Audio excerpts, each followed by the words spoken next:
Morning, morning. Good morning. I Hi. Is it okay? Can clear, Yes, can you hear clearly? yes, can hear clearly. Yes.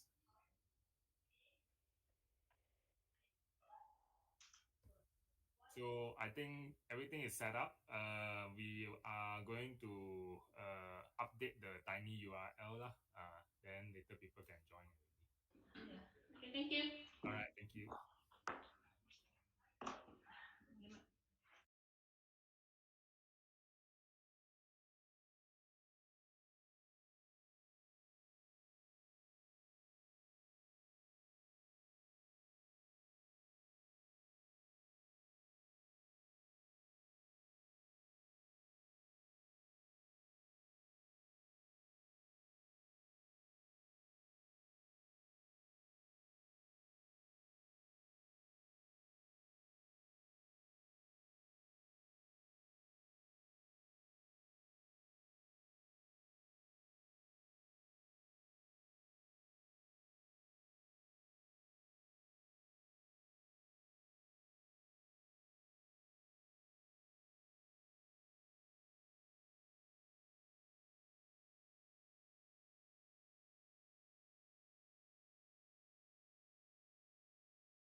أعوذ بالله من الشيطان الرجيم بسم الله الرحمن الرحيم والصلاة والسلام على سيدنا Muhammad.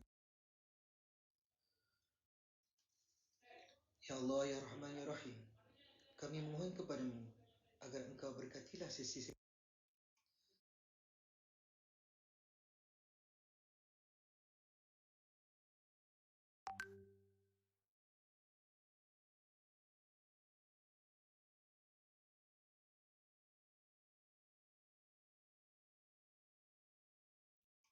Ya Allah, Ya Zal Jalali wal Ikram, kami memohon kekuatan dari hadratmu Ya Allah, supaya kami yang hadir pada hari ini agar kami dapat melaksanakan segala kebajikan, dan kami pohon perlindungan dengan engkau daripada melakukan keburukan.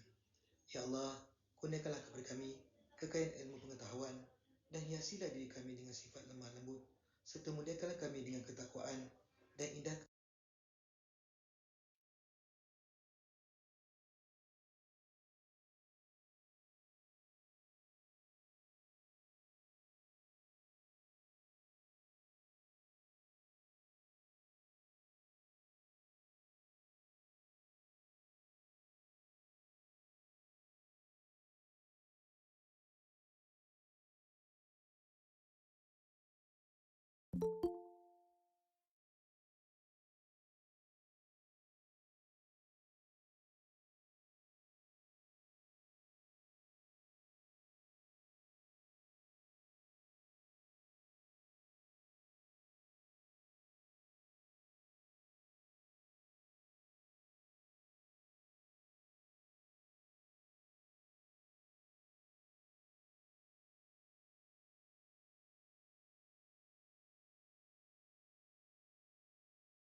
أعوذ بالله من الشيطان الرجيم بسم الله الرحمن الرحيم والصلاة والسلام على سيدنا محمد وعلى آله وصحبه وسلم والحمد لله رب العالمين.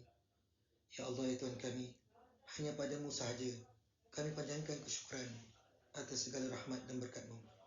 Bersempena dengan sesi virtual Public Health Seminar 2021 Public Health Fraternity, The Ray of Hope in the Pandemic, pada 3 dan 4 Jun 2021, kami memohon inayah dan taufik-Mu. Kurniakanlah kesejahteraan dan kebahagiaan kepada kami. Bukakanlah hati-hati kami, lampahkanlah dada kami, supaya kami dapat mengisi ilmu dan pengetahuan yang berguna untuk agama, bangsa dan negara. Ya Allah, Ya Rahman, Ya Rahim, Ya Allah, Ya Zal Jalali wal Ikram, kami memohon kekuatan dari hadratmu Ya Allah, supaya kami yang hadir pada hari ini agar kami dapat melaksanakan segala kebajikan.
saudari pengacara.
Ya Allah, Ya Rahman, Ya Rahim, kami mohon kepadamu agar engkau berkatilah sesi seminar ini dengan limpahan rahmatmu. Semoga segala usaha kami dalam menjayakan sesi seminar ini mendapat keridhaan dan hidayah. Sesuai pada hari ini, kami berkumpul kepada-Mu, Ya Allah. Kami berkumpul untuk menerima ilmu, bertukar pendapat, mengembangkan buah fikiran, menghubungkan silaturahim, dan memberi sokongan ke arah meningkatkan lagi prestasi perbuatan kami. Ya Allah, Ya Zal Jalali wal Ikram, kami memohon kekuatan dari hadrat-Mu, Ya Allah, supaya kami hadir pada hari ini agar kami dapat melaksanakan segala kebajikan, dan kami mohon perlindungan dengan Engkau daripada melakukan keburukan. Ya Allah, kurniakanlah kepada kami kekayaan ilmu pengetahuan, dan hiasilah diri kami dengan sifat lemah lembut, serta muliakanlah kami dengan ketakwaan, dan indahkanlah diri kami dengan kesihatan. Rabbana zalamna anfusana wa in lam taghfir lana wa tarhamna lanakunanna minal khasirin. Rabbana atina fid dunya hasanah wa fil akhirati hasanah wa qina azaban nar. Wa sallallahu ala sayyidina Muhammad wa ala alihi wa sahbihi wasallam. Walhamdulillahi rabbil alamin. Taqabbalallahu minkum.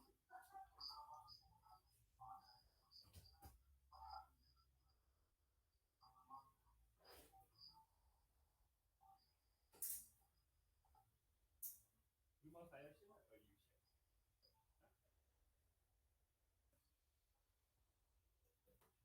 Okay.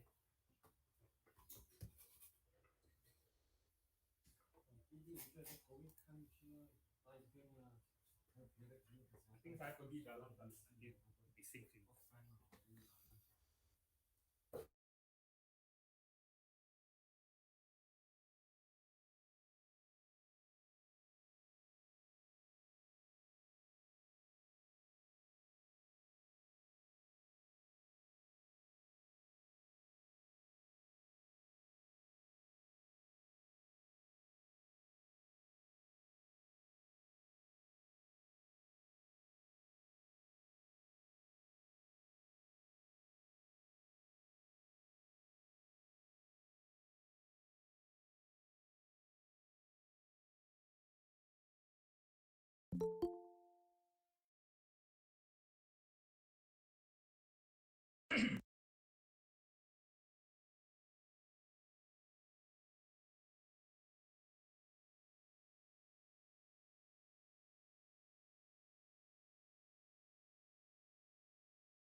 Acara majlis yang berusaha Dr. Zulhizam bin Haji Abdullah, Timbalan Pengarah Bahagian Perkembangan Kesihatan Awam, Cawangan Pembangunan Profesion, merangkap pengurusi jawatankuasa Virtual Public Health Seminar 2021, Barisan Jawatankuasa Virtual Public Health Seminar 2021, wakil daripada BUKDOT, para penceramah bagi Virtual Public Health Seminar ini, tuan-tuan dan puan-puan. Assalamualaikum warahmatullahi wabarakatuh dan salam sejahtera. Alhamdulillah, bersyukur kita pada Hadrat Ilahi kerana dengan izinnya juga kita dapat bersama secara dalam talian sempurna virtual public dan seminar. Saya dengan rasa rendah diri mengalu-alukan kehadiran tuan-tuan dan puan-puan ke seminar ini yang dulu kali dianjurkan oleh bahagian perkembangan kesihatan awam dengan kerjasama Bukdot. Sesungguhnya kehadiran tuan-tuan dan puan-puan mencerminkan iltizam, kesungguhan dan kesediaan yang tinggi untuk sama-sama menerokai peranan dan usaha di peringkat kesihatan awam dalam pengurusan pandemik COVID-19 ini. Penganjuran seminar ini bertujuan untuk mendedahkan anggota kesihatan awam kepada maklumat, pengalaman, kaedah dan cabaran dalam pengurusan pandemik COVID-19 di mana seterusnya dapat meningkatkan lagi prestasi pelaksanaan dan pemantauan semua peringkat kesihatan awam. Bertepatan dengan situasi pandemik dan status perintah kawalan pergerakan, seminar ini akan diadakan secara dalam talian iaitu norma baharu bagi pelaksanaan kursus dan latihan. Okey, mengimbas kembali sejarah pandemik COVID-19 ni, COVID-19 dilaporkan untuk pertama kali di Wuhan, China bermula Disember 2019. Penyakit ini berebak ke negara-negara lain sehingga World Health Organization WHO mengisytiharkan COVID-19 sebagai pandemik pada Februari 2020.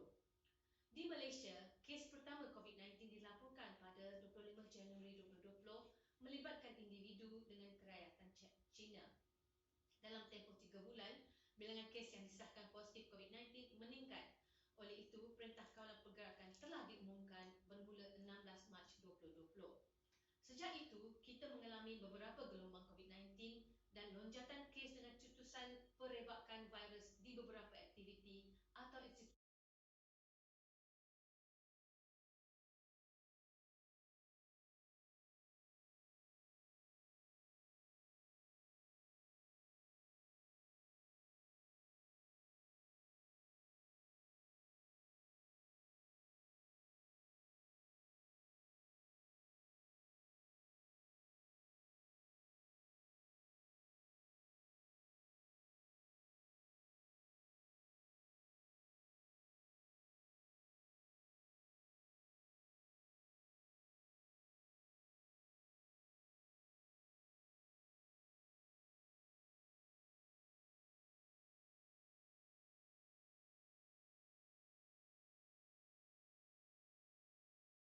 puan-puan. Assalamualaikum warahmatullahi wabarakatuh dan salam sejahtera. Alhamdulillah, bersyukur kita pada Hadrat Ilahi kerana dengan izinnya juga kita dapat bersama secara dalam talian sempurna virtual public dan seminar. So unmute lah, saya kena unmute lah. You kena dia unmute je dapat. Okay.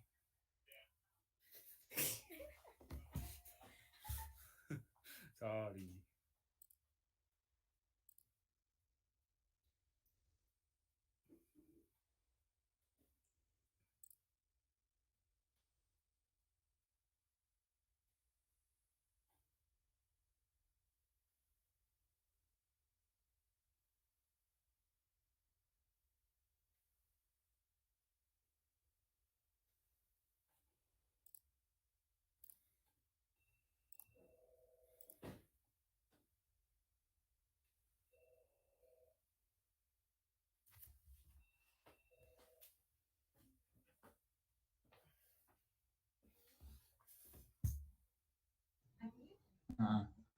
Dr. Jasmine,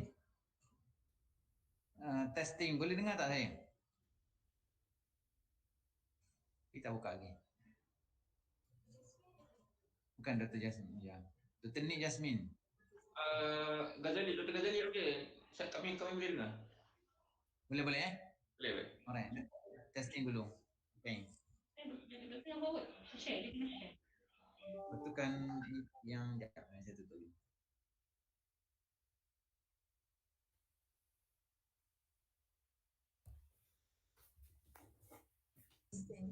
Kejap.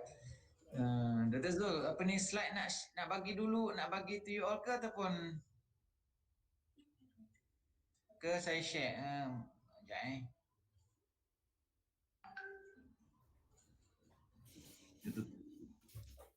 Itu slide you present your side. You just later present now. Yeah.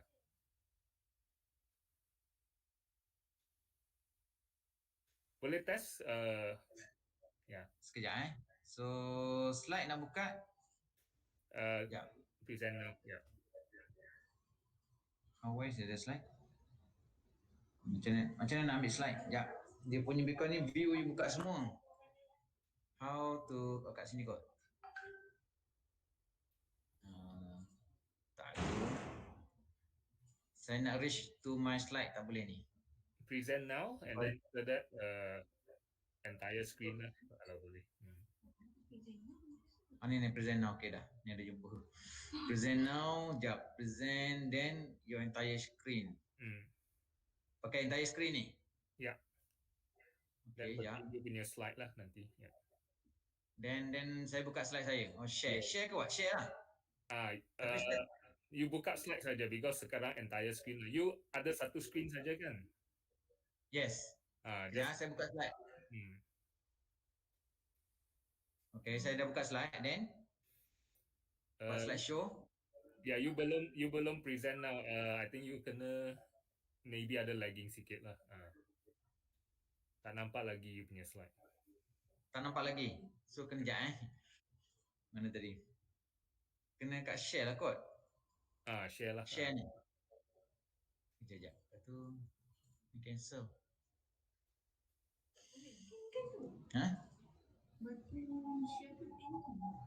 Tak boleh kat share slide ni.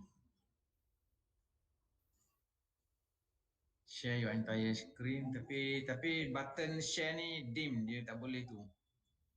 Cancel dulu, share sekali lagi.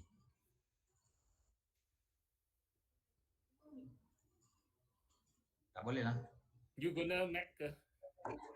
Tak, saya pakai Acer, biasa je. Biasa should be okay lah. Present and then entire screen. And then tekan itu screen, then share.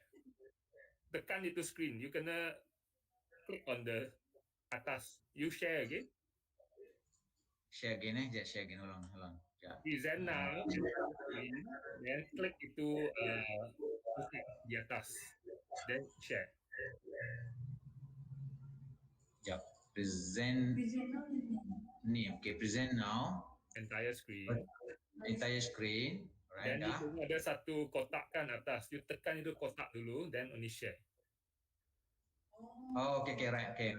Then now can. Tekan your kotak dulu. Yes. Right. Boleh nampak sekarang. Boleh nampak, I pula tak nampak. Stop presenting kat mana ni? Then you pergi you punya slide lah sekarang. Pergi then okay, saya punya slide. Okay, then okay lah, kita boleh nampak lah. Your slide tak boleh nampak lah, tapi kita nampak you punya slide. Okay, I kena besar lah. Slide show, ya. Yeah. Slide show. Okay. Itu. Boleh. Okay. So saya tutup dulu ni. Stop sharing lah. Stop sharing. Stop share dulu. Okay. And presentation. Yes. Okay, then I go tempat ni lah untuk presentation. Okay. Yeah. Make sure ada klik itu lah. Ada klik.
Indah berbalam awan petang, berarak di celah pohon cemara.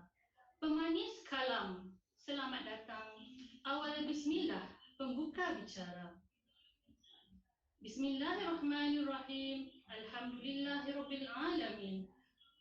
Rabbi shrah li sadri wa yassir li amri wahlul 'uqdatam min lisani yafqahu qawli. Yang dihormati Dr. Jasmine Nik Mahir, Pengarah Bahagian Perkembangan Kesihatan Awam. Yang berusaha Dr. Zulhizam Haji Abdullah, Timbalan Pengarah Cawangan Pembangunan Profesion, merangkap Pengerusi Jawatan Kuasa Virtual Public Health Seminar 2021. Yang dikasihi Barisan Jawatan Kuasa Virtual Public Health Seminar 2021 serta rakan-rakan daripada BookDoc. Yang dimuliakan penceramah-penceramah bagi Virtual Public Health Seminar 2021 dan seterusnya semua peserta-peserta seminar yang dihormati sekalian. Assalamualaikum warahmatullahi wabarakatuh dan salam sejahtera. Alhamdulillah, syukur kita kehadrat Ilahi kerana dengan limpah dan izinnya dapat kita bersua bersama-sama daripada pelbagai tempat di seluruh negara. Kita berjumpa di dalam satu talian walaupun masih dalam keadaan pandemik COVID-19 dan Perintah Kawalan Pergerakan 3.0. Saya, Dr. Wafa binti Isa daripada Bahagian Perkembangan Kesihatan Awam akan bersama anda sepanjang seminar ini sebagai pengacara majlis. Pihak urus setia seminar mengucapkan terima kasih dan mengalu-alukan kehadiran tuan-tuan dan puan-puan ke Virtual Public Health Seminar 2021 Public Health Fraternity, The Ray of Hope in the Pandemic, yang julung kalinya dianjurkan oleh Bahagian Perkembangan Kesihatan Awam Kementerian Kesihatan Malaysia dengan kerjasama BookDoc. Hadirin sekalian, bagi menambah keberkatan khusus kita pada pagi ini, marilah kita mengaminkan doa yang akan dibacakan oleh Dr. Nizam bin Amir, Kota Penolong Pengarah Kanan Bahagian Perkembangan Kesihatan Awam. Majlis dengan segala hormatnya mempersilakan.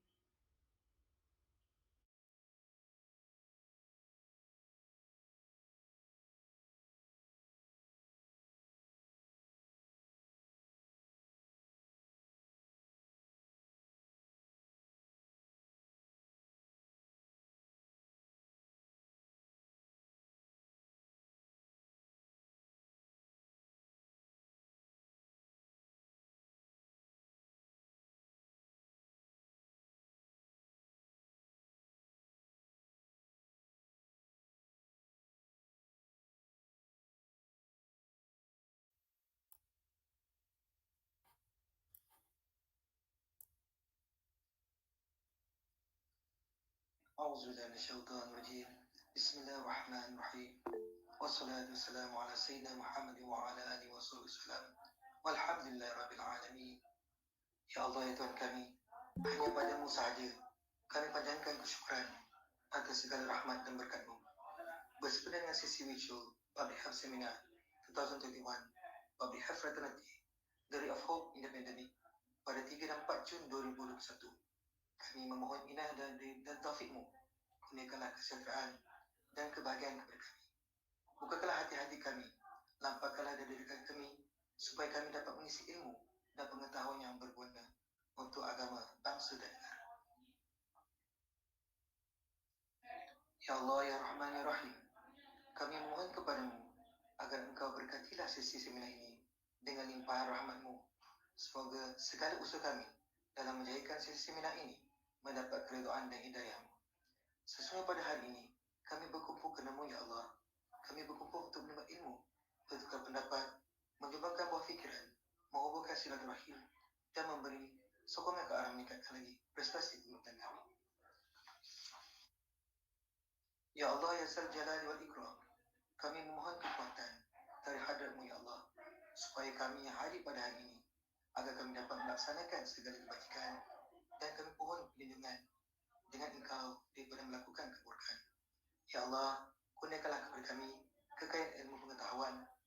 hiasilah diri kami dengan sifat lemah lembut, serta muliakanlah kami dengan ketakwaan, dan indahkanlah diri kami dengan kesihatan. Rabbana zalamna anfusana wa illam taghfir lana wa tarhamna lanakunanna minal khasirin. Rabbana atina fid dunya hasanah wa fil akhirati hasanah wa qina azaban nar. Wa sallallahu ala sayyidina Muhammad wa ala alihi wa sahbihi wasallam. Walhamdulillahi rabbil alamin. Taqabbalallahu minkum.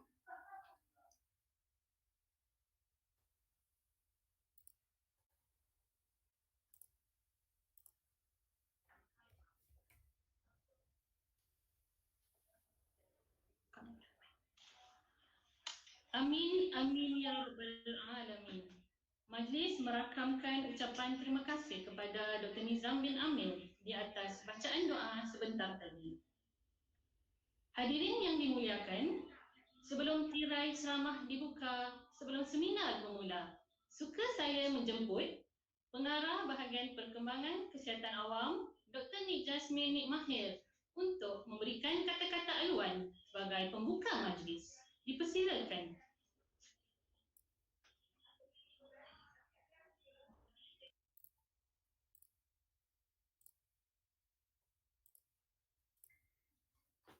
Terima kasih saudari pengacara majlis. Yang berusaha Dr. Zulhizam bin Haji Abdullah, Timbalan Pengarah Bahagian Perkembangan Kesihatan Awam, Cawangan Pembangunan Profesion, merangkap pengurusi Jawatankuasa Virtual Public Health Seminar 2021, Barisan Jawatankuasa Virtual Public Health Seminar 2021, wakil daripada Bukdot, para penceramah bagi Virtual Public Health Seminar ini, tuan-tuan dan puan-puan. Assalamualaikum warahmatullahi wabarakatuh dan salam sejahtera. Alhamdulillah, bersyukur kita pada hadrat ilahi kerana dengan izinnya juga kita dapat bersama secara dalam talian sempurna Virtual Public Health Seminar. Saya dengan rasa rendah diri mengalu-alukan kehadiran tuan-tuan dan puan-puan ke seminar ini yang dulu kali dianjurkan oleh Bahagian Perkembangan Kesihatan Awam dengan kerjasama Bukdot. Sesungguhnya kehadiran tuan-tuan dan puan-puan mencerminkan iltizam, kesungguhan dan kesediaan yang tinggi untuk sama-sama menerokai peranan dan usaha di peringkat kesihatan awam dalam urusan pandemik COVID-19 ini. Penganjuran seminar ini bertujuan untuk mendedahkan anggota kesihatan awam kepada maklumat, pengalaman, kaedah dan cabaran dalam pengurusan pandemik COVID-19 di mana seterusnya dapat meningkatkan lagi prestasi pelaksanaan dan pemantauan semua peringkat kesihatan awam. Bertepatan dengan situasi pandemik dan status perintah kawalan pergerakan, seminar ini akan diadakan secara dalam talian iaitu norma baharu bagi pelaksanaan kursus dan latihan. Okey, mengimbas kembali sejarah pandemik COVID-19 ni, COVID-19 dilakukan untuk pertama kali di Wuhan, China bermula Disember 2019. Penyakit ini merebak ke negara-negara lain sehingga World Health Organization WHO mengisytiharkan COVID-19 sebagai pandemik pada Februari 2020. Di Malaysia, kes pertama COVID-19 dilakukan pada 25 Januari 2020 melibatkan individu dengan kerajaan China. Dalam tempoh 3 bulan, bilangan kes yang disahkan positif COVID-19 meningkat. Oleh itu, Perintah Kawalan Pergerakan telah diumumkan bermula 16 Mac 2020. Sejak itu, kita mengalami beberapa gelombang COVID-19 dan lonjakan kes dengan cetusan perebakan virus di beberapa aktiviti atau institusi yang dikenal pasti seperti perhimpunan besar, sempena majlis keagamaan dan majlis sosial, perebakan COVID-19 di institusi tahanan dan tempat kerja. Terdapat juga kluster-kluster lain yang menyumbang kepada peningkatan kes seperti kluster pendidikan dan golongan berisiko seperti institusi penjagaan warga emas. Kini, penyakit ini telah berada dalam komuniti iaitu di sekeliling kita. Keadaan ini bertambah buruk dengan kurangnya pemantauan terhadap prosedur operasi standard iaitu SOP yang telah ditetapkan. Ini dibuktikan dengan kewujudan kluster-kluster komuniti, terutamanya sub-kluster perayaan dengan kadar positif yang tinggi iaitu 25.1% pada 29 Mei 2021. Ini, penularan COVID-19 semakin meruncing. Nilai arti negara terkini adalah di antara 1 hingga 1.2 dengan jumlah kes dilaporkan saban hari menunjukkan tren kenaikan yang mendadak secara eksponensial. Peningkatan kes kini juga disumbang oleh kewujudan varian COVID-19 yang baru yang mempunyai kebolehjangkitan yang lebih tinggi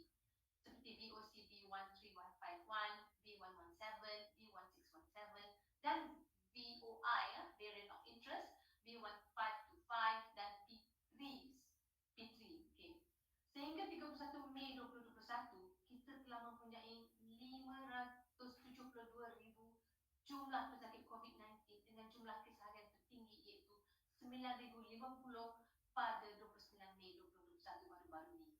So, kebelakangan ni, jumlah kematian akibat COVID-19 juga telah melonjak tinggi. Sehingga 31 Mei 2021, jumlah kematian akibat COVID-19 adalah 2,796 kematian. Dengan jumlah kematian harian tertinggi iaitu 98 kematian pada 29 Mei 2021 baru-baru ini.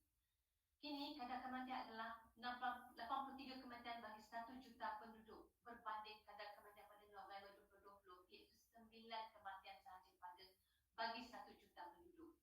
Beberapa faktor yang menyumbang kepada peningkatan kes dan kadar kematian adalah fenomena kelesuan pandemik, iaitu pandemic fatigue, yang menyebabkan masyarakat mulai alpa dan lalai dalam pematuhan SOP yang ditetapkan. Pembawa COVID-19 yang tidak bergejala, sikap pesakit yang tidak jujur dalam memberitahu sejarah perjalanan dan kontak, lebih ramai COVID-19 berada dalam kategori 3, 4 dan 5 ketika mula mendapatkan rawatan, dan virus juga yang lebih agresif dan kurang menunjukkan respons terhadap rawatan. So, peranan kita, peranan kesihatan awam dalam kawalan dan penjagaan COVID-19 ini tidak dapat dinafikan. Berat mata memandang, berat lagi bahu yang memikul. Dalam keadaan pandemik ini, kesihatan awam merupakan salah satu bidang penting dalam kawalan dan pencegahan COVID-19. Antara aktiviti kesihatan awam adalah seperti surveillance penyakit, ujian saringan dan pesanan kes serta kontak, pengasingan kes dan kontak, penguatkuasaan, aktiviti program vaksinasi bagi COVID-19, pendidikan kesihatan, memperkasakan masyarakat dan aktiviti-aktiviti lain yang terlalu banyak untuk saya senaraikan satu persatu. Sejak akhir-akhir ini, aktiviti ini semakin rancak dijalankan. Sebagai contoh, kini didapati peningkatan saringan COVID-19 di lapangan dengan pertambahan sebanyak 30.2% berbanding pertengahan Mei 2021. Aktiviti-aktiviti ini dijalankan oleh pelbagai bidang anggota kesihatan awam yang bekerjasama sebagai satu persaudaraan, satu kumpulan iaitu Public Health Fraternity, menangani pandemik ini serta kesan daripada pandemik ini seperti kesihatan mental. Apabila sumber tenaga manusia merupakan cabaran utama dalam aktiviti ini, ramai anggota kesihatan awam dimobilisasi untuk menjalankan fungsi-fungsi pengurusan pandemik. Sehingga kini anggota-anggota kesihatan awam tambah berputus asa dan menetapkan hati terus berusaha demi membebaskan Malaysia daripada pandemik ini. Usaha-usaha ini akan dikongsikan dalam seminar ini, di mana pengalaman susah senang dikongsikan sebagai rujukan dan teladan kita bersama. Ini amat bersesuaian dengan tema seminar kita pada hari ini, iaitu Public Health Fraternity, The Ray of Hope in the Pandemic. Ayolah kawan-kawan seperjuangan kita meneruskan langkah untuk memutuskan rantaian jangkitan COVID-19 dan melangaikan gelap pandemik COVID-19 di Malaysia. Teruskan menjalankan saringan dan pengasanan kes di lapangan. Teruskan pendidikan kesihatan dan memperkasakan masyarakat dalam mengamalkan langkah-langkah pencegahan penyakit COVID-19. Teruskan aktiviti pengasingan kes dan kontak agar memutuskan rangkaian COVID-19 ini. Teruskan promosi agar masyarakat mendapatkan vaksin COVID-19 dan mencapai komuniti kelompok seperti yang dirancang iaitu akhir tahun ini. Segala usaha ini tiada balasan yang layak diberikan. Hanya Dia yang mampu membalas segala penat lelah dan peluh kita. Ya tuan-tuan, consider as saham akhirat. Anyway, tuan-tuan dan puan-puan, berbalik kepada seminar ini. Seminar 2 hari ini akan diisi dengan beberapa slot pembentangan daripada penceramah yang berpengalaman dalam pengurusan COVID-19, yang mana penceramah akan membawakan mesej berkaitan COVID-19 dalam bidang disiplin masing-masing. Saya berharap pertemuan dan seminar yang akan berlangsung selama 2 hari ini memanfaatkan banyak pihak yang terlibat dalam pengurusan kawalan dan pencegahan COVID-19. Akhir kalam, saya sekali lagi ingin mengucapkan setinggi penghargaan dan tahniah kepada jawatan kuasa Virtual Public Health Seminar yang berjaya merealisasikan seminar ini. Pada peluang ini juga, saya ingin merakamkan penghargaan kepada para penceramah, para hadirin dan mereka yang terlibat secara langsung atau tidak langsung dalam menjayakan seminar ini. Mudah-mudahan kita akan memperoleh manfaat daripada aktiviti yang telah dirancang sepanjang seminar ini berlangsung. Dengan itu, sekian, terima kasih. Wassalamualaikum warahmatullahi wabarakatuh.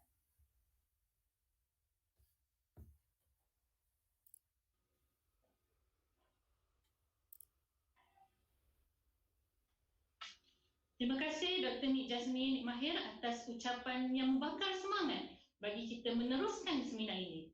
Bertepatan dengan tema seminar kali ini, Public Health Fraternity, The Ray of Hope in the Pandemic. So, seminar pada hari ini merupakan platform perkongsian ilmu dan pengalaman dalam pengurusan pandemik COVID-19 kita sebagai satu pasukan. Nampaknya, peserta-peserta sudah tidak sabar untuk mendengar ceramah bagi perkongsian ilmu dan perkongsian pengalaman dalam pengurusan pandemik COVID-19. Sebelum itu, izinkan saya menyampaikan beberapa pesanan sepanjang seminar ini. Para peserta diminta mengisi kehadiran pada link yang diberikan di skrin masing-masing. Jika para peserta mempunyai soalan semasa sesi ceramah, tuan-tuan dan puan-puan dipohon agar menulis soalan berkenaan di bahagian chatting sebelum setiap slot berakhir. Penceramah akan menjawab soalan berkenaan selepas ceramah beliau. Untuk makluman hadirin sekalian, seminar ini akan diadakan selama 2 hari, iaitu hari ini dan esok. Pada hari ini, kita akan mendengar 7 ceramah, iaitu The Sri Petaling Cluster, How It Started and Ended. Ceramah kedua, The Teratai Cluster, How It Started and Ended. Seterusnya, ceramah seterusnya ialah COVID-19 and Mental Health, The Challenge in Digitalizing Primary Healthcare Services, Prevention of COVID-19 at Workplace, dan COVID-19 and Smoking. Tanpa membuang masa, majlis dengan hormatnya mempersilakan Dr. Ghazali Bencik, pakar perubatan kesihatan awam yang juga merupakan pegawai kesihatan daerah Lembah Pantai untuk menyampaikan perkongsian beliau dan pasukan dalam pengurusan kluster COVID-19 yang dikenali ramai suatu ketika itu dahulu, iaitu kluster Sri Petaling. Tajuk ceramah beliau ialah The Sri Petaling Cluster, How It Started and Ended. Maka majlis dengan sukacitanya mempersilakan.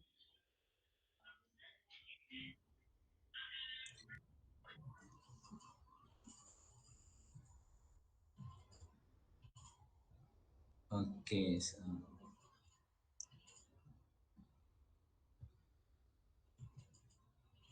Ya, Bismillahirrahmanirrahim. Assalamualaikum, salam sejahtera. Pertamanya, terima kasih pada puan pengerusi majlis yang saya hormati, Dr. Nik Jasmine, rakan-rakan penceramah dan juga semua peserta seminar kita pada pagi ini. So, boleh dengar semua? Sekejap. Okey, bagi saya masa sekejap untuk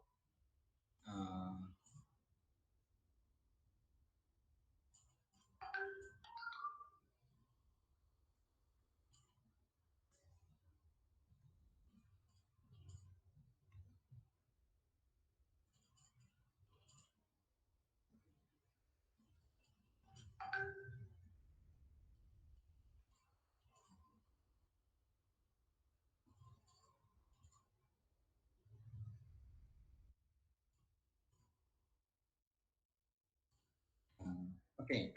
Bismillahirrahmanirrahim. Boleh dengar semua tak? Testing? Boleh?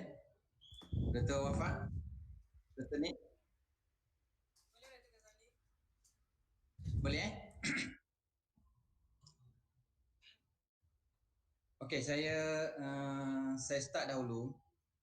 Okey, I will be presenting this Sri Petaling cluster, how it started and ended, in English lah. Then alright. So as outlines, I'll be presenting introduction, chronology of Sri Petaling cluster, preventive and control measures, results, issue and challenges, recommendation and conclusions. Okay, before I continue further, I would like to inform that my sharing experiences that I will be presenting today is mainly limited to our experiences managing Sri Petaling cluster in KL. So of course, as we know, the Sri Petaling cluster expanded into different states, including many states. But that I have no info on what they have done at that particular states. So I'll be sharing my experiences managing Sri Petaling cluster in KL, right? Okay. Okay. As for introduction,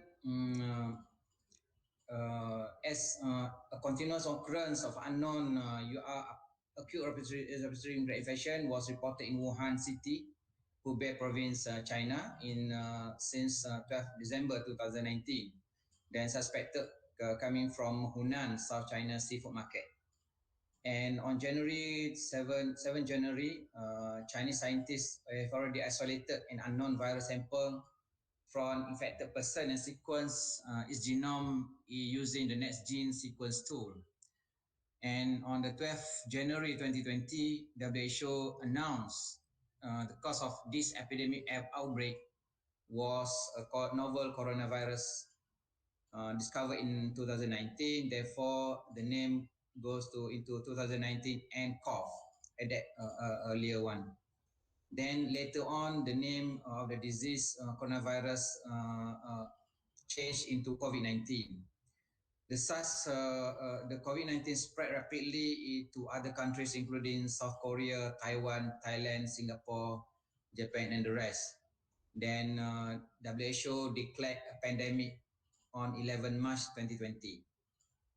So in short, the key events in this early COVID-19 pandemic as can be displayed as in this slide.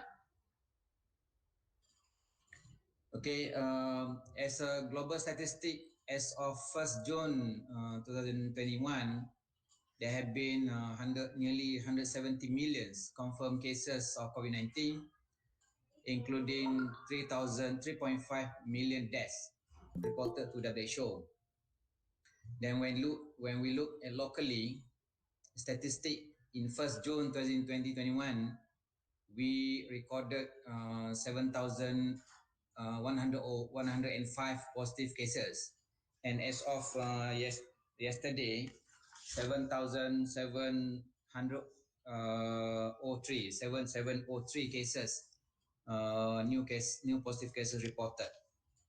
Then if you go into states, so as we know, Selangor, KL is still in the top 5 most of the cases reported in Malaysia. All right, I would like to highlight Masjid Sri Petaling first.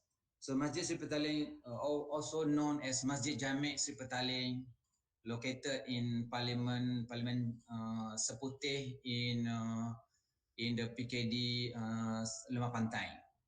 So this, as you can see, the first picture is from the aerial view, shows the complex Masjid Sri Petaling interconnected building with different management.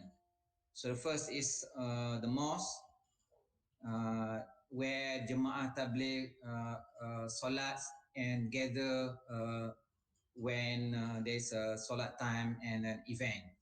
Then second thing is madrasah. Madrasah is a learning site for tahfiz student. Then another building is teachers' quarters. Their ustaz teaching the tahfiz students. So those three buildings interconnected. Then the right picture shows the internal component of the masjid, madrasah, and also the surroundings. Okay, next I will describe the chronology of Sri Petaling cluster. So between 27 February 2022 till 1st March 2020, the local Jemaah Tabligh movement organized an international conference at the Masjid Jami' Sri Petaling, Kuala Lumpur. I must say that these two pictures is not really an actual event of the conference, but just to show you all how the gathering look like. The first picture is the gathering inside mosque. Then the second picture is when there is no activity, the tabligh jemaah will rest in the mosque. This religious gathering was attended by approximately 16,000 attendees, including 1,500 from outside Malaysia, the foreigners. Okay. MOH Malaysia was alerted by the Bruneian authority that one of the Sri Petaling conference participants returning to Brunei, a 53-year-old man was confirmed positive COVID-19 on the 9th March. His symptoms developed on the 7th March and was isolated for treatment. Then CPRC KL was alerted, and also us, PKD Lemah Pantai, was also notified for immediate active action, prevention and control activities at Sri Petaling Mosque. Many of the infected have returned after first March of the 2020. So those who attended the conference went back to their home in respective states and communities. Later on, we found out that which has led to a surge in community transmission throughout Malaysia. Thus, from 11 March, MOH started to track Malaysian citizens who were suspect of being exposed to COVID-19 during the Sri Petaling Jemaah gathering. Then the number of positive cases increased beyond 553 cases on the 16th March. And then Prime Minister announced MCO for 14 days, started 18 March until 31st March to reduce rapid spread of the COVID-19. Since 18 March, government restricted people from traveling to other states or COVID-19 affected areas, and only one person and from one family could leave the home and go out to buy essential goods. On 25th March, as the number of positive cases remained relatively high, the MCO was extended further into from 14 to the 14 April 2020. And 29 March, DG had announced that tabligh cluster, the cluster, Sri Petaling cluster, had reached 5th generation. 19 May, DG confirmed that 48% of the Malaysian, nearly half of the positive cases has been linked to the Sri Petaling tabligh cluster. And on 8 July 2020, this cluster ends with nearly 40% of the individuals screened in this cluster had tested positive 19, with a total death of 34 deaths recorded. Okay, what's our response after getting the information to us at that particular time? So we have had a CPRC meeting checked by PKN, Datuk PKN, and then quickly alerted PK Lemah Pantai for actions. Then the team engaged Sri Petaling Mosque management team, then provide support to us, PKLP, CPRC for operation, technical expert guidance, allocate resources, human resource, PPE, sanitation materials, and then also help us out coordinating petugas bantuan to PKD. At that particular time, there's not many cases occurred in other states. So other states help us a lot from Kelantan, Terengganu, dan Melaka come to KL to help us out. Then what about the COVID-19 cases management? So for foreigners tabligh that we detected positive, we PKLP Lemah Pantai referred to CPRC KL, and then CPRC KL will refer to Aisyah for contact tracing for the respective countries. Then what about the Malaysian jemaah who went to the gathering and then detected positive? We refer to the state. The state will refer to relevant state health department for tracking and then detect other cases.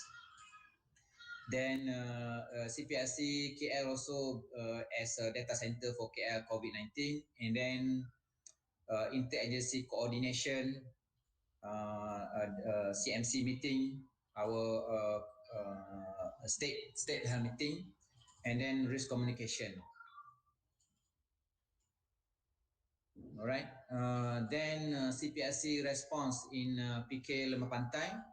So we immediately activate or enhance our district CPRC meeting checked by PKD, myself, and then activate CPRC operation led by IP officer, establish preventive and control action plan, provide resources for operations, HR, PPE, lab, then to plan and conduct field investigation and manage positive cases in KL and interstate cases, then monitor and gather data for the positive cases, close contact and the rest. And then also we do district interagency coordination meeting, consultation, cooperation, health education and promotion, and risk communication as well. Right. So what about preventive and control measures that we do?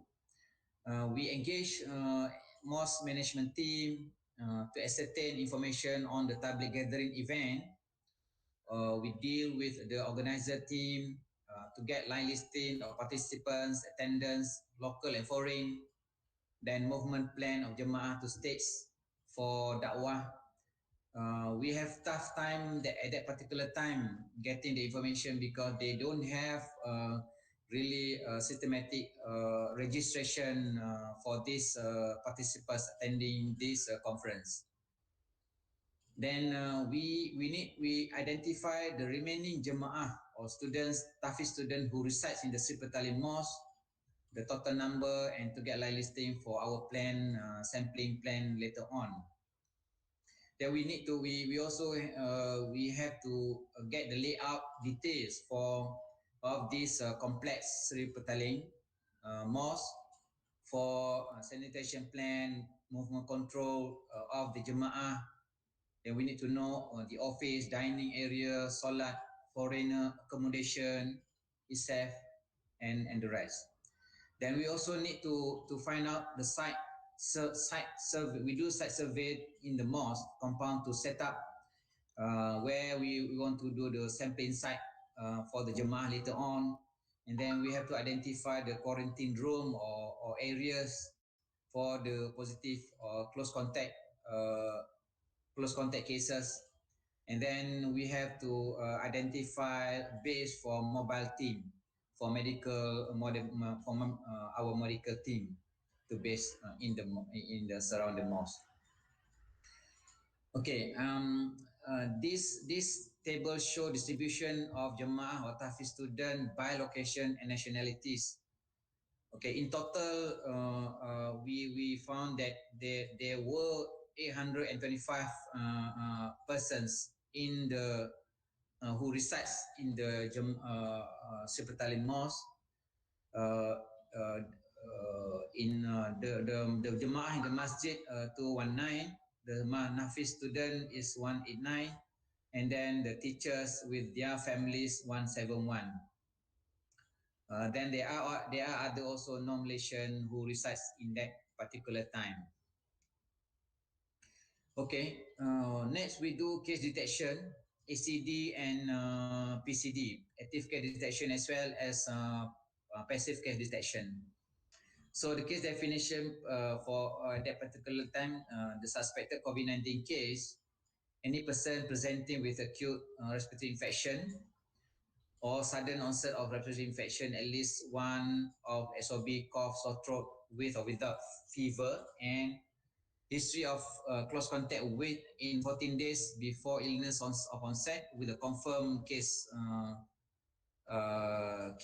Sri Petaling cluster, or have a history of attending Sri Petaling tablet gathering during the 3 days period. Then confirm COVID-19 case, a person with lab confirmation of infection with COVID-19. So for the active case detection, we do sampling surveillance for the Sri Petaling Mosque residents, including the AJK, the Jemaah Tabligh, and Tafiz student, the teachers, in staggered in phases. At that particular and also at that particular time also, MOH have already informed to the public that any jemaah who have history of attending this tabligh gathering to come forward to our clinic for testing themselves. So that we call is a passive case detection. So there are jemaah tabligh come to us for testing at that particular period as well. Okay, then this picture shows the sampling that we did during that particular time with the jemaah and the Tafiz students. All right. Then for control measures, we have implemented several control measures during that particular period. For complete interruption of human to human transmission, we did closure of the Masjid Sri Petaling complex. All cases admitted for isolation to designated hospital. At that particular time, we refer to HKL.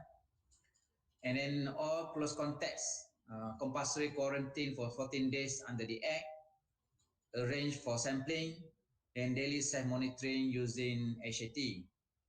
Then for environmental control, disinfection of the affected areas in the complex. Then we did also health education to prevent spread, disinfection materials and technique explained to the jemaah and the AJKs. Then those outside the masjid, we educate to come forward for COVID-19 screening at KK. Then we also do risk communication. Then this slide shows the closure of the Sri Petaling Mosque. We did closure starting from 16 for 14 days, starting from 16 to 30th March 2020. There is a few days gap that we didn't do closure immediately after we do sampling. So it's happened after a few days. We done the sampling. Then residents were quarantined, then patrolled by the PDRM, and then surveillance by our UIP. So in our experience, this Sri Complex Petaling was very big, and then at that particular closure, there's no kind of MCO cordon by barbed wire or not. But then it's just simple our MOH tape, the yellow tape that we implemented.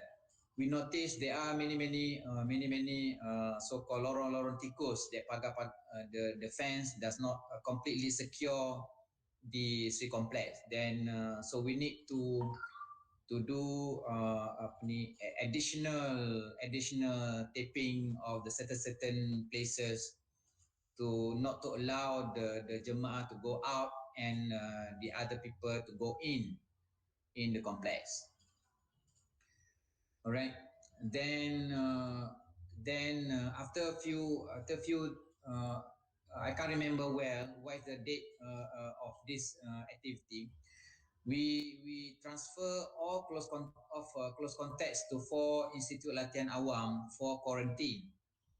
After we presented, I think the state CPRC presented to the CMC meeting, then found out that we cannot quarantine the jemaah inside the complex because there's no special or room or areas for quarantine to ensure they fully comply the SOP and whatnot. Then the top management at the states and the CMC in KL decided we have to move all the residents to other places. So we decided to quarantine those close contact, everybody in the complex to the 4 places. There are Maka Malaysian Anti-Corruption Academy, Institut Sains Malaysia ISM, Institut Latihan Islam ILIM, Majlis Sukan Negara. This transfer process multi-agency involved, especially APM, Rela, Bomba, PDRM. The Bomba team helped us out with their buses to transfer the residents to those places.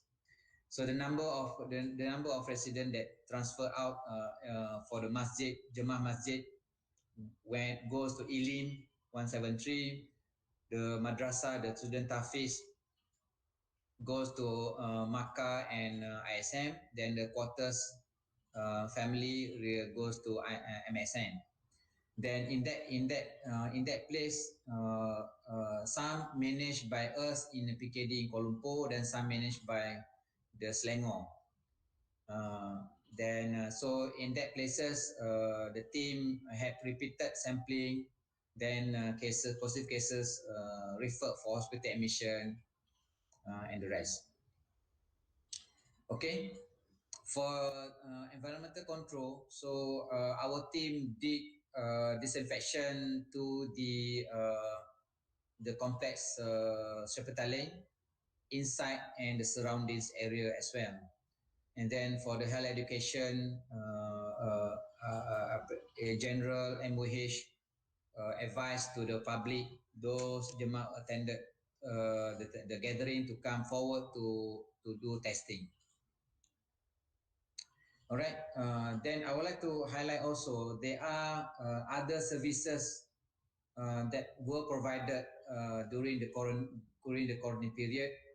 We implemented mobile cleaning services in the mosque.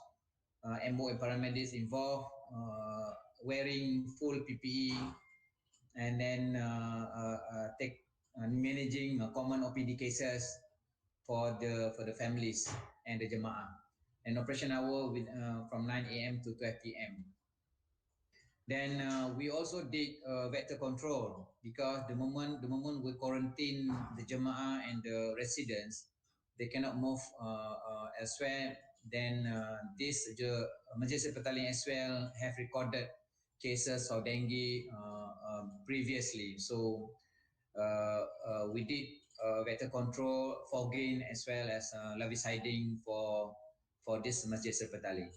Then not to forget, the moment we quarantine residents inside, so there are issues of food to be handled. So at that particular time, our Jawi help us out, coordinate together with JAKIM, together with JKM, Jabatan Kebajikan Masyarakat, to prepare food aid to the residents. All right. Now I move into results. So I will describe the positive cases that we handle in the Sepetaling cluster in KL. All right. So in total, we have recorded these clusters in KL recorded 462 cases, positive cases. The first figure 1, shows distribution of cases by date of registration. So we can see this graph show kind of propagated clusters. There's a continuous person to person transmission happening.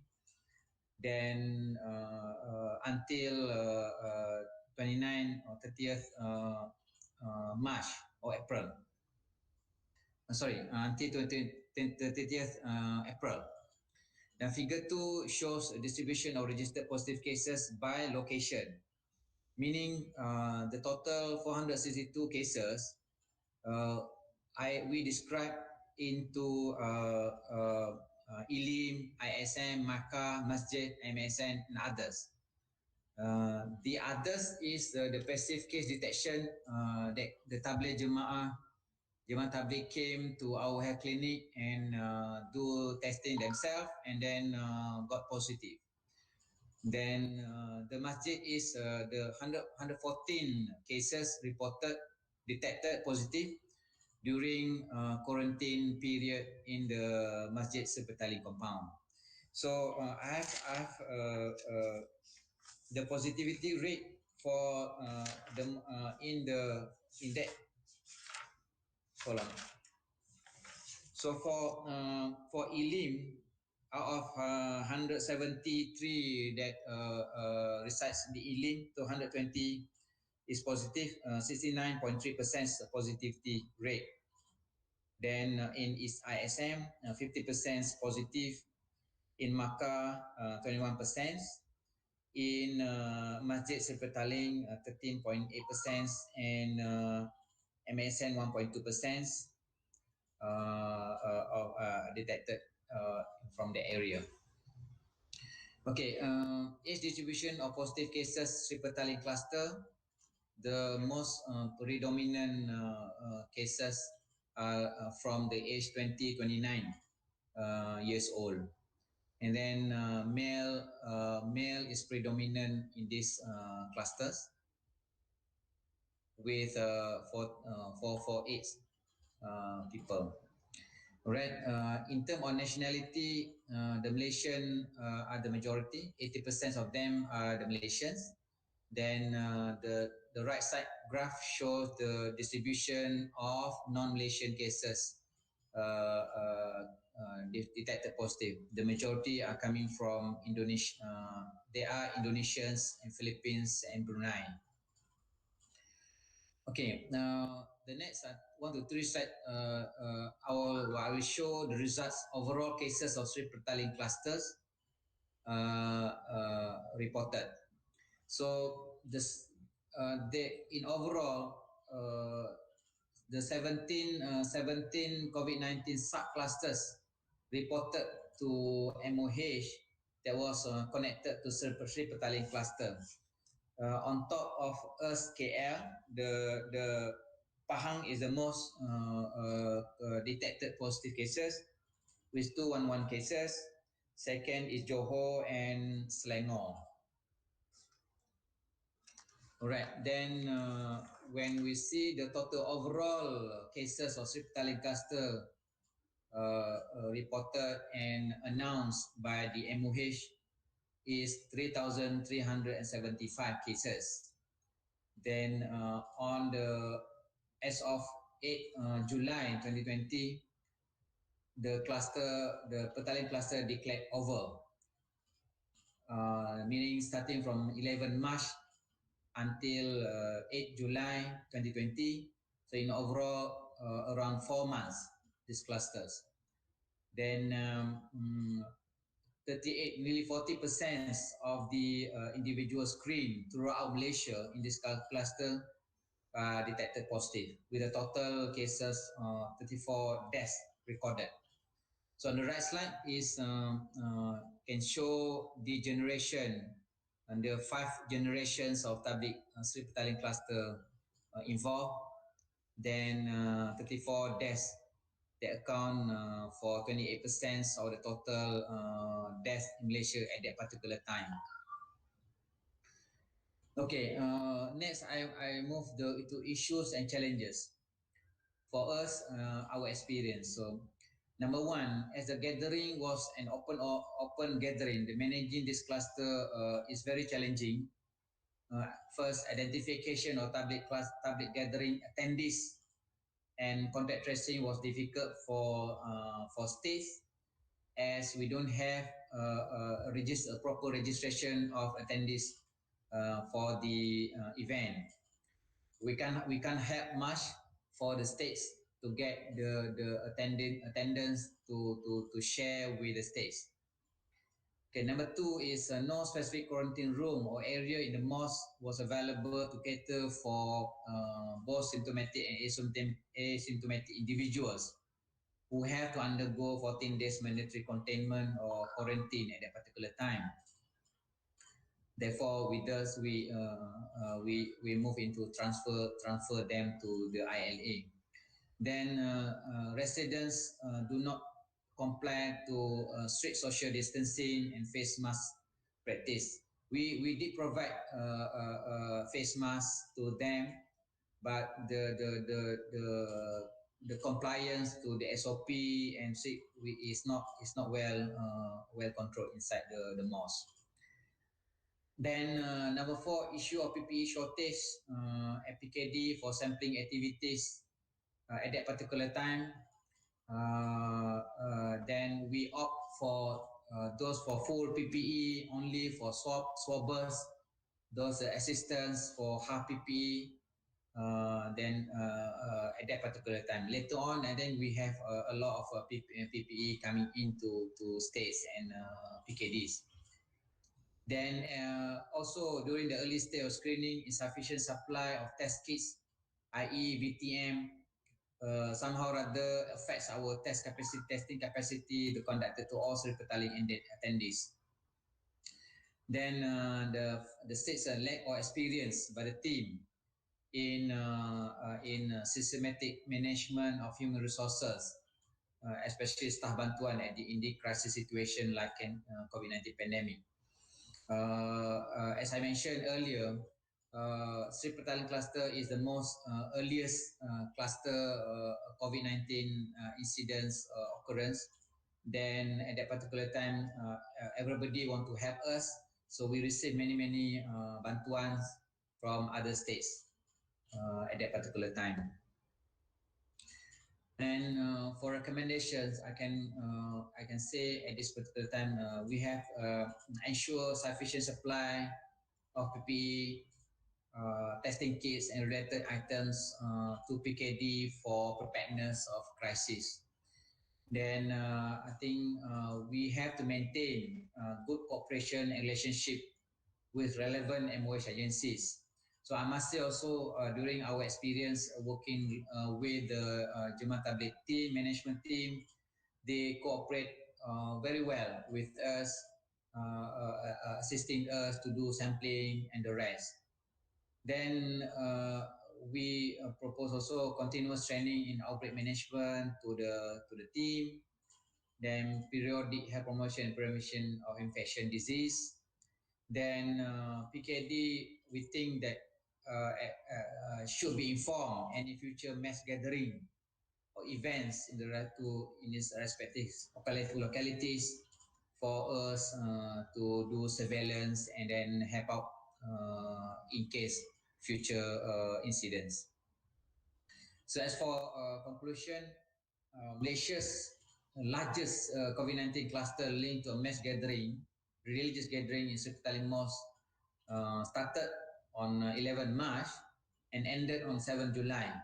So it involved 4 months with no reported new cases notified for 28 days since 11 June 2020. Due to various efforts put by the Malaysian government, MOH, states, and us as well, and also other district and law officers in the state of Malaysia.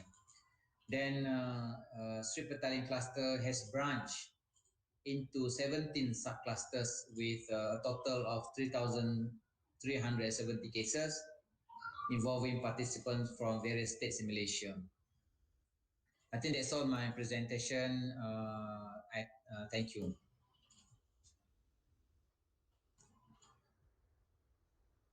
Okay.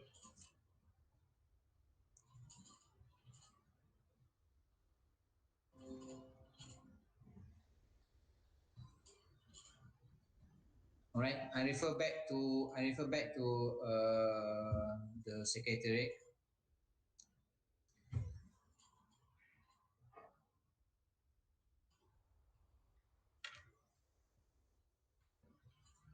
Okay. Any questions or queries for me, or any clarification, okay, that I can assist.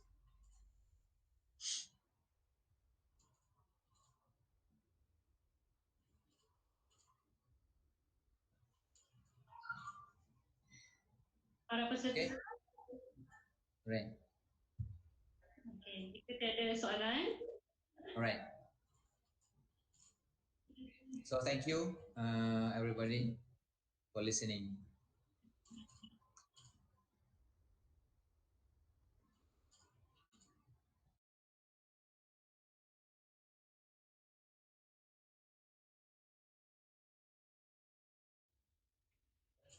Okay, Doctor, I pass back to secretariat. Thank you. terima kasih Dr. Razali atas perkongsian beliau sebentar tadi. Pihak majlis mengucapkan jutaan tahniah kepada Dr. Razali dan pasukan dalam mengendalikan kluster ini. Tidak lupa juga kepada pasukan-pasukan di negeri lain yang berjaya bersama-sama menamatkan kluster ini dalam masa 4 bulan. Hadirin yang dihormati sekalian, ya, saya ingin mengingatkan kepada para peserta semua untuk mengisi kehadiran di link YouTube masing-masing.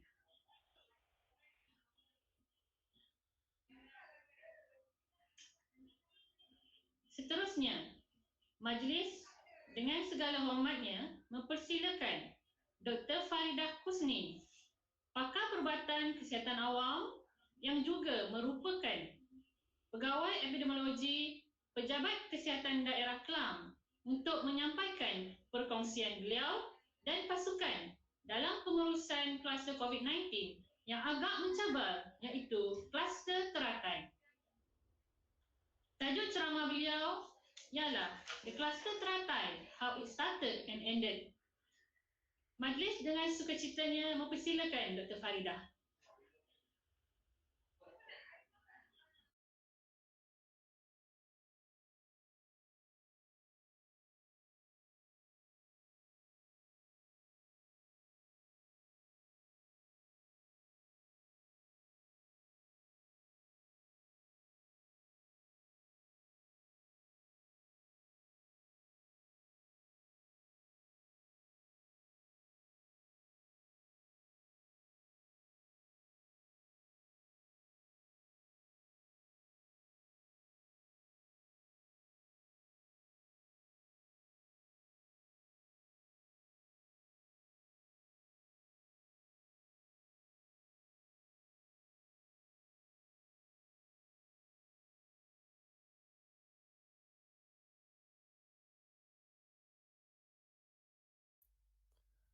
Assalamualaikum warahmatullahi wabarakatuh, dan selamat pagi. Terima kasih Puan Pengerusi Majlis.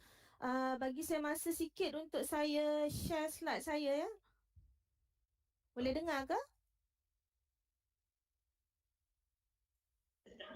Boleh. Lepas ni saya belum dengar.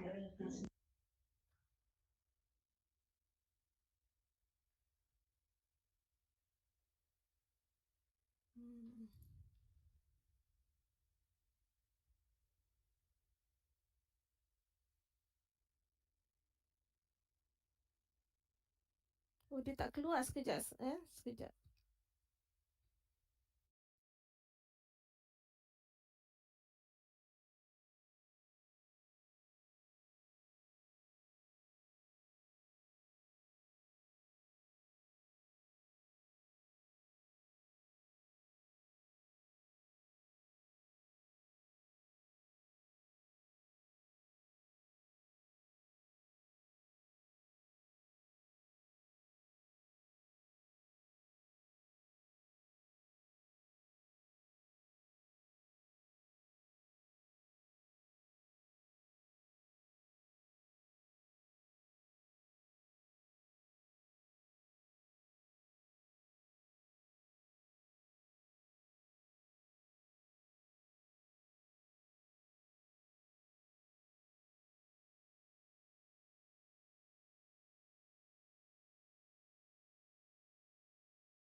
Okey.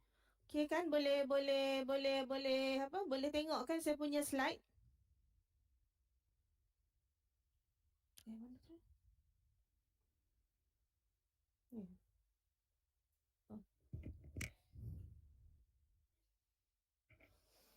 Okey, saya rasa saya mula saja. Uh, Pembentangan daripada Dr. Ghazali tadi, saya rasa lebih structured dan lebih mengikut format untuk bagaimana kita untuk melaksanakan kawalan dan pencegahan untuk apa-apa wabak ataupun kluster. Tetapi untuk kluster teratai ini, saya cuba untuk tidak terikat dengan format yang sebegitu.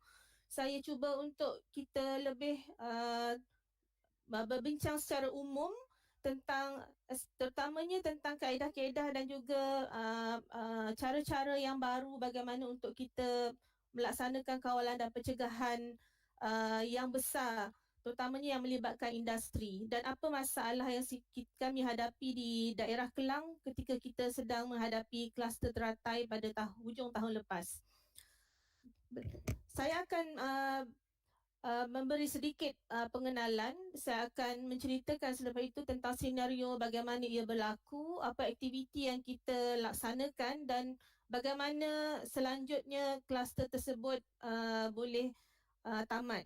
Dan seterusnya kita akan dalam tapi saya tidak menggariskan dengan terperinci setiap satu challenges, tetapi dalam pembentangan tersebut kita akan utarakan beberapa cabaran-cabaran dan juga peluang-peluang yang kita boleh cuba untuk kita menangani wabak yang besar seperti wabak COVID-19 kluster teratai. Dan seterusnya kita akan ada sedikit conclusion dan juga sedikit perbincangan lah. Untuk pengenalan, Kelang memang menerima bilangan kes yang tinggi lanjutan daripada state election di Sabah, dan dia ada kes-kes yang direct disebabkan oleh election itu sendiri, tetapi ada banyak juga yang melibatkan social activities seperti upacara perkahwinan, family gathering ataupun sebab sempadan telah dibuka dan tourism pada masa itu dibenarkan, maka ada ramai yang pergi melancong ke Sabah dan apabila pulang mereka membawa bersama COVID-19. Dan pada masa tersebut juga apa yang mungkin di seluruh negara tidak nampak, kita ada mendapat ada kluster-kluster kapal ataupun kes-kes yang melibatkan kapal-kapal, kerana Kelang berdekatan dengan Port Kelang. Walaupun ada PK Port hanya akan menguruskan dari segi import-export dan juga kes dan sebahagian daripada siasatan kes, tetapi untuk kawalan dan pencegahan yang lain termasuk untuk melaksanakan kawalan kontak, swab dan sebagainya dilaksanakan oleh daerah Kelang. Jadi pada masa itu kita ada banyak beban yang terpaksa kita buat dalam masa yang sama untuk menangani kluster kapal ataupun kes-kes yang imported daripada kapal ini, kerana ia tidak direkodkan dalam kami punya bilangan kes, tetapi kerana majoriti kes adalah imported, kecuali ada satu kluster yang melibatkan ejen kapal, so pada masa itu baru diisytiharkan sebagai kluster kapal. Untuk kita punya second peak yang third wave, disebabkan kami juga di daerah Kelang adalah satu daerah yang mempunyai banyak kilang-kilang, kita antara daerah yang paling tinggi bilangan kes yang melibatkan industries dan juga kluster yang melibatkan industries, dan kita memang badly affected pada masa itu. Kebanyakan daripada kluster-kluster ini kita dapati bukan bermula daripada kilang ataupun industri itu sendiri, tetapi majoritinya disebabkan oleh keadaan quarters ataupun hostel ataupun rumah yang disewakan yang sangat sesak, ventilasi tidak bagus, pencahayaan tidak bagus, dan dalam masa yang sama memang antara pekerja-pekerja ini tidak mengamalkan SOP yang betul. Contoh yang memang paling ketara adalah kluster teratai, kluster yang terbesar. Tapi dalam masa yang sama, kami juga pada masa itu sedang menghadapi satu lagi kluster, iaitu kluster perigi, kluster usaha, kluster bah manggis, keladi, seruling, sungai putus. Yang selanjutnya lah seruling dan sungai putus dan lain-lain lagi, ada banyak. Dan pada masa itu sebenarnya kita lebih fokus untuk kluster perigi, di mana kluster inilah yang melibatkan satu kawasan yang mempunyai yang telah diwartakan sebagai asrama untuk beberapa ejen gunakan untuk menempatkan pekerja-pekerja, dan dalam masa yang sama pekerja-pekerja ini bekerja di pelbagai syarikat ataupun industri, dan mereka bila mana mereka pulang ke asrama dan keadaan yang sesak dan tiada pematuhan SOP dan sebagainya, akan berlaku pencampuran dan ini meningkatkan lagi risiko penularan penyakit. Dan pada masa itu memang bilangan kes di kluster perigi ini lebih banyak daripada kluster teratai. Jadi memang kita fokus pada masa itu, termasuk semasa kita berbincang dengan pihak negeri, PKN, TPKN dan juga di mesyuarat bencana daerah untuk memfokus kepada kluster perigi berbanding dengan teratai. Dalam masa yang sama juga, saya difahamkan bahawa Kelang adalah antara daerah yang telah menerima arahan untuk memulakan saringan pekerja warga asing ini oleh MITI, Pekeso, dan dalam masa yang sama Westport dan juga Port Klang Free Zone juga mengarahkan, mewajibkan supaya dilaksanakan saringan pekerja untuk semua kontraktor dan subkontraktor yang bekerja di kawasan mereka. So pada masa itu kita memang boleh nampak lonjakan kes di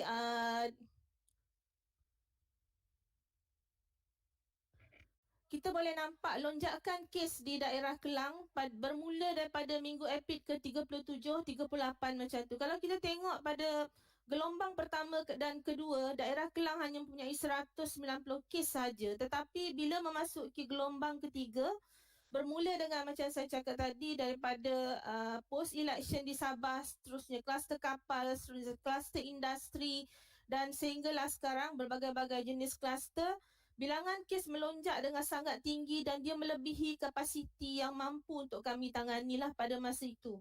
Dan dalam masa yang sama, bantuan seperti mana Dr. Ghazali maklumkan tadi, daerah-daerah lain dan negeri lain pun sedang mengalami wabak. Jadi bantuan yang kita terima pun tidaklah sebanyak mana untuk kita menangani sudden surge of ataupun rampant rise of cases. Ini antara gambar saja yang saya tunjukkan. Maybe ada delay bila lihat di YouTube. Aktiviti selain daripada kilang yang kita membuat sampling di deep water sea untuk kluster kapal, yang kita terpaksa memanjat kapal yang sehingga 4-5 tingkat bangunan dia punya ketinggian menggunakan gangway ataupun monkey ladder.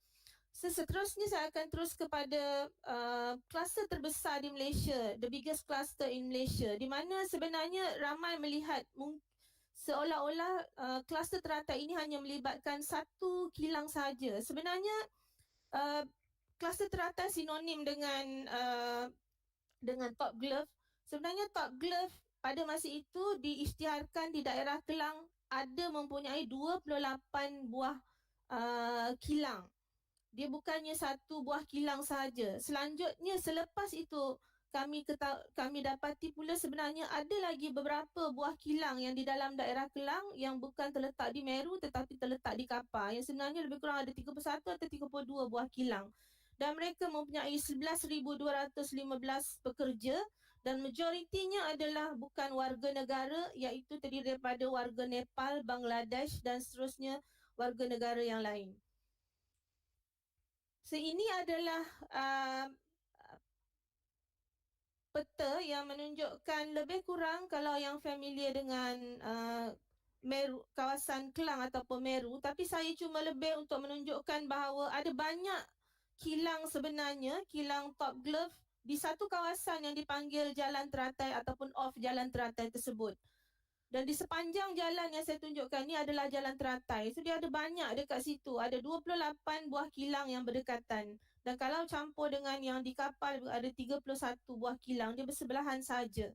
Dan seterusnya, mereka ini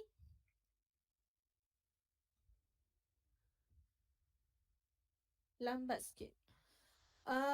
Mereka ini tinggal majoritinya di asrama yang disediakan oleh Top Glove di berdekatan dengan kilang tersebut.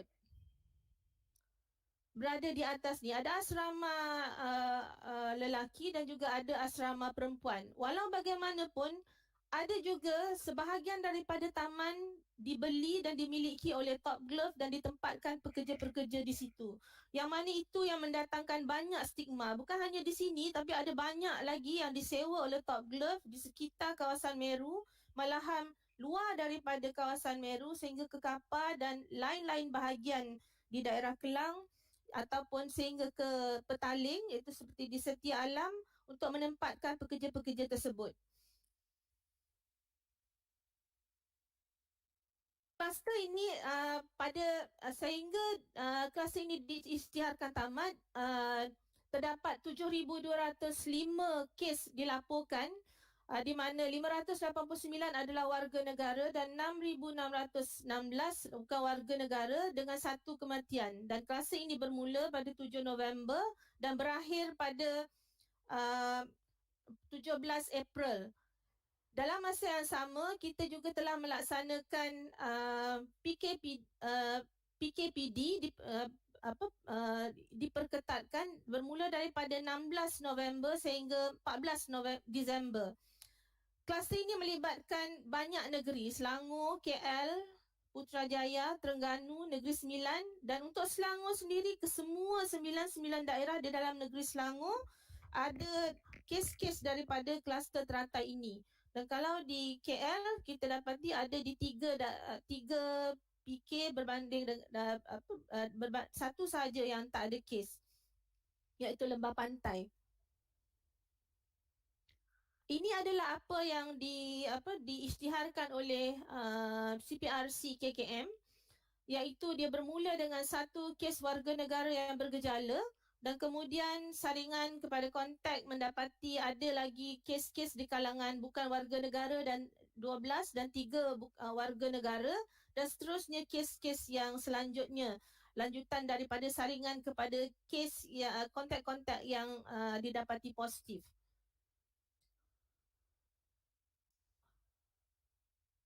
Kluster teratai ini kita dapati sebenarnya dia majoritinya adalah pekerja-pekerja di kalangan pekerja-pekerja warga asing yang tinggal di asrama ataupun dom ataupun rumah yang disediakan oleh Top Glove. Dan kita mendapati sebenarnya terdapat yang asal sebenarnya kita tidak menganggap yang satu kes yang dianggap indeks itu adalah sebagai indeks kerana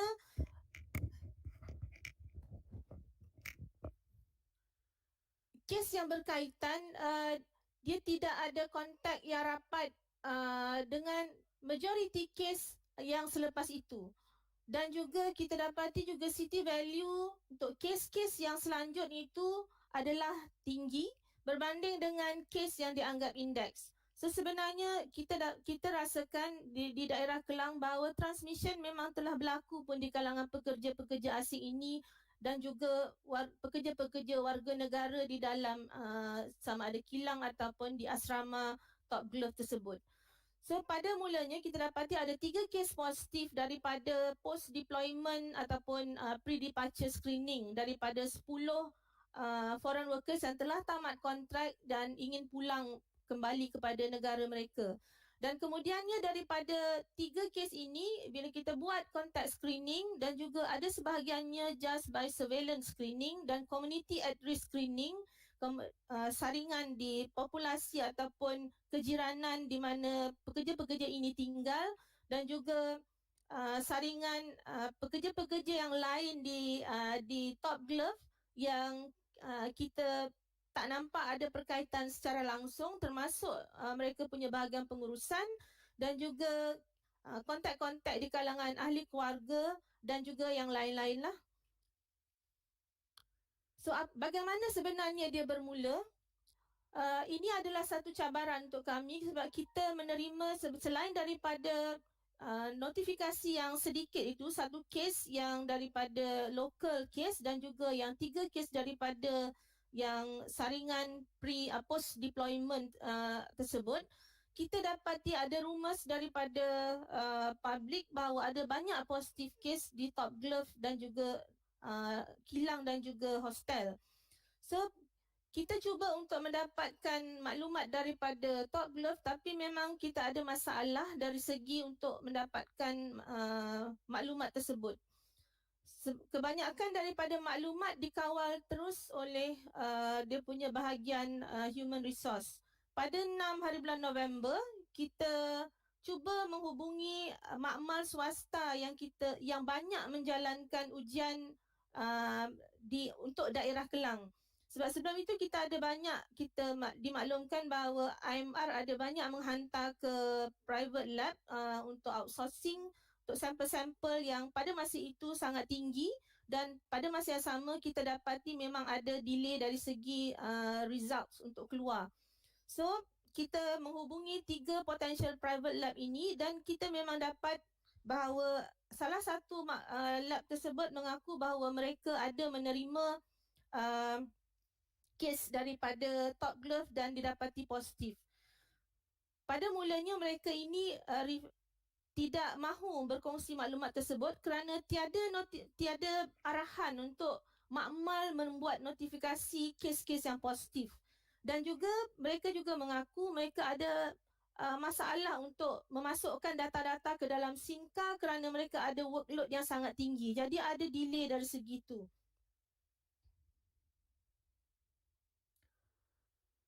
Kebanyakan daripada kes-kes yang diterima oleh private lab ini juga menggunakan alamat kilang. Jadi kita ada masalah, tiada nombor telefon, jadi kita ada masalah untuk mengenal pasti, membuat verifikasi dan validasi kes. Jadi kita terpaksa juga sekali lagi meminta bantuan daripada makmal swasta tersebut untuk mendapatkan maklumat daripada pemohon. Pada masa itu kita dapati mereka mengaku bahawa mereka ada satu daripada private lab ini ada menerima banyak sampel daripada Top Glove Global Doctor. So dia ada banyak sampel daripada situ, dan later of the day pada 6 hari bulan itu mereka menyenaraikan ada 57 positif kes. Yang mana kebanyakannya beralamat di Kelang, tapi ada juga yang beralamat di daerah-daerah lain di dalam negeri Selangor.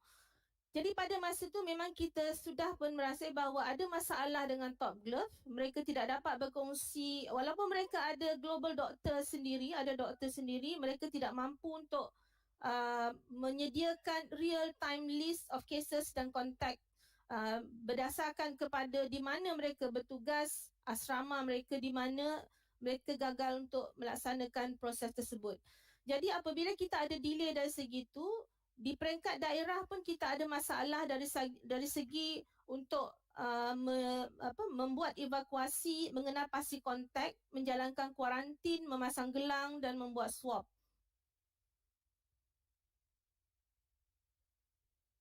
Berdasarkan penilaian yang umum, pada mula kita menerima kes tersebut, kita dapati terdapat ada banyak marginalized group yang bekerja di Top Glove, iaitu foreign workers, dan mereka ni tinggal di asrama yang tidak sesuai, padat, poor ventilation dan poor hygiene, dan juga ada banyak sebenarnya premis-premis yang berpotensi untuk berlakunya penularan penyakit, di mana di sekitar kawasan yang saya tunjukkan di map tadi ada banyak gerai-gerai dan juga store yang dipunyai oleh warga asing dan mana dikunjungi selepas waktu kerja oleh warga asing ini. Dan dalam masa yang sama juga Top Glove menggunakan illegal caterer ataupun restoran untuk membekalkan makanan yang dimasak sesuai dengan cita rasa warga asing seperti makanan untuk Nepalis, untuk Bangladesh dan sebagainya. Jika kita lihat kepada human factor pula, kita dapati mereka ini memang tidak patuh kepada SOP, dan kita juga dapati bahawa Top Glove sendiri gagal untuk mengenal pasti kes-kes positif, di mana ada sebahagian besarnya sebahagian kecilnya menggunakan pasport orang lain. Jadi satu pasport akan ada beberapa nama, dan itu menyebabkan ada kalanya kami memasukkan pesakit yang salah ke ward.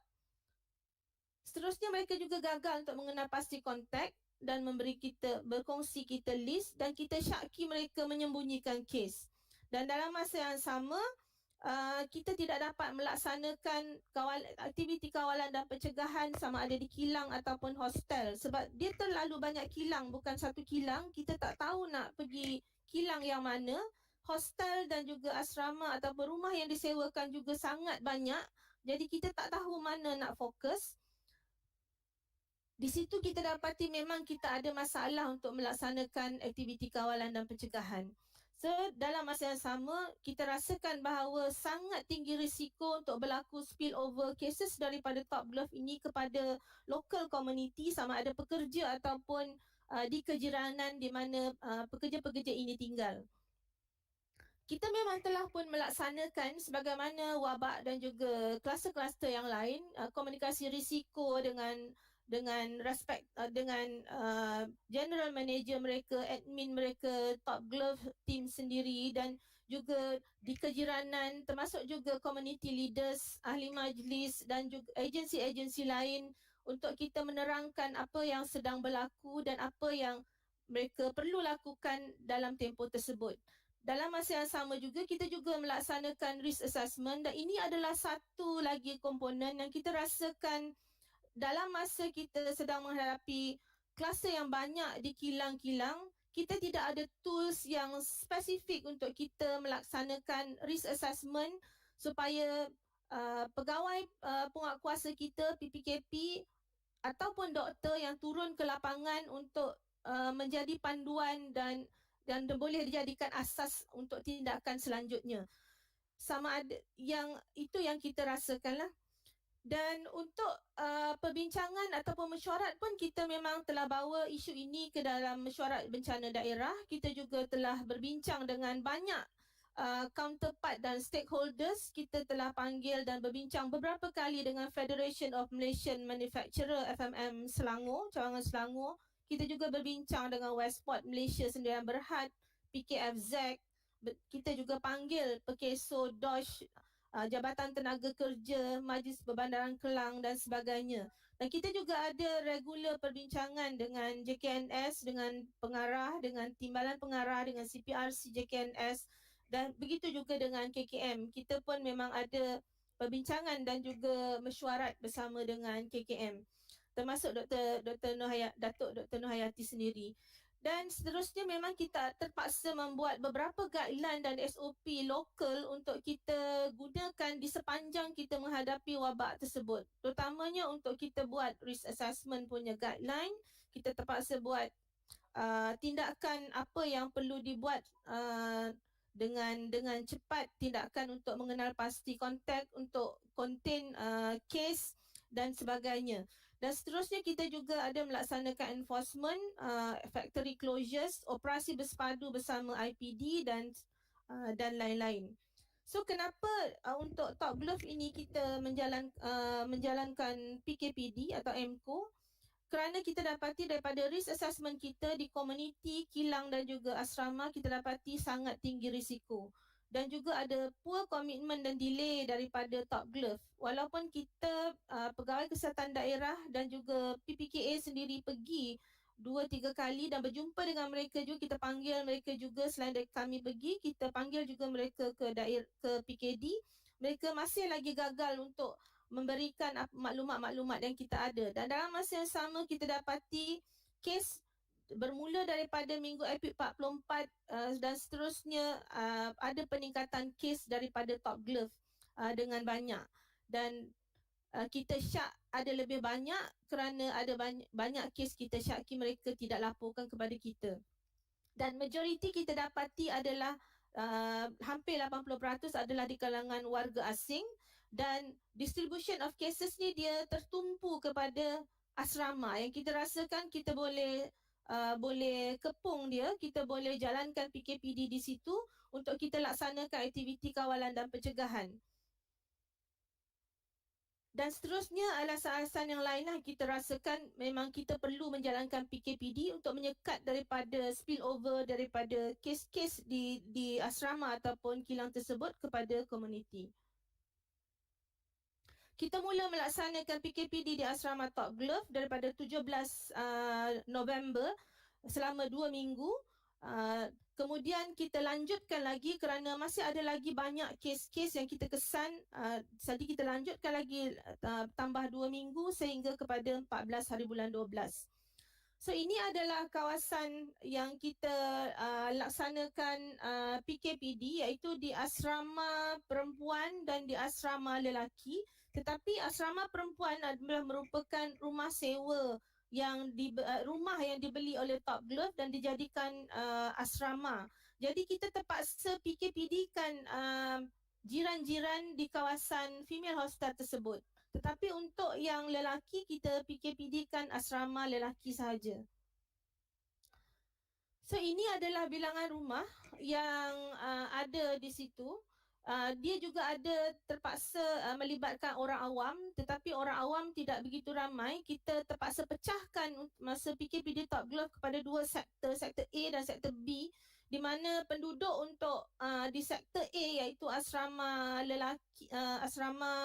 lelaki kita ada Top Glove sendiri kita ada 3,342 pekerja dan orang awam ada 128, dan di sektor B kita ada 2,359 dan kita ada 83 orang awam.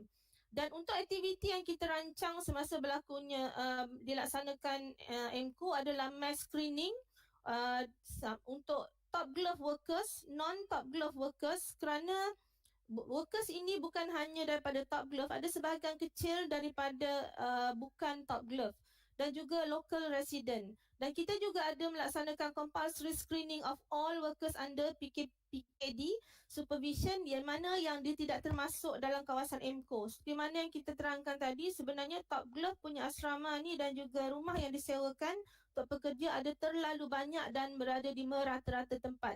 Jadi kita masukkan juga itu dalam salah satu aktiviti dalam tempoh yang kita sedang melaksanakan MCO. So ada dua aktiviti untuk MCO dan non-MCO area.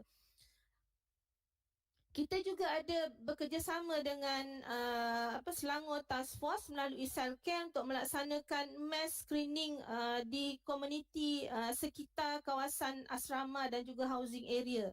Dan juga kita minta untuk mereka melaksanakan surveillance 2 minggu sekali daripada 5 to 10% workers menggunakan RTK antigen. So ini adalah hasil daripada screening. Kita boleh nampak daripada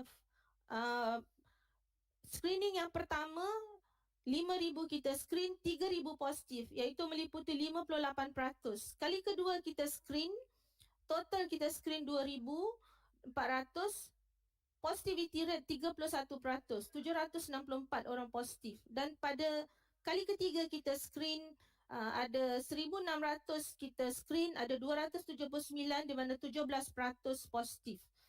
Dan untuk kawasan yang non-MCO, iaitu kawasan yang yang pekerja-pekerja mereka yang lain, kita ada 5,000 lebih workers, kita berjaya screen 4,000. Daripada bilangan tersebut ada 8% daripadanya, 329 kes adalah positif. Di mana pada masa itu kita decide untuk bukan warga negara yang negatif, kita kuarantinkan di kawasan yang kita bincangkan, yang kita minta untuk supaya Top Glove menanggung segala perbelanjaan, dan juga untuk yang discharge case daripada hospital kerana masih ada stigma, mereka tempatkan di satu kawasan iaitu Klang Central untuk supaya dan mereka menguruskan pengangkutan daripada tempat tersebut pergi ke kilang. Ini adalah kawasan yang dijalankan saringan oleh Selcare melalui kerjasama dengan kita, itu beberapa taman, estimated population 1,000 lebih, dan screening yang kita buat pada masa itu ada dalam 500 dan kita dapati daripada itu 1.5% adalah positif.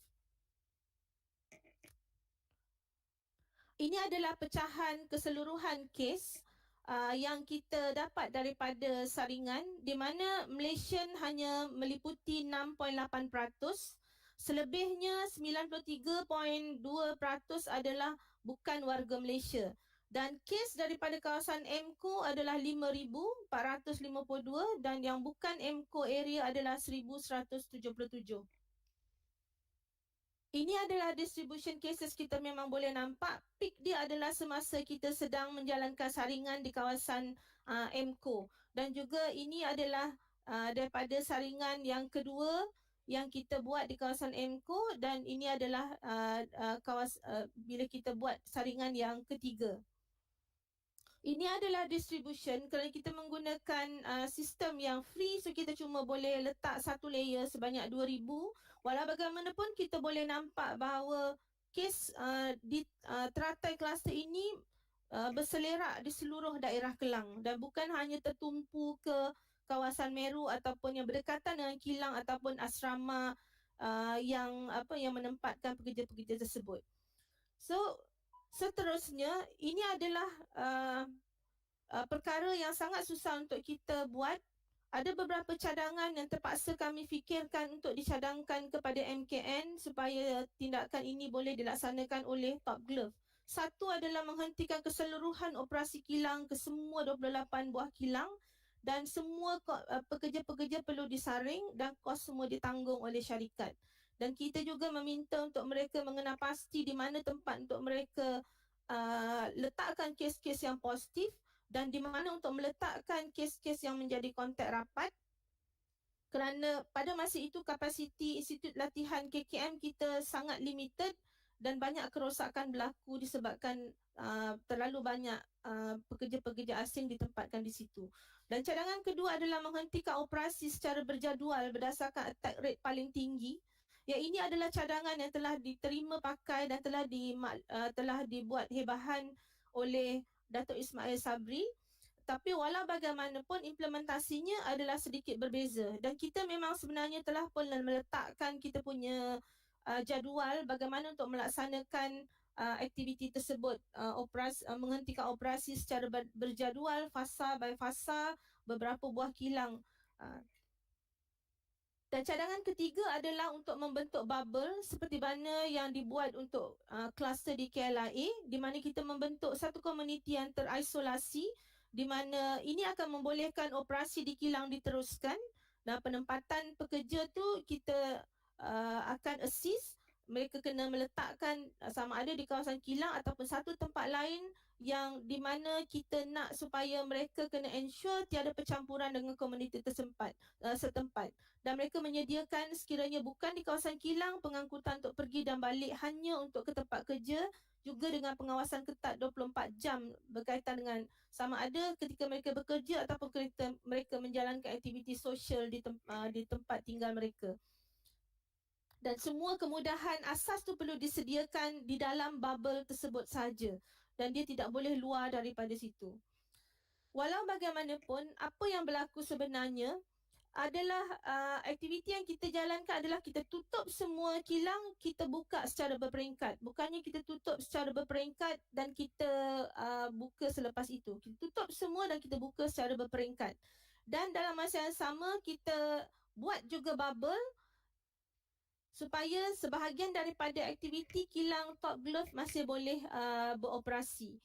Apabila mereka dibuka, mereka mesti menjalankan proses bubble tersebut. Jadi pada masa itu, tempat yang dikenal pasti adalah Hotel Gold Coast untuk menempatkan kes-kes yang dikuarantin. Dan apabila bekerja, mereka ini akan disediakan kenderaan. Dan saringan pun memang dijalankan secara berkala menggunakan RTK antigen.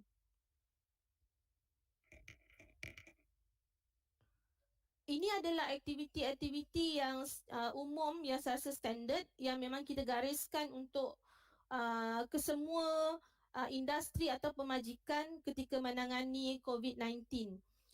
Cuma untuk top glove ini kita spesifik kita meminta supaya satu statement tidak menukar tempat tinggal kontak rapat tanpa pengetahuan PKD. Ini adalah satu masalah yang besar kerana pada awal mereka tidak declare siapa kontak kepada kes yang positif. Mereka telah membuat tindakan sendiri dengan menempatkan hampir 700, 600 ke 700 lebih pekerja yang menjadi kontak rapat di 8 buah hotel termasuk di Seri Kembangan. Jadi kita menghadapi kesukaran untuk kita memasang gelang, membuat swab dan lain-lain aktiviti kawalan dan juga pencegahan. Ini adalah gambar-gambar daripada keratan akhbar ataupun Twitter dan sebagainya berkaitan dengan MCO di Top Glove.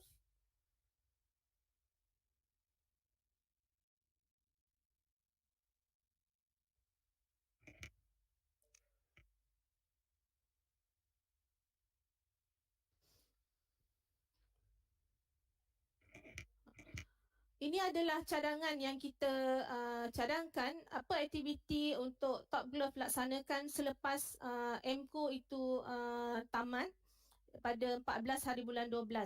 Semua aktiviti kita minta supaya Top Glove bertanggungjawab, tetapi sebab tu saya bangkitkan dalam masa yang sama kita tak ada bol polisi yang menetapkan pada masa itu semasa kejadian kluster teratai bahawa majikan perlu menanggung semua kos, semua aktiviti untuk saringan pekerja, kuarantin dan sebagainya. Pada masa kluster ini tiada lagi garis panduan tersebut dan kita terpaksa untuk meyakinkan, memujuk dan sehingga kita punya Datuk Dr. Chong sendiri datang untuk berbincang dengan Top Glove di Jabatan Kesihatan Negeri Selangor.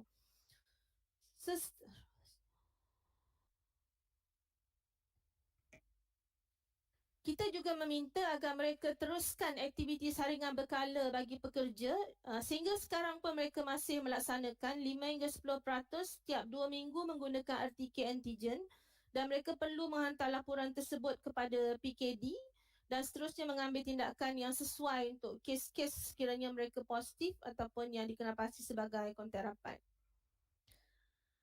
Kluster ini disiarkan tamat pada 17 April baru-baru ini selepas 4 bulan kita menanganinya dan kita rasakan ada beberapa masalah dari segi sistem kita sendiri untuk menangani kluster industri ini di mana kita ada minimum guidance daripada relevant ministry pada masa tersebut, sama ada dari MITI sendiri, daripada kita sendiri KKM, daripada KPKT, daripada Jabatan Tenaga Kerja dan untuk industri banyak mereka menyatakan bahawa tiada guideline ataupun garis panduan apa yang immediate action yang memang mereka kena buat.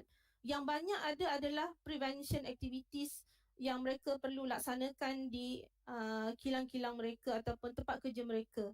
Dan juga kita dapati bahawa unplanned mass screening bila mana PKSO mengarahkan, PKFZ mengarahkan, MITI mengarahkan untuk membuat saringan warga asing, apabila unplanned mass screening, sistem kita tidak ready untuk menguruskan hasil daripada saringan tersebut, di mana kita perlu ada kita ada limited bed, kita ada limited kenderaan untuk evacuation. Kita juga pada masa itu tidak ada regional bed management unit, so kita terpaksa deal sendiri dengan hospital, dengan PKKN, dengan HKL dan sebagainya. Begitu juga pada masa itu kita belum begitu terbuka untuk menggunakan kenderaan-kenderaan selain daripada KKM ataupun kenderaan bantuan yang telah disenaraikan oleh PKD atau KKM untuk menghantar pesakit-pesakit COVID-19 yang positif. Dan pada masa itu juga tiada lagi polisi tentang fee untuk screening, transportation, swab, quarantine, isolation, treatment untuk foreign workers daripada kluster-kluster industri ini. Jadi adalah kesukaran untuk pihak PKD di mana kuasa yang ada pada kami itu kita tidak membuat polisi dan kita cuma terpaksa berbincang untuk meyakinkan mereka supaya uh, mereka pun ada keuntungan, ada benefit yang mereka dapat daripada tindakan yang mereka laksanakan. Ini adalah surat-surat arahan yang dikeluarkan oleh West Point dan juga PKFZ. Kesimpulannya, appropriate control and prevention activities memang kita rasakan kita telah buat mengikut kapasiti kita dan kita manage to control the biggest COVID cluster within 4 months yang expanded to third generation, dan kluster ini juga memberi peluang kepada PKD dan juga KKM untuk engage closely dengan other agencies, dan pada saya yang paling utamanya adalah untuk explore beberapa measures yang baru untuk aktiviti kawalan dan pencegahan COVID-19, terutamanya untuk kluster industri. Saya rasa itu sahaja. Sekian. Assalamualaikum warahmatullahi wabarakatuh dan terima kasih.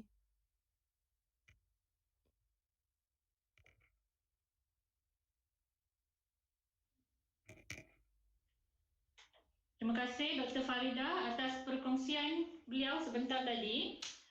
Pihak majlis mengucapkan jutaan tahniah kepada Dr. Farida dan seluruh pasukan dalam mengendalikan kluster ini. Pihak majlis memohon maaf kerana kita telah terlebih masa untuk perbincangan soalan.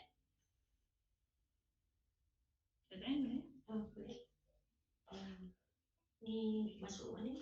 Ni masuk link. Para hadirin yang dihormati sekalian, apakah perasaan anda sekiranya sekarang setelah mengikuti perkongsian pengalaman pengurusan daripada dua kluster tersebut, yang kluster terbesar di Malaysia buat masa kini?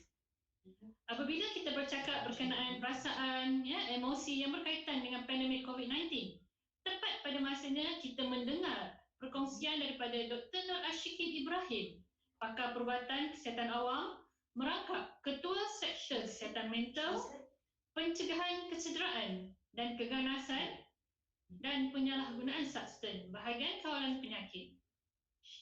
Tanpa membuang masa, saya menjemput Dr. Nashikin untuk menyampaikan ceramah bertajuk COVID-19 and Mental Health. Dipersilakan.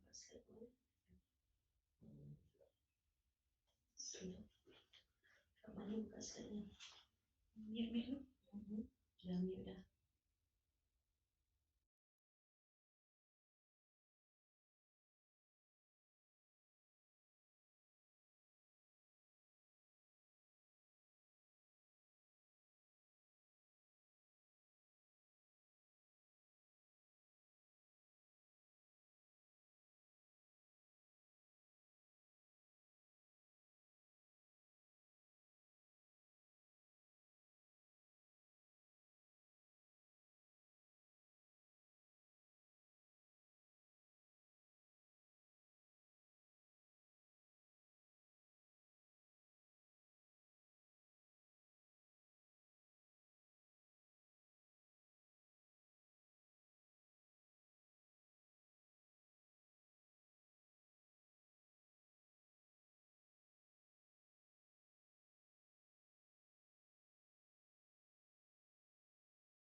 Dan salam Assalamualaikum warahmatullahi wabarakatuh. Dan salam sejahtera.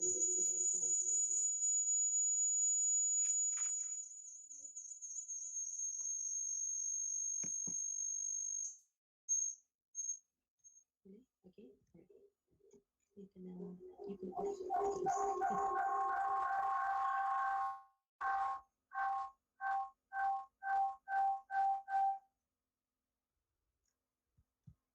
Okay.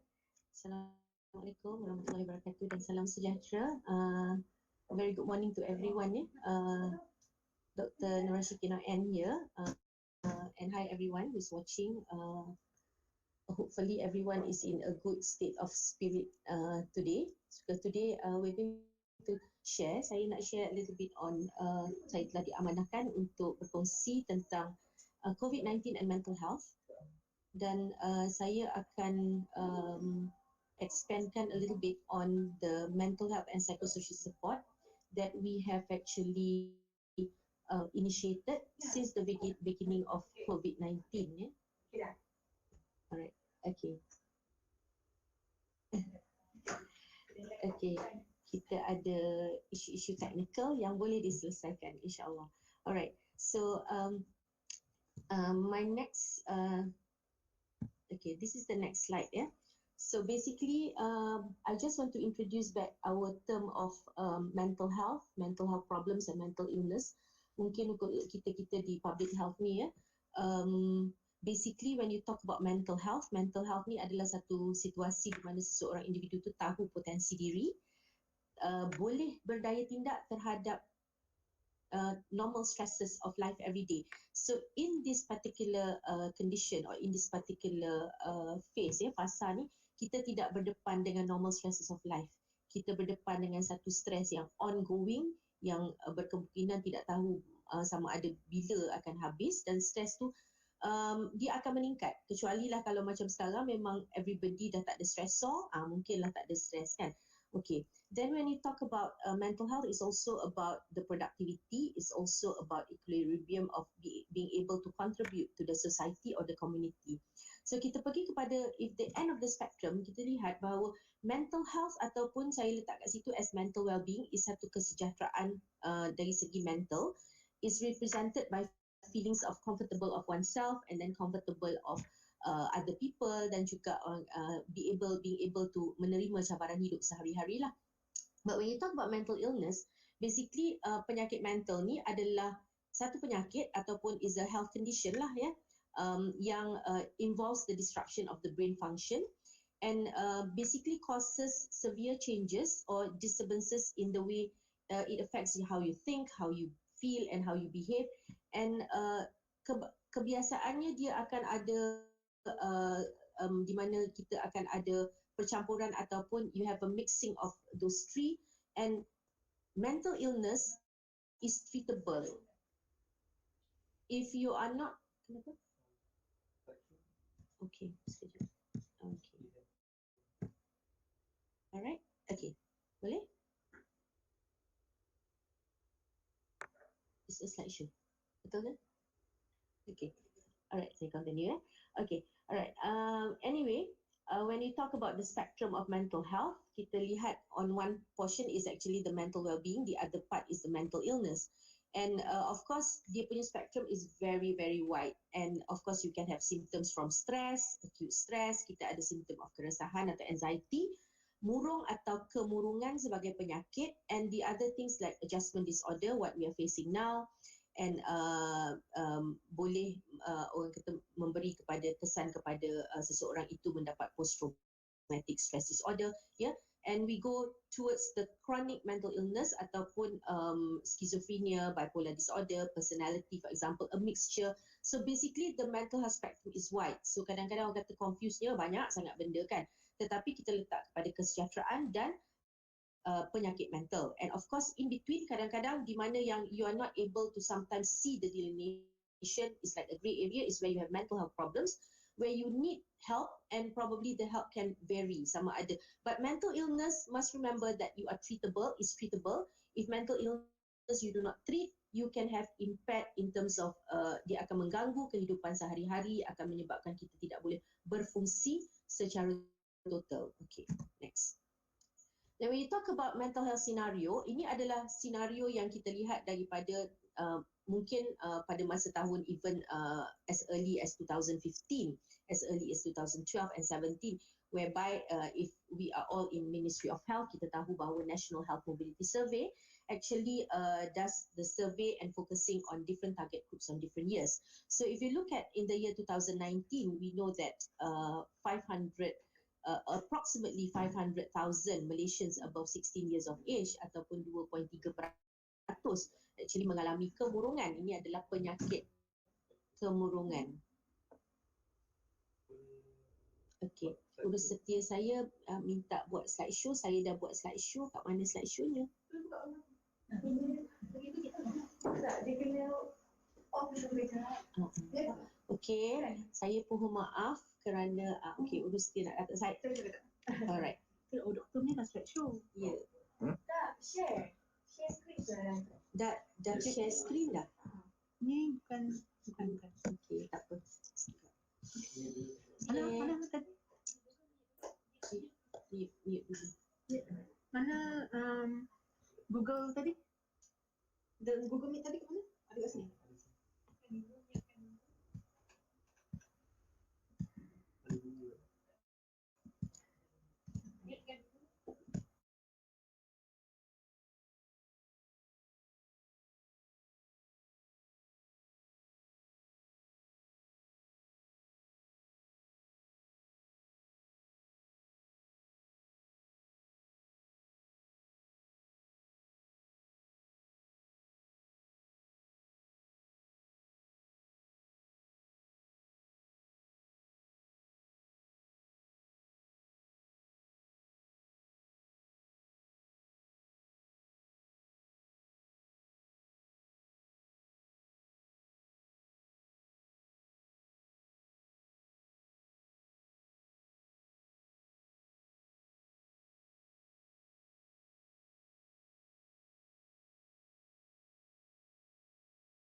Okey. Okey. Apa pula tu? Unmute lagi. Kenapa tu? Ya Allah. Okey. Unmute tu? Betul? Okey. Assalamualaikum warahmatullahi wabarakatuh. Again, okay. So, jika kau fikirkan kau boleh, okay. So, kita ada beberapa hiccups ya, sebab asalnya saya datang ke sini saya ingat senang kita nak ni kan, tapi tak apa, itu adalah cabaran ya. So jangan cuba tidak streskan diri kita. Okey, kita balik kepada sini masih lagi ya. That means when you talk about mental health problems, we have a few data ya, yang semasa kita buat semasa when we actually underwent kita melalui pandemik ini, kita dapati bahawa kalau ikut daripada suicidal behaviour ada beberapa komponen ya, daripada suicidal idea, plan and attempt. Kita lihat kepada yang belah kiri bawah tu, whereby we have actually data from Police Diraja Malaysia, Royal Police Malaysia, which showed actually 2% of increase of suicide cases, number of cases. And one of the most worrying is actually it's actually happening the highest dari segi percentage ya, dari segi peratusan dalam productive age group, iaitu antara 19 hingga 40 tahun. Kalau kita ikut, itu adalah terminologi belia kalau kita ikut. So basically belia is very very worrying ya, kalau kita belum ubah lagi definasi untuk belia sampai 40 tahun. Well, anyway, bila kita lihat about a survey that was done by Institute Social Malaysia, survey ini dibuat hanya dalam jangka masa 2 bulan sahaja, didapati approximately about 2% of frontliners having severe mental health problems. And then kalau kita lihat mental health problems in the elderly, walaupun ia dilaksanakan pada 2018, the current situation, sources from Jabatan Kebajikan Malaysia, JKM, Jabatan Kebajikan Masyarakat, showed that of 2,121 residents, elderly residents yang berada di institusi-institusi warga emas di bawah JKM, showed that 27% of residents was diagnosed to have mental illness. And if you look at our psychosocial issues that we receive through our calls yang di peringkat kementerian bergabung dengan agensi-agensi lain seperti Talian Kasih and also JAKIM, approximately until 31st December, approximately 75% the total calls adalah berkait dengan isu-isu yang memerlukan emotional support. So then if you look at the stresses in COVID, it is common because sekarang kita tidak berdepan dengan satu stres yang biasa. Kita berdepan dengan satu stres yang berpanjangan. So when you talk about mental health, komponen stres memang ada dalam mental health itu. So one of the main things kalau kita tengok mengikut fasa, semasa kita baru-baru lagi dilanda dengan wabak ini seluruh dunia, a lot of people are viraling things. Everybody wants to be the first one to viral news, rumors, information. So itu sendiri menyebabkan orang yang melihat menjadi stres, orang yang nak memberi information pun menjadi stres sebab dia letak stres pada diri dia sendiri. The mental health itself, dia rasa macam kalau dia menjadi orang yang pertama menyebarkan benda tu adalah satu kejayaan kepada dia. So basically, and when you have closures in school sahaja, we wouldn't have in the daily school because people are coming in and out, children kan. Jadi akan menjadi masalah stressor. Contohnya ibu bapa bekerja. Macam sekarang kita tengah dalam identifikasinya lockdown, ibu-ibu, bapa-bapa kena bekerja, anak-anak di rumah. Dan ada separuh kementerian, contohnya macam katakan Kementerian Kesihatan, kita tidak ada working from home. Jadi those are the stresses di masa ini because the mothers now have to bring the children to work, contohnya kan, because taska pun tidak dibuka, sekolah pun tidak dibuka dan sebagainya. So taska buka tapi mungkin ada juga di antara ibu bapa yang merasa risau. They are very worried of sending the children to schools to mix with other children. So deterioration of trust, ni yang kadang-kadang kan, wow, in government agencies, in us, KKM tak jujurlah, KKM tak teluslah. Contoh, we're talking about our government agencies and even other agencies are also facing the same problems. And of course, people do not want to go. A lot of people are calling into the Talian Psychosocial asking whether should I go? My appointment is today. I have to check. I have a prostate problem, example, and do I need to go? It's not that urgent, but if I don't go, I may have actually missed my appointment and probably the next appointment will be in a year's time. So, benda-benda macam tu. For people with mental illness, one of the stresses during COVID-19 is actually the risk of relapse. Okay, yesterday saya personally had a relapse on a person with schizophrenia, chronic schizophrenia, yang orang kata seseorang yang dikenali antara kenalan, ya, anak-anak dan sebagainya, dan that particular risk of relapse is because support system, because support system banyak isu-isu je, social issue, dan kadang-kadang support system and the system itself in our healthcare setting, because kita ada banyak, contohnya saya ambil stressor yang dialami oleh penjaga itu yang semalam tak tidur daripada pukul 10 pagi sampai pukul 4 pagi, ya, this is a true incident, kerana kita punya system itself does not allow, for example, bila you ambil seseorang pesakit untuk dibawa ke hospital, does not allow to cross border. Kalau dia ada appointment dekat PPUM, dia tak boleh pergi ke PPUM walaupun rekod dia semua di situ. Tetapi dia sebab dia duduk di kawasan yang berkait dengan Kelang atau Shah Alam, dihantar ke hospital Kelang. Jadi banyak stressor yang berlaku semasa COVID-19 ini, dan common symptoms of other health problems that can lead to fear of infection, ya. And also social stigma. So when you talk about social stigma, bila kita cakap pasal COVID and mental health, one of the earliest thing that actually happened was people was stigmatizing those who are infected and their family members. So basically, we are punishing them in harsh words, So it affects their mental health because they feel that, they are the person to be blamed. And people start asking, why did you go there? Why did you not patuh SOP? Sedangkan kadang-kala a lot of people, bukan saja kehendak, we've got a lot of losing of lives, and even among our healthcare workers, di peringkat pengurusan tertinggi pun ada, if kita dapati ada yang juga social stigma, because mengatakan contohnya apabila kita punya even our healthcare worker dijangkiti, dia telah menjadi satu stigma bahawa mereka tidak patuh pada SOP dan sebagainya, So social stigma towards those treating and caring for patients. This is in fact even among the family members. There was once a person who actually, a healthcare worker, who actually said that, apparently upon arriving from home, the husband kata, no, you have to stay, duduk kat situ, jangan dekat dengan saya, jangan dekat dengan anak-anak.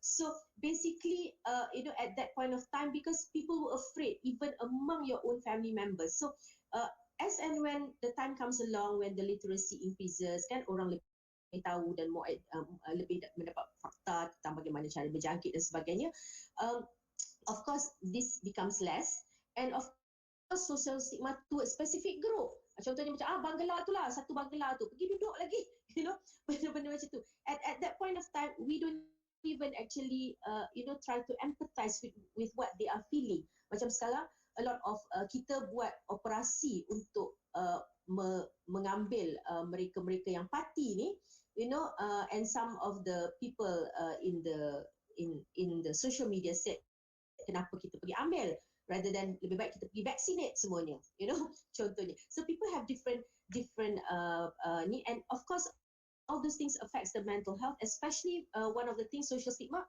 When you talk about social stigma, you talk about mental health and COVID. Basically the mental health is also affected by looking at the social media itself, spending more time in the social media, a lot of time, because people are being locked down in their own homes. So we tried to come actually out with a very simple infographic about perubahan ataupun impact of COVID on mental health. What are the emotional and psychological disturbances that can happen? Most of the time, a lot of people now do not have enough sleep, ataupun they have sleep disturbances. You don't sleep until 4 o'clock, or you sleep at 10, you wake up at 2, because you're worried about certain things. And a lot of things have a lot of anxiety, keresahan, kebimbangan, kerisauan, and agitated. This one, agitated ni banyak berlaku kepada orang. Kadang-kadang these are the effects of mental health, yang common ones. I think a lot of people know, and I'm sure that most of us tidak terkecuali saya juga, kadang-kadang mungkin ada perkara-perkara ini, and on and off, you have difficulty, you have stress, and of course you have rasa sedih, especially when you hear macam for this past few days, I think few weeks ni, kita selalu mendengar ada di antara mereka yang kenalan, bila dalam WhatsApp group semuanya innalillahi wa inna ilaihi raji'un, kan. Jadi that itself, and we experiences losing the people that you love within your own cling of family ataupun rakan-rakan rapat, which is very sad. So the impact on of mental health in COVID, the impact on COVID on mental health is not deniable, memang ada. But one of the things that I think kita in terms of public health di sini, we need to be able to advocate the public. How do we actually recognize when we need more help than just counselling, ataupun we need more help than just orang kata talking to a friend, So the mental health issues during this COVID pandemic, biasanya apa yang kita dapat berjaya kumpulkan is basically we have to face these new realities, and basically requires adaptation. Adaptation ni macam ni lah, walaupun kita dah adapt dah setahun dah untuk when we actually using virtual webinar dan sebagainya, kita masih ada perkara-perkara things that we have to face on a day-to-day basis, so which actually causes you to feel stressed. But basically you have to take a step at a time during this COVID pandemic. As a result of uncertainty, what's good. A lot of people say there's no light at the end of the tunnel, but I always believe that there will be an end. Jadi itu yang, that positivity that we need to maintain is very, very important. Family conflict, lack of social support, significance of daily movements restricted macam sekarang, kan. But now probably because we have adapted these new realities, as because we have actually undergone MCO MCO1, MCO2. Negara kita je yang sebenarnya ada MCO1, MCO2, MCO3. Ya. So itu pun menjadi satu isu menyebabkan orang stres. Tak payah nak stress over certain simple things. Focus on the things that you can change. Okay, alright. So risk factors, if a person, at this point of time, we are not diagnosed. Okay, we may have a lot of people, they may have mental illness, but they go undiagnosed. But basically, if you have social issues, psychosocial risk factors that contributes to mental health problem, this can worsen during this COVID period, COVID-19 punya pandemic, especially when you have financial difficulties even before COVID-19.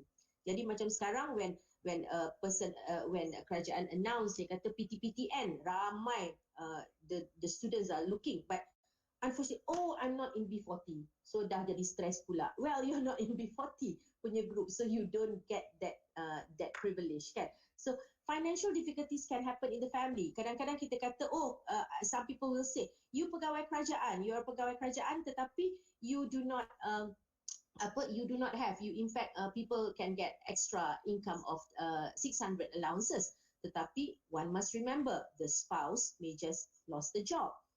So there's a lot of things that actually causes risk factor. Trauma, violence, ini perkara-perkara ni kita dapat calls, and we channel, we'll share with you later. I'll go a little bit faster. So psychological effects of COVID-19 among healthcare workers, and online survey showed that a survey by Institute of Health Behavioral Research involving 6,616 healthcare workers, which involves the government and the private sectors, with that category and also demographic of nurses, medical doctors in a category of in terms of age group, right until more than 61 years of age. Ada yang dekat private, especially when you have contract workers. And if you look at the results, overall it shows that healthcare workers overall 58%, above 50% had good mental health, but 14.2% was at risk in developing severe mental disorders. So this basically, if I'm not mistaken, they used the Kessler, and if you look at the percentage of healthcare workers at risk of severe mental disorders by profession, it shows that the highest actually belongs to the category of inspektor kesihatan yang dulu ataupun PPP, PPKP, kan? PPKP lah, Assistant Environmental Officers. So and of course comes after that is those people in the labs. In the labs, they're very stressful.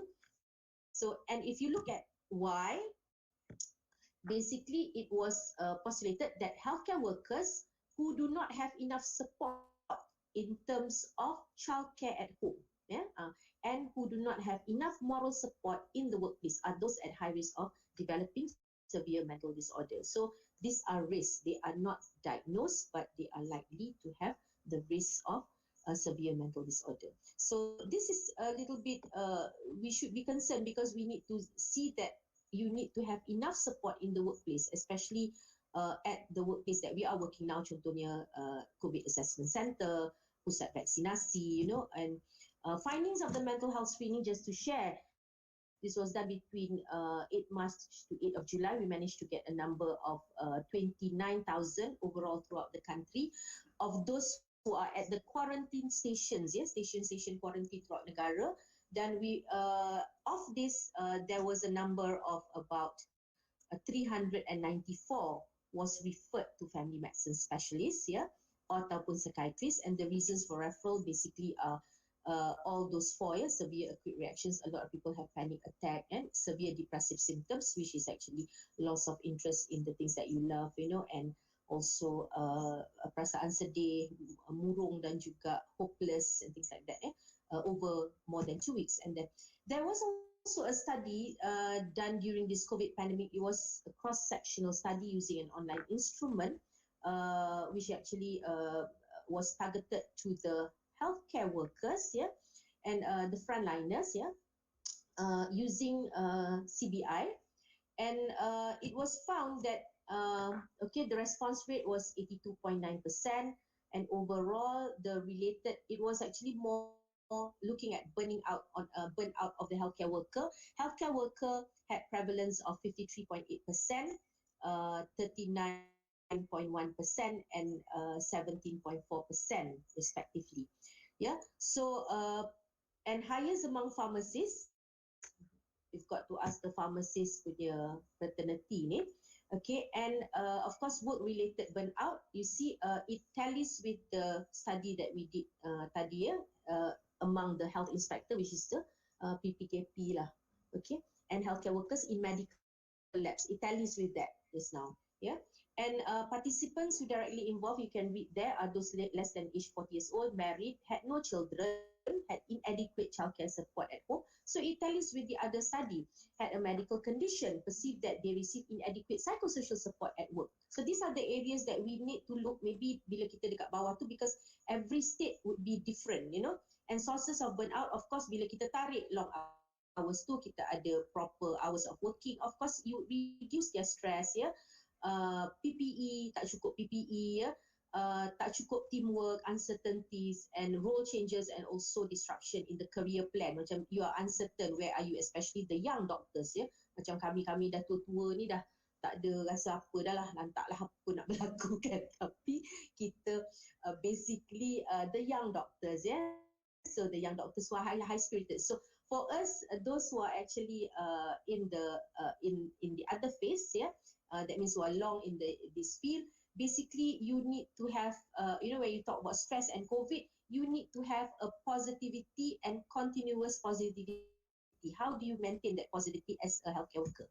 Okay, this is just a dust screening, ya. Kita dapati from 192, 462 online. Using that, that was maneuvered by also dibantu oleh JKN, I think JKN Wilayah, yeah. And we found that, of course, we had a small percentage of those having severe and very severe stress, anxiety, and depression. And if you zoom into the healthcare workers in the hospital itself, of this, yeah, although the percentage might be small, there was a number of healthcare workers, according to the data that was collected. Of this, we had 322, which is 38.3%, was referred from the referred cases to counselors and specialists, which are psychiatrists and FMS, was diagnosed to have mental illness. The only thing that was lacking was we were not able to collect the data whether the mental illness is a new mental illness ataupun it is a pre-existing mental illness that has relapsed, because our healthcare worker may not come forward to say that they do have mental illness before COVID, and they are probably on treatment because of stigma. Itu stigma, okay. Alright. Then talian psychosocial that we did between the three showed that in cumulative, from 25th of March when we first started the helpline, until the 31st of May, it shows about 145,704 calls that was received. And of course, but if you look at the number of calls, this is only until 1st January until 31st May, it's approximately reaching the whole of that year for last year. So if you look at the things, because it's very difficult, because when you talk about the issues, a lot of people have 2 or 3 issues when they call, and most of the time, if we talk about maklumat COVID itself, that means they are just asking about COVID information. They should be calling CPRC, but the CPRC line apparently is so busy too. And then the maklumat COVID does not require the emotional support and things like that. Yeah? And things like macam isu rumah tangga, keganasan, we refer appropriately to the appropriate authority. Then these are among the issues that was faced, yeah? Uncertainty in life. They depict the symptoms of severe stress, worry, loss of hope. Saya berasa macam tak nak hidup dah tak ada duit. Saya baru bercerai, contohnya macam tu lah, ya. And anger because people do not actually patuh SOP, anger terhadap I remember we got a call that we got even an email that from a particular person saying that, can I report my family member because he is actually having 2 wives and he's actually coming over to this house and that house. So we are afraid that we might be infected. So basically that kind of anger pun ada, thoughts of ending one's own life, and of course challenges in our new realities requiring online. So this is just a repetition, and relapse of mental and behavioral disorders. So principles of psychosocial intervention. Basically, disaster and crisis and pandemic can cause immediate and long-term psychosocial impact. We'll go, if you look at the psychosocial response pyramid, kita nampak we need to actually strengthen our community and family support di sini. Basic mental health care is above, and of course before they go into the specialized services that been seen by the psychiatrists ataupun the psychiatric fraternity or even clinical psychologists. So di sini organisation of service, what we have done, I'll go a little bit into detail. Kita ada Ministry of Health.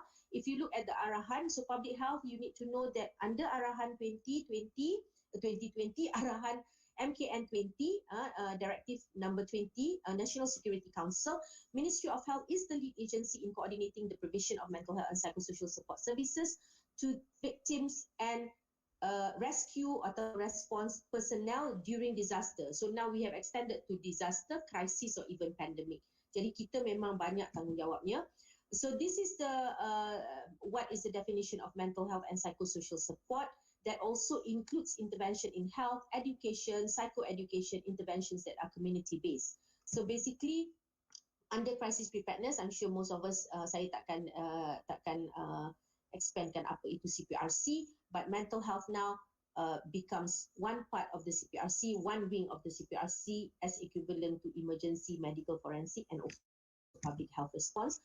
So MHPSS, what we call as mental health and psychosocial support, will be activated and in response to disaster according to available SOPs, and is coordinated by the NCD unit dekat state level. Dekat sini is being coordinated by our mass sector, and also we work together closely with the perkembangan, and of course provided by teams mobilized at the state, and you can read there the team members consist of all those, and especially people who are actually trained.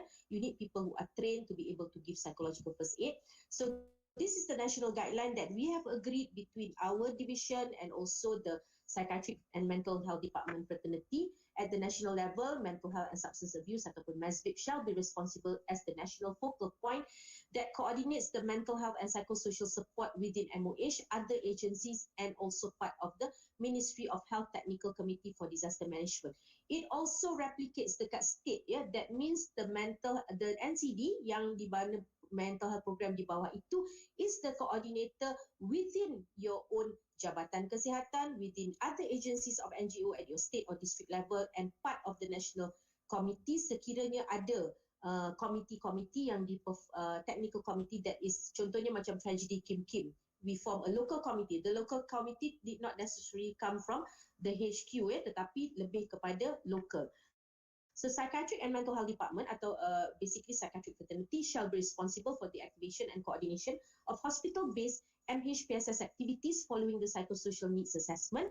But if the hospital is without Psychiatric or Mental Health Department, coordination shall be the responsibility of psychology counselling. So kita dah ada apa yang you all faham sebagai CFS ataupun counsellors, registered counsellors, pegawai psychology counselling contract di bawah itu, yang kebanyakannya menjadi focal point ataupun coordinator di peringkat district. Okay. So here, if you look at the red arrow, the technical working group, mental health and psychosocial support services sits under the main executive committee to the disaster management, and disaster management of MOH. So alright, so you can form that. Kita buat satu guideline yang generic, yang tidak begitu and if you need, for example, in terms of disaster, of course other agencies, contohnya macam katakan dia nak bekerja, nak provide mental health and psychosocial support at district level at CSC, they are supposed to also report to the operation post di peringkat district. That means whoever yang menjaga dekat peringkat district tu, so that people can coordinate the activities and the teams better. Okay, alright. Then at the district level, what is happening? Kita tahu bahawa if you have any disaster atau pandemic, ini berlaku pada district and state level. Tetapi sekarang dia dah macam ada, we need to customize because it is happening at overall at the national level, and sometimes contohnya macam when we set up my apps, it's under the Jabatan Kesihatan Selangor ataupun Selangor State Health Department, but of course even the counsellors are also coming from the Selangor State Health Department, working together with NCD, although the counsellors at the State Health Department are initially involved in the provision for staff punya mental health. Tetapi but then walaupun kita kata district health officer di sini, tetapi sometimes the mental health service needs assessment probably will be given to the person in charge at the district level. So teams will be deployed. You need not have a meeting to deploy a team. You can just deploy one team atau you can just activate once you have the needs assessment that you need to send a team down. Contohnya macam MyApps, kita tahu bahawa we need to send and place the people there, so we deploy one team. So how you get the team is to identify the team. So roles and responsibilities of the public health specialist, especially kita boleh replicate dekat district level, especially the needs assessment. Coordinator, whether be it at the state or district level, you can identify the teams and you need to actually come up with rotation schedule, because you probably need to work even with the family medicine specialist, which is probably not coming from the NCD punya side.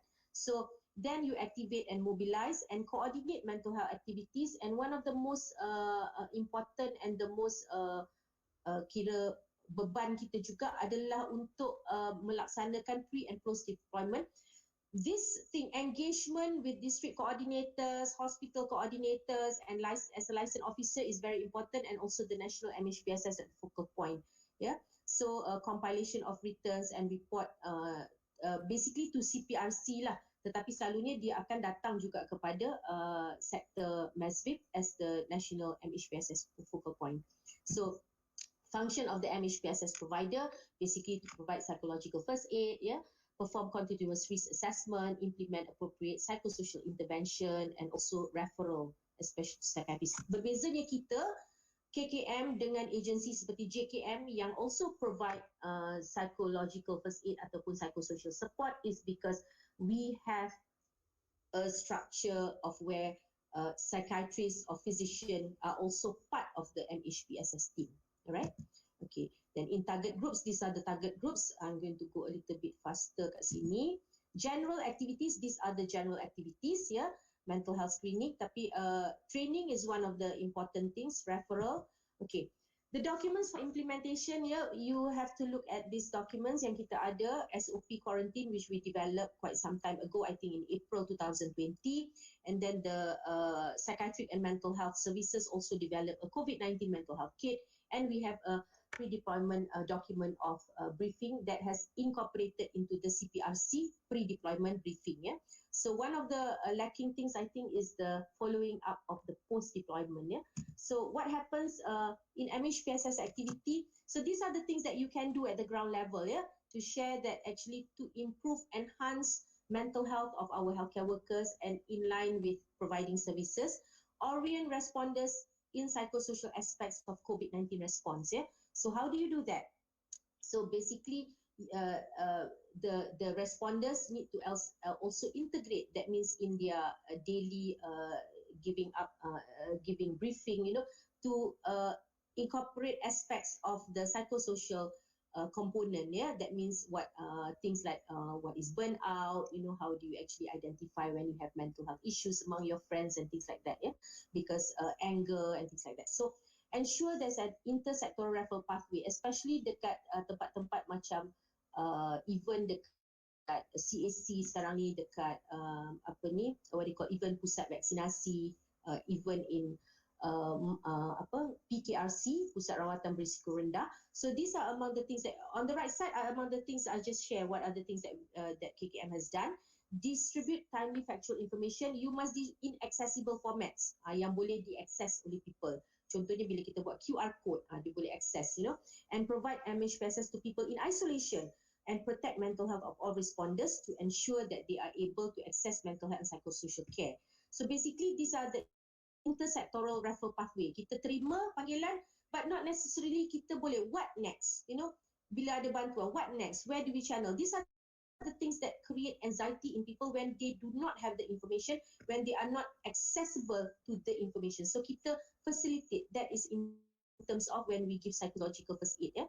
And then where to get help. These are the things, yeah, where to get help, even the list of CAC, so people with providing mental health and psychosocial support, when you actually address the social issue that is causing the person to be in distress, you actually lift up their the things that is actually causing their stressors that actually can lead to mental health issues in a long-term run. Helplines in Sabah, for example, Sabah did a psychosocial support specifically dekat talian Jabatan Kesihatan Negeri, and they have different locations with different numbers that is accessible to the healthcare. The hospitals are also providing crisis counselling, where to get help, psychological first aid. You provide what are the times and dates, because this can be voluntary and online when can you have, but of course you need to identify who is going to do all those things. Then these are the things that engage and discussion at the local level. You need to engage with other agencies to ensure that, because you can't be taking care of everyone's mental health, you can't be taking care of all agencies' mental health, but you need to do task shifting. That means you need to give your information, what is expected out of them, what can they do to actually help with the mental health of their own agencies frontliners. So at the quarantine, my apps ini dah lama masa ni my apps 2.0, my apps 1.0, and then we have virtual sessions, we have activity art therapy for children. Those are among the need.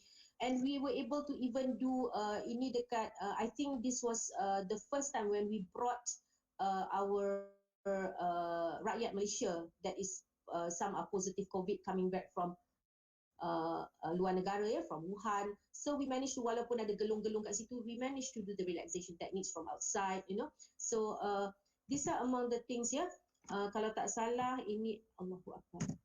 Mana dia? Okay. Contohnya yang ni ni ada buat TikTok ni. Okay. So basically we have a stress release corner at my apps for healthcare workers. Kadang-kadang kita tak terfikir ramai-ramai seronok dia orang ni dekat menari-nari, walaupun at least it relieves their stress. So sometimes kata we have to be serious, but music is a therapy for mental health. For some people, tak kira lah music tu humming ayat Quran ke whatever, but bila pergerakan, we go back to exercising produce endorphin. So these are the things that you can do walaupun ramai-ramai positive COVID kat situ. So basically those are the things. So sometimes it's outside of the box that we may think that it may not be appropriate, but sometimes it helps, these things. And kita ada sudut motivasi. If you all go down to my apps, you have even the people from NATMA, from Tentera, semua duduk kat situ. So mental health activities too, setting up a web chat messenger. I think a lot of people are doing this. Kita ada beratus-ratus mungkin. Saya pun tak tahu, tak kira berapa messenger group yang ada, which sometimes also create stress for us, tetapi manage it accordingly. Alright, so tele-psychosocial support service, mental health screening, ini semua you all dah tahu. Saya cuma nak tunjuk gambar di sini, our support helpline yang kita we monitor the NGOs at the national level, so you can also do that at the state level. And this is the counsellors. These are in the early phases dulu, when we had we managed to obtain a room to actually provide our tele helpline center, and then handling pre-deployment kita buat, and then going down to the quarantine stations to see to actually visit and have a chat with our healthcare worker, because sometimes we do not on the right side we were having chats even with the hotel people. The chef was actually having severe stress because he doesn't know what to cook every day. He was very stressful, and sometimes you can imagine, macam tu pun you nak stress, takkan nak stress benda tu, tetapi yes, and it affects their mental health. Okay, so this is the media coverage. We had online briefing, training, psychoeducation, infographics and things like that. The third one is to address, of course, this is something a little bit challenging. I think it's not easy for existing people with existing mental health condition who are affected by media and social media, seeing people who commit suicide, seeing the methods and things like that. It's not easy because we do not have a crisis intervention team to go to the house and actually comfort people, and addressing stigma, of course, by providing positive messages like on the right side. So provide grief counselling. That is what we're doing, especially to individuals who lost their family members. So bila kita nak berkata-kata di social media, especially, it affects people's mental health. Be careful what you say. You may have it inside here, but keep it inside there for the moment, because if it hurts other people's feeling, it affects their mental health, and you would not know what is the outcome of that person. Okay, integrate response activities into existing services. Macam contohnya, we have in COVID assessment center di stadium. What we are trying to do now, now that a few of us are going down, to actually look at how we can integrate the response activities into the existing service. Contohnya tempat menunggu, katakan mereka menunggu nak tunggu bus pergi ke My Apps, they will have to wait like 5 hours. So maybe we can do like a slideshow, we can actually do activities there, you know, because although the fact that we know that we are very lacking in our resources. Ini saya tabik ya, siapa negeri lain juga yang pernah buat ya PFA grief counselling for flood victims ini semasa COVID pandemic, this was last year. Mereka turun meredah air dengan boat, dengan naik boat dan sebagainya. Ada video lagi.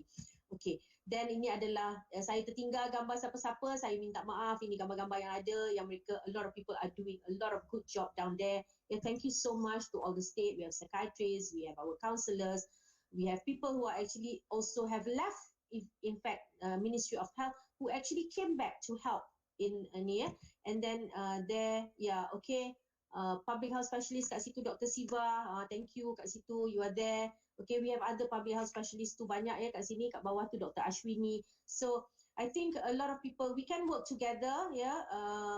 So that is so important. Okay, so lain, okay. Saya rasa saya dah habis kejap. Give me about 5 minutes kalau boleh. I just would like to touch a little bit on burnout, because burning out now, a lot of people are burning out. Kenapa?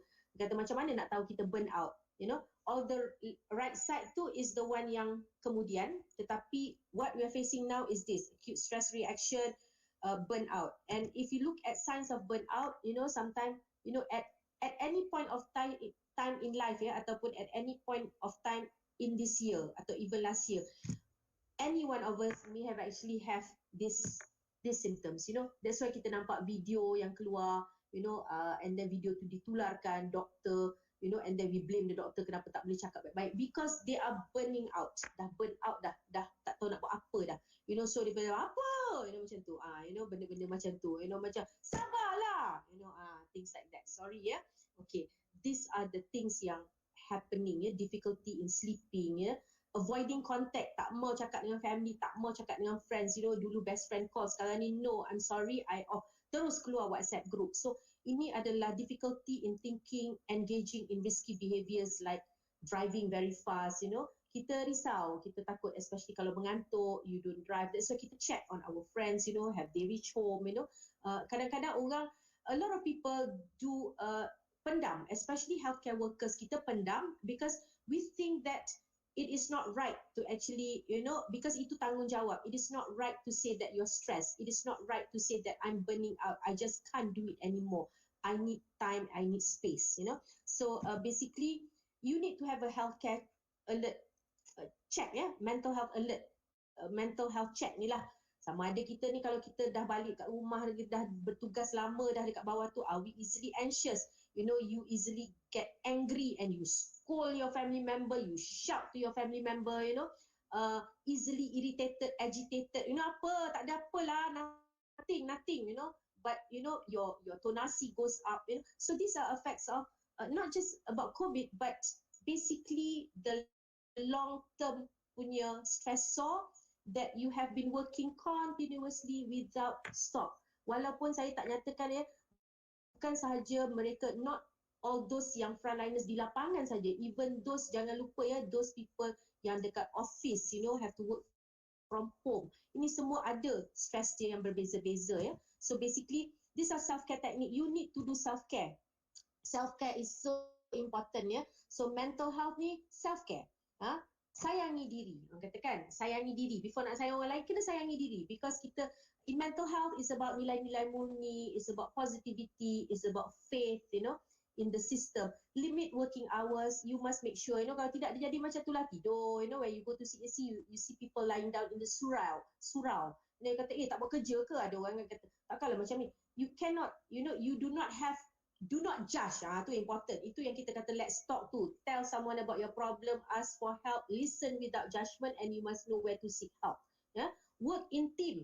Teamwork tu important. You may disagree, tapi disagree janganlah sampai tak bertegur sapa. Because it's teamwork. Engage in regular self-monitoring and recognizing signs of stress. Stress kadang-kadang kata lenguh kaki, ya Allah tak cukup tidur, sakit belakang, you get all sorts of problem. You can even be diagnosed with things like cervical punya problem, radiculopathy, spondylosis. So basically try to actually minimize your stress. Talk to your family members, the people that you love, about your problems. They may not be able to solve the problems, but by talking, relieve a little bit of your burden. Supervisors about your feelings. It's okay to tell, I'm very tired, I'm just feeling angry, I may not need to take off for a while. So just go somewhere, do breathing relaxation techniques. Tarik nafas. Ada orang kata tarik nafas 4, tahan 4, dan hembuskan 8. Okay, so tarik deep breath setakat mana. Kalau yang merokok, healthcare worker yang merokok, dia tak boleh tarik nafas panjang-panjang, okay.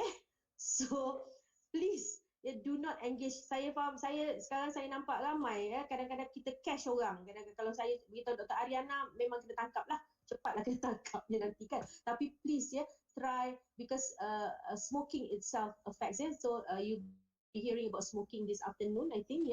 Okay, maintaining social contact, connectedness, ini important. Connectedness, connectedness to your friends, connectedness. We are in this together. Ingat Okay, self-care, engaging in enjoyable activities. Kadang-kadang dalam keadaan tu pun you boleh exercise, you boleh ni kan. So do not limit yourself. Of course, selagi dia tidak mengganggu ketentraman orang lain dan dia tidak diviralkan di social media, kadang-kadang kan dia menjadi stres kepada kita pula dia viralkan benda-benda kat social media, sedangkan those are the things that they want to do. Physical exercise, actually itulah, physical exercise tidak maksudnya membawa orang tu, sebenarnya itu terpaksa. Physical exercise is actually Aida, okay, is actually walking. Okay, when you feel like you want to slap somebody, ambil pakai kasut sport ataupun berjalan. Okay, it produces endorphins because it's an exercise. Exercise, of course, by definition, you need to do it 3 times, more than 3 times a week, every day for a minimum of 30 minutes. But at least, because sekarang ni, to tell you the truth, banyak orang tak ada masa nak exercise, dah tak boleh nak exercise, So because it's like ongoing kerja, by the time balik nak tidur kan. Maintain health and stamina by taking good food, okay, bars, reduce intake of coffee. I'm telling that to myself too, okay.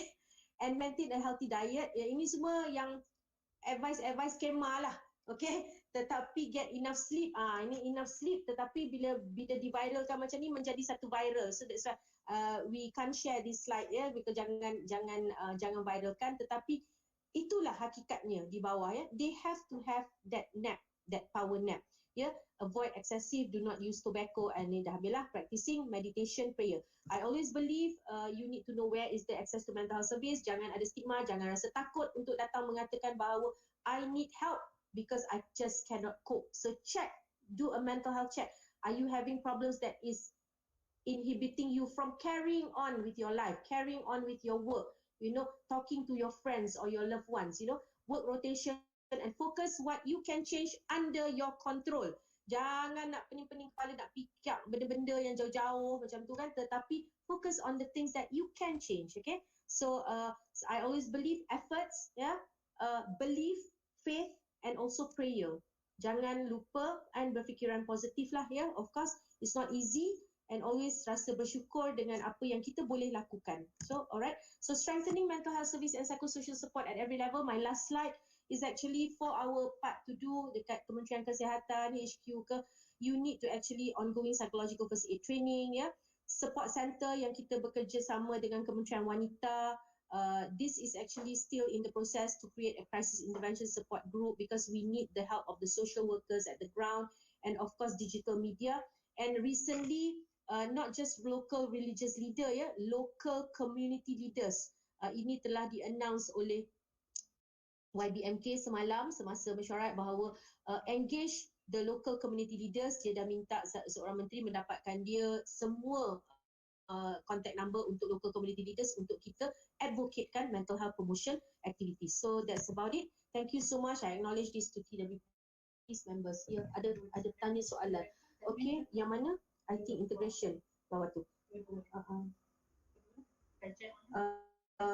Okay, kajian online saya jawab Dr. Anita dulu. When managing mental issue, do you think that we need to target the root cause? Yes, Dr. Anita, I agree that we need to target the root cause. Tetapi the root cause tu, we have to engage our, that means it is actually menjangkaui daripada Kementerian Kesihatan punya keupayaan.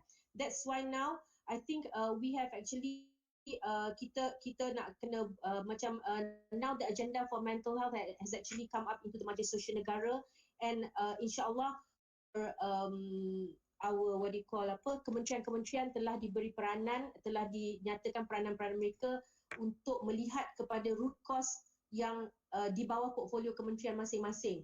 So the root cause, of course, I think we also need to have a national wide study lah untuk kita nak buat root cause tu, tetapi I think kekangan kita lah. So we actually need to engage. Mental health is also about engagement, because the root cause, the psychosocial issues is beyond Ministry of Health.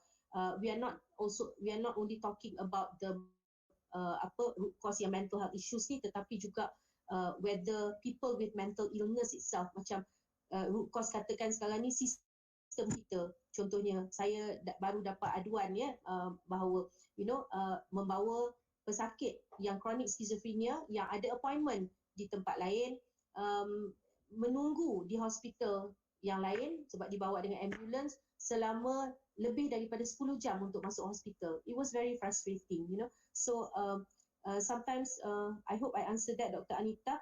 I think integration is important. Healthcare workers stress out. JKM can help establish. Yes, JKM, children also accept for country, not only other people's lives. Yes, children, that's why kita engage dengan Kementerian Pelajaran. But of course, every kementerian kita slowly. Mental health ni dah bergerak, saya rasa dah sekian lama dah.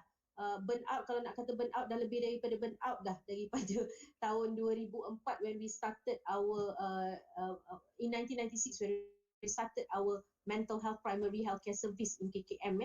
Tetapi now we need to look at it in a different way. That means we need to engage with macam JKM. Tapi JKM pun mengatakan pada saya, doktor, saya punya social worker semua tak train. So we need to help them, to train them, and contohnya counsellor yang dia ada pun tak ramai. So we need to, because kita tak ada lagi sistem whereby we can cross border counsellor, maksudnya cross pathway. Katakanlah kita ada problem di sini, healthcare worker, kita tak nak jumpa orang kat sini, kita boleh jumpa orang dekat JPA, counsellor kat JPA. But sometimes that does not happen.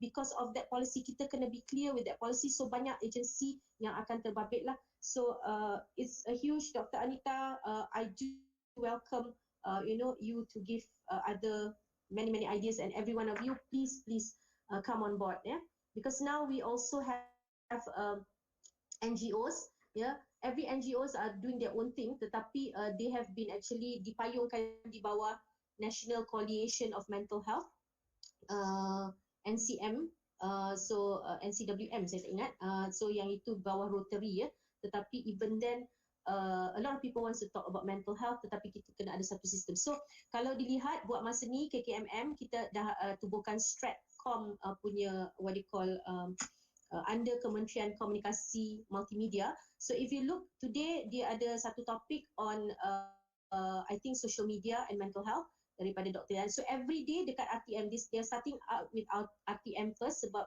katanya Kementerian Multimedia hanya boleh target kepada RTM dulu dan di-expand kemudian. So plan dia untuk 6 weeks akan datang, setiap pagi akan ada 30 minit. Jadi arahan daripada YBMK, kita akan blast daripada hari ini, setiap hari akan ada satu infografik untuk mental health. So that is as much as I can share. Thank you, my acknowledgement to my team members, Technical Working Group of Peace daripada JICA, State District Officer, Dr. yang mana bantu-bantu saya share slides little bit. So thank you very much, and also to my sector Masjid punya ni, dan juga to the organizer, thank you so much for having me. Assalamualaikum, dan to all of you, stay safe and stay mentally healthy. Alhamdulillah.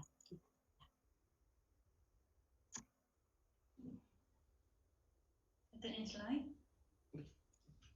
Yes. Yes, okay.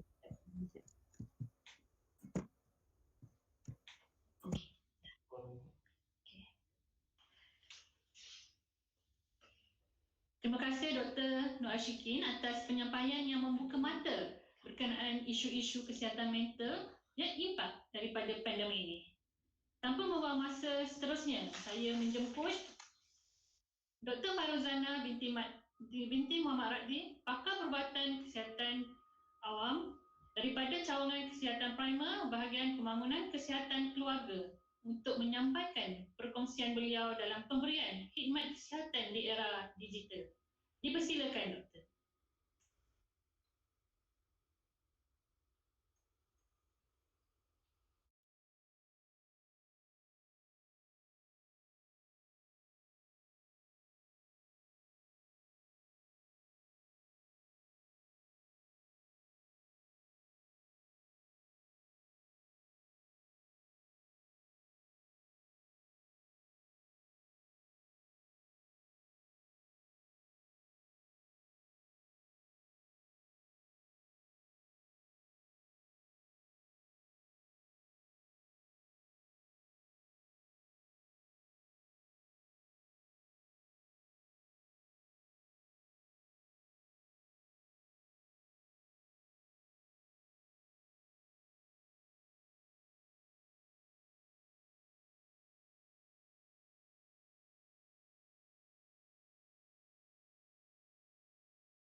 Buka kamera kejap ya.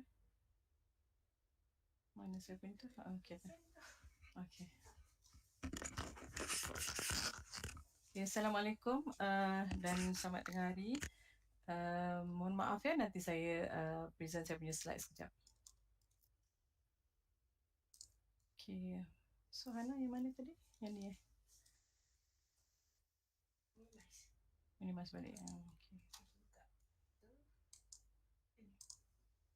Okay. Okay. Okay. Thank you. Okay, just checking. Everyone can see my slide?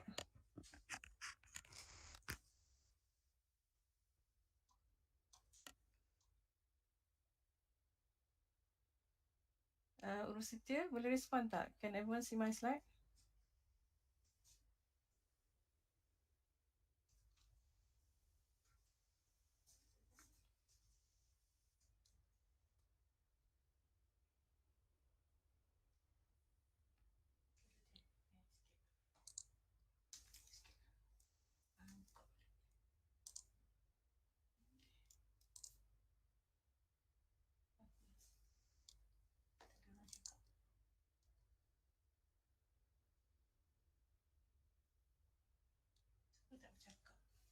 Sudah. Okay. Can I proceed? Ya, Dr. Faruzana boleh dipersilakan. Okay, thank you. Sebab tak ada orang respond, so I don't know whether everyone is hearing my presentation or not. Okay.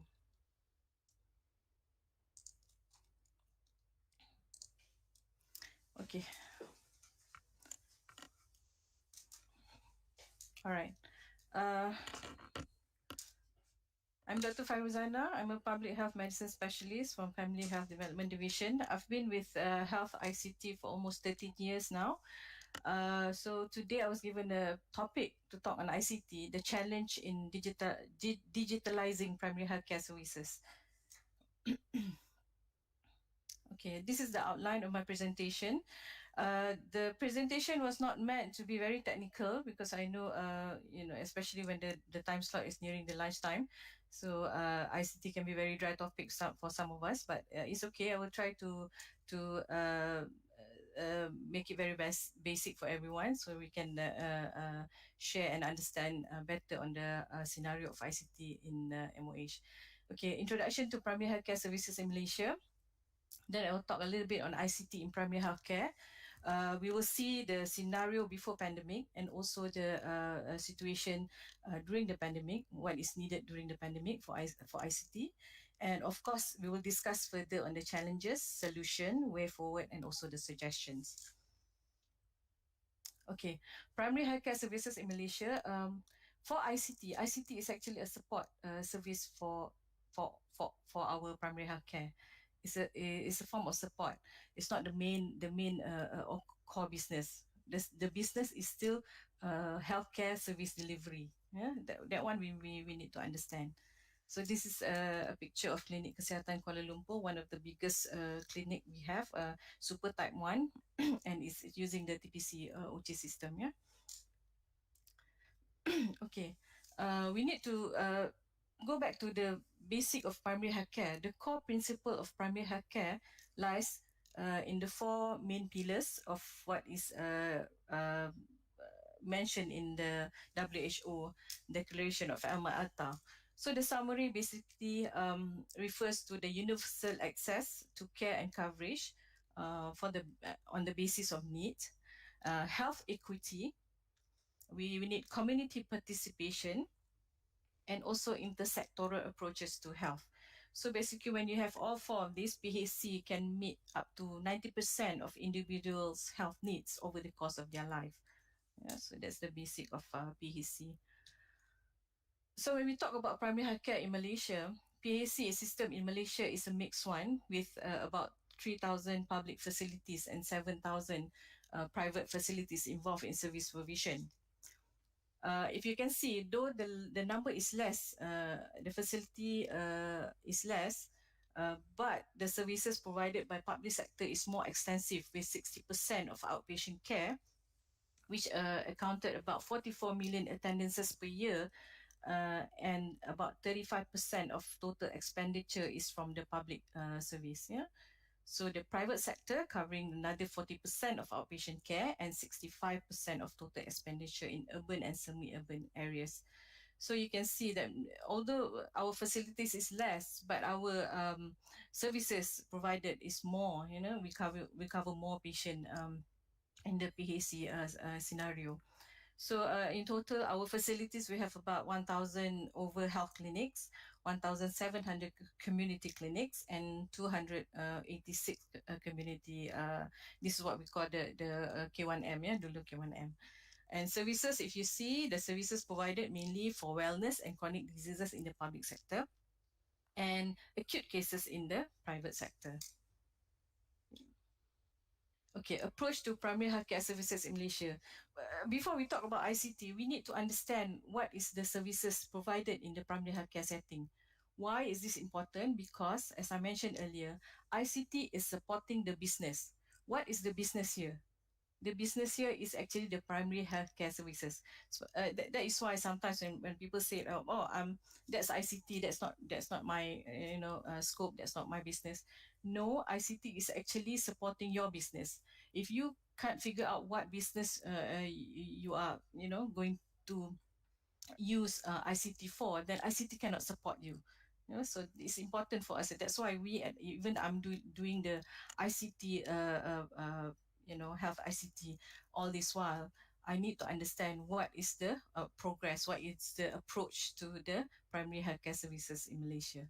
So this is what the focus is all about. If you can see, before 1996, you have the illness focus, individual patient and organ specific focus. Yeah, and as you move along towards 1996 and above, you can see that our service is shifting towards the population based care, wellness focus, and maybe you're familiar with the family doctor concept, whereby we are trying to personalize our care in a more holistic manner. Yeah, and also integrated care and care close to home. the more recent initiative such as the domiciliary care, mobile services, and also home visit. So in the future, we are targeting to go through a person or family-centered care. So with these changes and movement, the ICT needs to accommodate as well the services that in the future. We have to think about how we are going to convey all these services to the public in a more efficient manner. Okay, then we drill down a bit more further on the linkage between programs provided and PAC service delivery. I just want to highlight because most of us here is a public health specialist. So public health programs in Ministry of Health consists of multiple division. For example, we have the Family Health Development Division, we have the Disease Control Division, we have Nutritional Division, Food Security, and also Public Health Development Division. These are all divisions that will provide the programs for our PHC service delivery. So we call this the software. This is the software for our services. And in order to convey the programs, we need the hardware. So this is where we are in primary healthcare. The Family Health Development Division comes into picture. So we need to ensure that in our facilities, we need to ensure the clinic infrastructure is up to date. For example, before the pandemic, we have concentrated more on the wellness focus, where the areas are built in such a way so that we can accommodate wellness, MCH services, and also chronic disease patient. Now we have to restructure again the clinic because we need to have a bigger, more equipped ID section. This is where we are going with this. So far, with the current situation, we only managed to put up a temporary solution. For example, we have tents in our clinics, and we have also extension of the POSH, and so all of these are temporary solution, whereby in the future we need to change our clinic infrastructure to accommodate from this pandemic. And then policies in the clinic. Before this, there's not much initiative on ICT. What we have, basically we have the EMR system such as TPC and TPCOCs. But now we have to look at the service delivery, online health service delivery, for example, online appointment, we have virtual clinic, we have Uberization and all that. So this is how the policy is changing at our primary care level. And of course, health ICT. When we talk about ICT, then we need to plan ahead, as we have our EMR way before, and now we have to look at even further in how to venture into the population services. Okay, I will explain further in the next slide. Okay. And also we have the clinical and technical support, whereby our imaging, our pharmacy, our lab services also needs to be upgraded, to accommodate the pandemic. And primary medical services, also we are looking at chronic diseases and other conditions, so that we are not, these services will not be left behind in the midst of all this pandemic. Okay, with all that, with all the hardware in place, then we can convey the programs in a more efficient manner to the public. But at the same time, we are also looking at how these programs are conveyed to the public, because sometimes we have a lot of programs whereby the program is one thing. There are also data that's available, report that's needed with the program, and most of the time the report are redundant. The demographic data is redundant, information redundant, so the people at the ground, our clinic staff, are burdened with all these needs to put up reports and returns, and all done manually. Bear in mind, this is all done manually.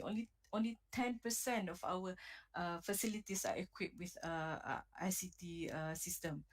So these are a big challenge for our people in the ground, and especially the PHC ecosystem.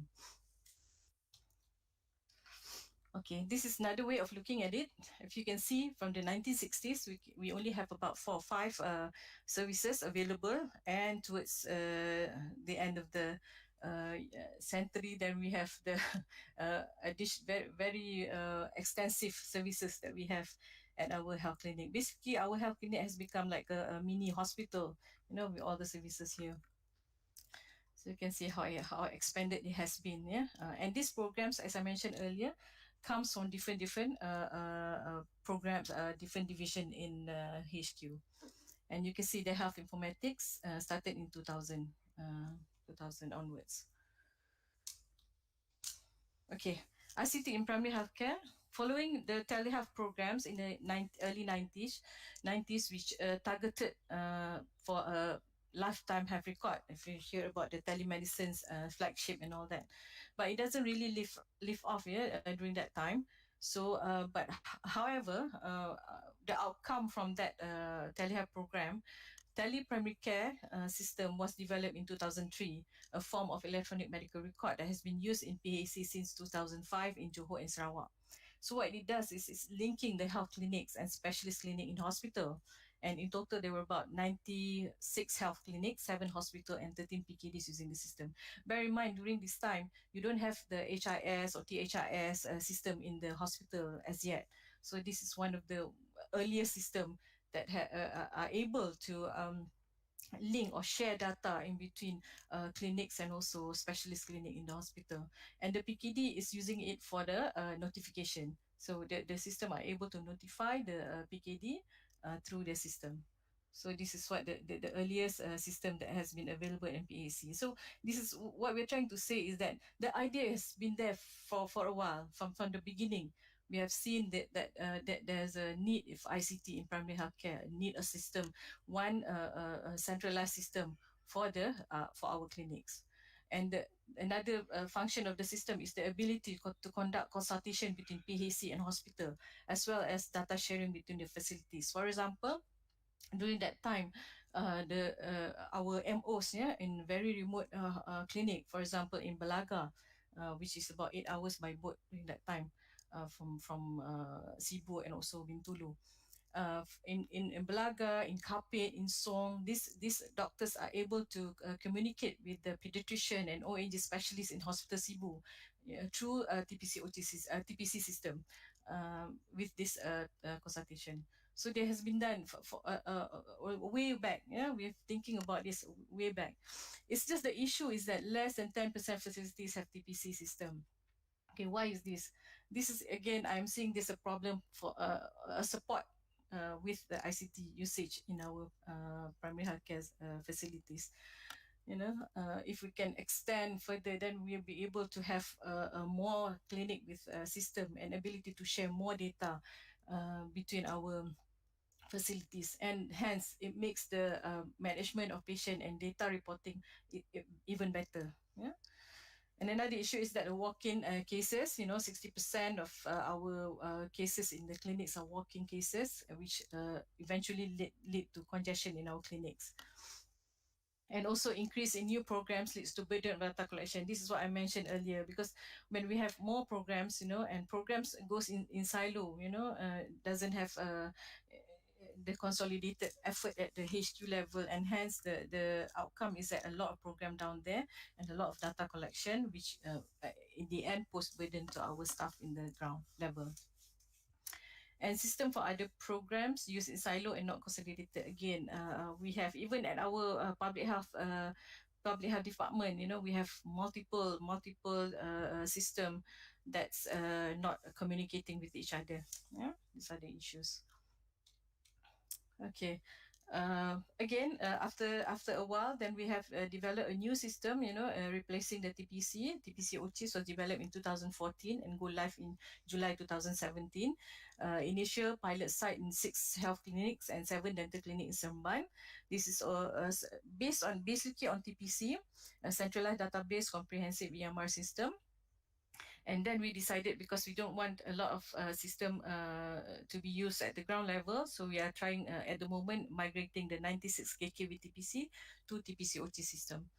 So again, at our level, we have a new system that has been built to accommodate the new services in primary healthcare. So we are trying to move away from the old system to the new system, so we can only use one system at one time. It reduces the cost of maintenance and also burden for the ground level to use multiple system. But then, of course, we have issues in trying to have the project coming, and also currently because of the pandemic, the project is been delayed for months already. Yeah. Okay. Okay. ICT needs during the pandemic. Okay, the initial phase of the pandemic, we see that, as I mentioned earlier, we didn't have all this online system. Yeah, we are targeting mainly at the EMR system at the clinic for the usage of our staff at the ground. But now we are seeing that a very crucial needs for online appointment system, a virtual clinic, virtual platform, and also health advisory. Because during that time, people need information, the public need information. So that's why we are engaging on multiple companies, to do CSR, to provide all these services, because we do not have a proper platform for this. But then now we are developing, Mampu is developing what we call the SJTK, System Janji Temu Clinic, where this will hopefully be replacing the current online appointment system, because this system is more comprehensive, and it can provide a proper report for our reference. Okay. And now, after a while, it's 1 year throughout the pandemic now, we need a more elaborate solution on the ICT. The one that I can see in more crucial is the COVID Assessment Center, CAC. A lot of issue, if you see a lot of issues mentioned about not having proper system, data collection, and so on and so forth. So we need a proper specific system that can register and manage the condition in CAC. Without that, you won't be able to get proper data.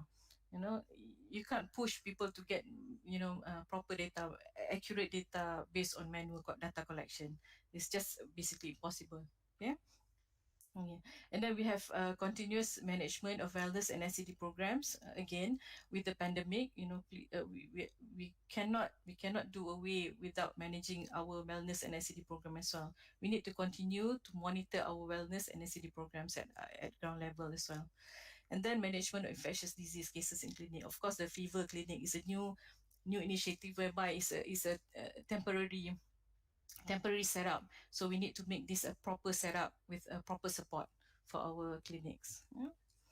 And then again, we have, this is I think the biggest issue that we are facing at the moment, integrating multiple ICT system. We have the MySejahtera, e-COVID, SIM card, e-notifikasi, CPRC, PKRC, CAC, TPCOHs, and so on and so forth. So a lot of system not well integrated, not having centralized database. So in the end, we are left with a very fragmented approach to our ICT system in MOH. I can understand that some of the solution comes because of the urgency of the pandemic, but I think now we need to really sit down and strategically plan for how we have to consolidate all this system and make sure that is because an integrated system makes it easier for the people down at the ground level to enter the data, not having a redundancy and so on and so forth. So this is very important to manage actually. Yeah. And then, as I mentioned, when you have integrated approach, you have a centralized database, so it's easier to have the reports and statistics coming in, and you can use the data to further plan your programs.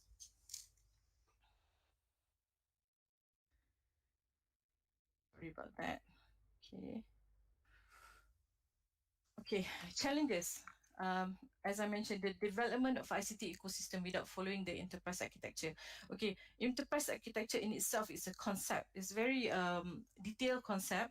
I won't go into detail here, but I will explain just a little bit so that everyone understand what it's all about. Okay, another issue is that the off-the-shelf system. A few of the system that have been introduced during the pandemic is off the shelf. What it means by off the shelf is not meeting the requirement of the people at the ground level. So hence, it's not used by the staff. You hear a lot of complaints, a lot of issues saying that, we introduced the system, this is a good system, but then the people at the ground level do not want to use it. You have to understand why they do not want to use it, because most of the time when it's not meeting the requirement, they won't use it because it has no value to the user. Okay, so this is, you need to also look at this requirement as well. System in silo, as mentioned earlier, not integrated, system without proper maintenance support, no R&D or technology refresh, no investment or proper way forward. Financing, of course, financing is one of the reasons why ICT is not moving forward fast enough as we expected, and also infrastructure support. Okay, solution is to have a development of health ICT system that must be based on enterprise architecture concept, whereby it must be integrated, consolidated and holistic approach. Bukan services saja must be integrated, consolidated and holistic. ICT system is also must be following the same concept. And also infrastructure support. A lot of time that we are here trying to implement a system to our facilities, we are facing with a lot of infrastructure issue, network issue, local area network, wide area network, building infrastructure, electricity, all of that is hindering a lot of time, hindering the process of deployment of new system to the ground level. And of course, bigger budget allocation commitment for ICT. As mentioned earlier, you can see that it's very difficult to expand the system. We have a good system. The IPR is ours. It belongs to KKM, homegrown.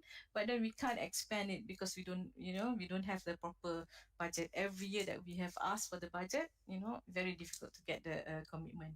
So I think this should change. A lot of time when you have investment, of course, the capital investment is very high in ICT, but the return of the investment is very proven in the other situation, that it can reduce errors. It can help to manage better your resources. For example, repetition of lab orders, drugs. You give patient can shop, clinic shopping. They will go for different clinics. They have you've given a lot of medication and then go to wastage. Through ICT system, we can monitor this. We will not allow this to happen. Hence, we can reduce the budget allocation for drugs and so on and so forth. So these are the things that we need to look at in terms of ICT. Yeah. Political will and shaping way forward toward ICT-based solution, and also ICT strategic planning. Way forward, the take-home message is simple. Use enterprise architecture approach, which is ICT planning in a holistic manner. Okay, this is what it looks like. I'm trying to figure out how to explain about enterprise architecture. All I can come up with is this: planned city versus slum. When you have enterprise architecture, you will plan your ICT system program properly. You have a proper structure, building A, building B, and you have a proper road that stretch throughout the in between the facilities and so forth. But in the slum areas, that's how it is. One building caught fire, one area caught fire, and the rest will vanish. That's how it is. That's how I can explain the enterprise architecture approach. Yeah. So it's important to have a proper plan for your ICT system, and in order to do that, you need to know your business. So please, public health specialists must know about your business and must know how to accommodate ICT in your business. You have to start thinking about it, because it's IR4 era already, and we need to say, we cannot say that we don't know ICT. We cannot say that it's not part of my task. ICT should be embedded in your business, should be part of your business. Okay, this is another way of saying it, because enterprise architecture is looking at BDDA, it's looking at your business, your data, your technology, and also your application. So they will look at a holistic manner, how everything fits into places, so that you don't have redundancy and repetitive of your ICT system. Okay, so that's all from me. Thank you for listening, for giving your time. I know it's a very dry topic for some of us, but you need to know about ICT. Thank you so much.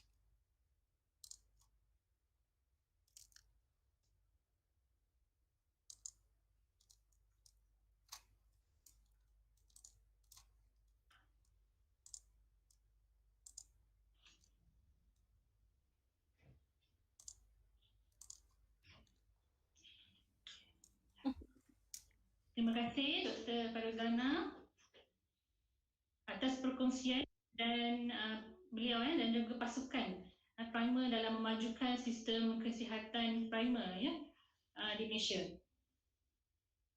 Sementara kita masih ada masa, saya buka soalan daripada para peserta dan boleh type di bahagian chat di YouTube. Sementara itu ingin saya maklumkan kepada hadirin semua, setakat ini kita telah mencapai paling tinggi 987 peserta untuk hari ini.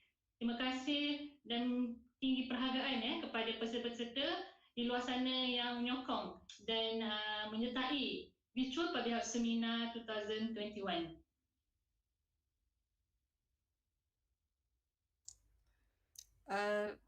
Shall I answer some of the questions here? I can see some of the questions provide here. One of the, is it okay? Can I proceed? Okay. One of the question here asking why is telehealth program considered not successful? Okay, one of the reason because I think it goes the plan was to do a big bang approach whereby they want to have all LHR done at the same time. So at that point the idea is very good, but as I mentioned earlier, the infrastructure is not supporting enough for us to do the ICT at that time. Even when we're doing TPC at that moment, a small scale in 96 clinic, we are having problem to provide a proper infrastructure, network issues, So these are the reason why I think the infrastructure are not supporting enough for us to go into a big bang punya approach lah. So this is why the program doesn't live off. How to convince the need to have proper and enough budget to make sure the system built is being used by the user at the ground by having enough infra. Okay, first of all, in terms of building a system, the application must have a proper requirement. Requirement must come from the ground level. So this is very important. That's why when you build a system, make sure you have engagement from the people from the ground, because these are the inputs that needs to be considered into building a system. Because if you don't consider this, they will not use the system. Trust me. So that's one part of building the system. The second one is infrastructure. If you need to do ICT, you need to have investment. Investment is important because, as I mentioned, infrastructure is not there, your hardware is not there, your cabling is not there, you won't be able to do it. You have to have all these supportive ICT. So a lot of people say, oh, bila you guna system, gunalah apa yang sedia ada. There's no such thing. You cannot use apa yang sedia ada because I'm not sure about hospital lah a lot of time, but in clinic, there's no hardware. Macam mana nak guna sedia ada? Okay, these are the issues lah. You have to support. That's why for us in TPC and TPC OCHIS, when we do a plan for deployment, we will ask the hardware as well, so that we can deploy the hardware, deploy the system together with the hardware. So that people can use, because we have to go back to the function of ICT. ICT is to facilitate the services at the ground level, bukan nak menambah beban kerja. You have to acknowledge that. Kalau you tambah beban kerja, then people will find ICT not as a solution. It's a burden for them. Okay, so this is very important to acknowledge lah. If you can share any short-term plan, MOH have to integrate data from private PAC. Okay. Okay. How do I answer this actually? Okay. Okay, it is important. Okay, it's important to have data, consolidated data between PAC, our PAC, and also private sector, because as we aware that our the public is moving between public and also private sector. So especially, for example, MCH, antenatal mothers, they have their visiting here in our clinic kesihatan, and then next they will go to the private GP. So yes, I understand the importance of it, but imagine for now, even at our 1,114 clinics kesihatan, we still don't have a proper system. 10% have TBCOTs, the rest is still manual. So my take is that I would love to have this our clinics to be equipped with a proper system. Then we have our main data source dekat PHC klinik kesihatan. Then we can share with the private sector as well. So, but at the moment only 10%. That's why I say the commitment must be there for us to really take ICT seriously. Yeah. Okay. How to inform the staff at the ground level the importance of keying in data, because staff may not see the tangible benefit of keying in as data is interpreted centrally as a possible issue on the ground. Okay, this is a very good question. I like this question. Thank you, Dr. Justin. Yeah. Okay, that is why I was trying to explain. TPC and TPC OTIS is an operational system. What it means was operation system is that the people at the ground, our staff dekat ground, use the system to manage the patient. Means that daripada registration to screening to consultation, pharmacy, lab, all in the data is all stored in the system and help them to manage. So dia tak payah menulis lagi, so they can manage the patient. But that is the reason why they use the system. That is not the purpose of the data. It's for the purpose of managing their patient. So they can refer back, they can have appointments inside there, everything for to ease their process of managing patient. But in a different situation, you have a data entry system. Data entry system is not operational system. Okay, there's a different data entry system, which means at the end of the day, our staff needs to enter the data manually for the purpose of report. This is the reason why you don't get the report from our ground level. Because we don't have MRO, we don't have like hospital, they have the, what they call it, I don't know the terms, but pegawai record. Pegawai record, we don't have pegawai record dekat klinik kesihatan. Jadi at the end of the day, our MAs, our nurses kena enter the data. So this is putting more burdens to our staff. That's the reason why I think we need operational system, not data entry system. That's why we are trying to fight to have operational, because operation system have a lot of benefit for our user. At the same time, we at the HQ level, we can get the data and proper reports from the system. Yeah. So please differentiate between operational system and also data entry system. Okay. What is currently in the pipeline to enhance our current system? Thank you, Dr. Punita. What does it mean by current system? Okay. As I mentioned, we have to look at the whole scenario. We have to see, for example, what BPM or Mampu is trying to do now is looking at the whole ecosystem of ICT KKM. They are putting it in such a way that where are the systems that have a very silo, very multiple system, that we are trying to consolidate the system at the moment. But sad to say lah, the do you know that in the strategic planning workshop, the finding was that the most system ICT system in silo is in the public health department. We are the one that is contributing to all this multiple system, silo system. It's sad, isn't it? So we have to change. That's why I say sometimes it gets frustrated for me as well, because we have public health. We are not putting emphasis on this. We don't see that we need to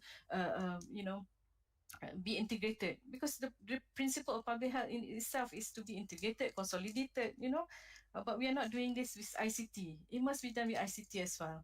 And we have to reduce a lot of system. We have to have an integrated system, so that when the people in the ground, be it PKD or a clinic, they can use the system that is integrated and not a lot of data entry. Nanti sistem Miza kena data entry, sistem TB kena data entry. So and basically the demographic data is the same. So these are the things that we need to have a look at the whole ecosystem, and this is what we are doing under the ICT strategic planning in MOH. Okay, what is the plan to integrate consolidated multiple? I've already answered the same. Basically, what we are looking at it, but it's not an easy task because the system has been there for a long time. Yeah, for example, that system in BKP, yeah, Bagian Kawalan Penyakit has multiple system and it has been there for a long time. So we need to look at it and try to consolidate it back with only one system around. Okay. All right. I think I've basically answered all the questions that's been posed. Thank you so much, everyone, for listening. That's all from me. Terima kasih sekali lagi kepada Dr. Farizana daripada Kesihatan Primer, bahagian perkembangan kesihatan keluarga. Para hadirin sekalian, sesi ceramah kita akan berhenti seketika, ya, memberi ruang untuk berehat, makan tengah hari dan solat. Sesi seterusnya akan bersambung jam 2.30 petang dengan 2 lagi ceramah dan perkongsian berkaitan dengan pandemik COVID-19.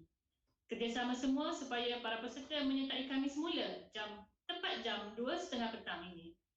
Sebelum para peserta memutuskan pautan ini, ingin saya mengingatkan para peserta untuk mengisi kehadiran pada link yang diberikan di skrin masing-masing. Oleh itu, kita berehat seketika dan berjumpa lagi. InsyaAllah.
Okey doktor.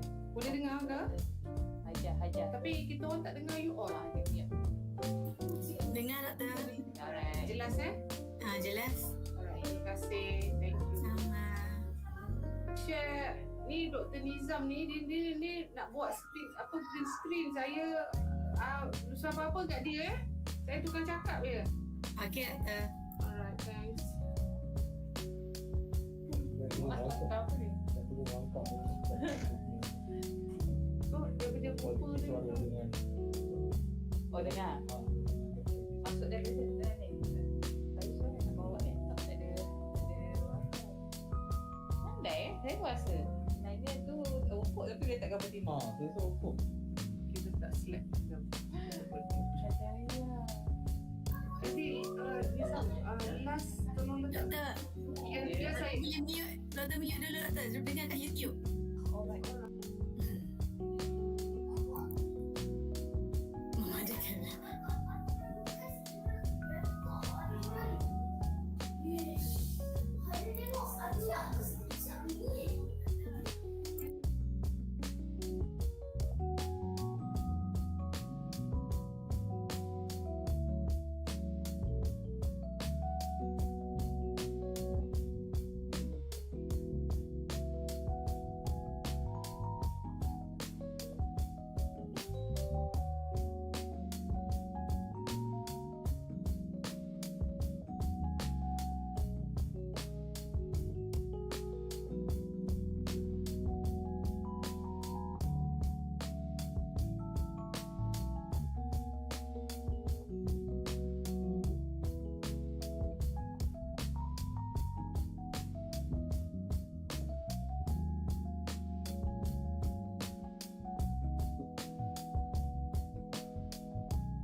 saja saya share screen ke macam mana?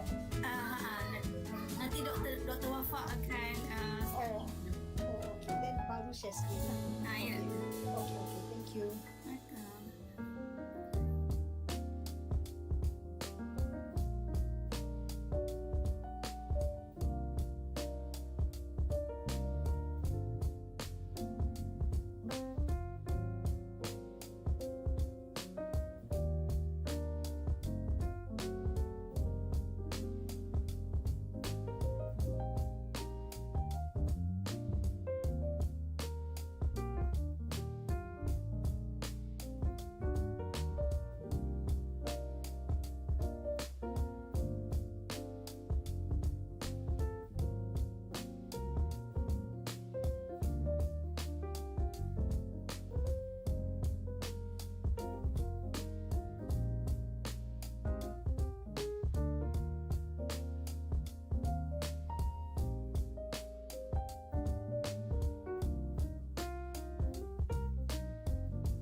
Okay.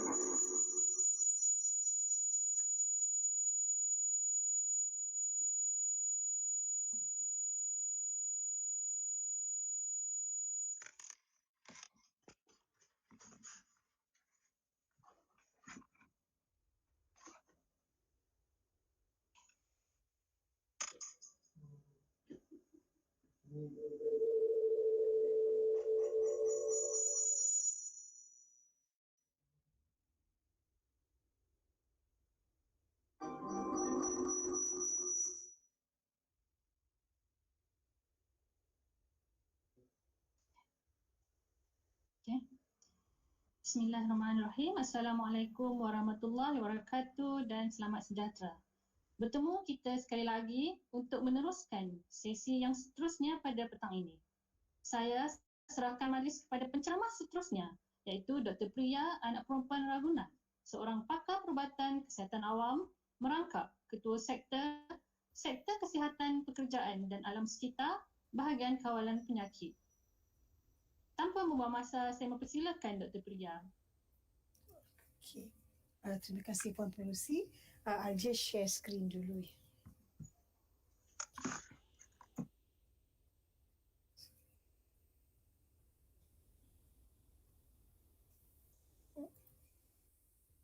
Is it not sharing?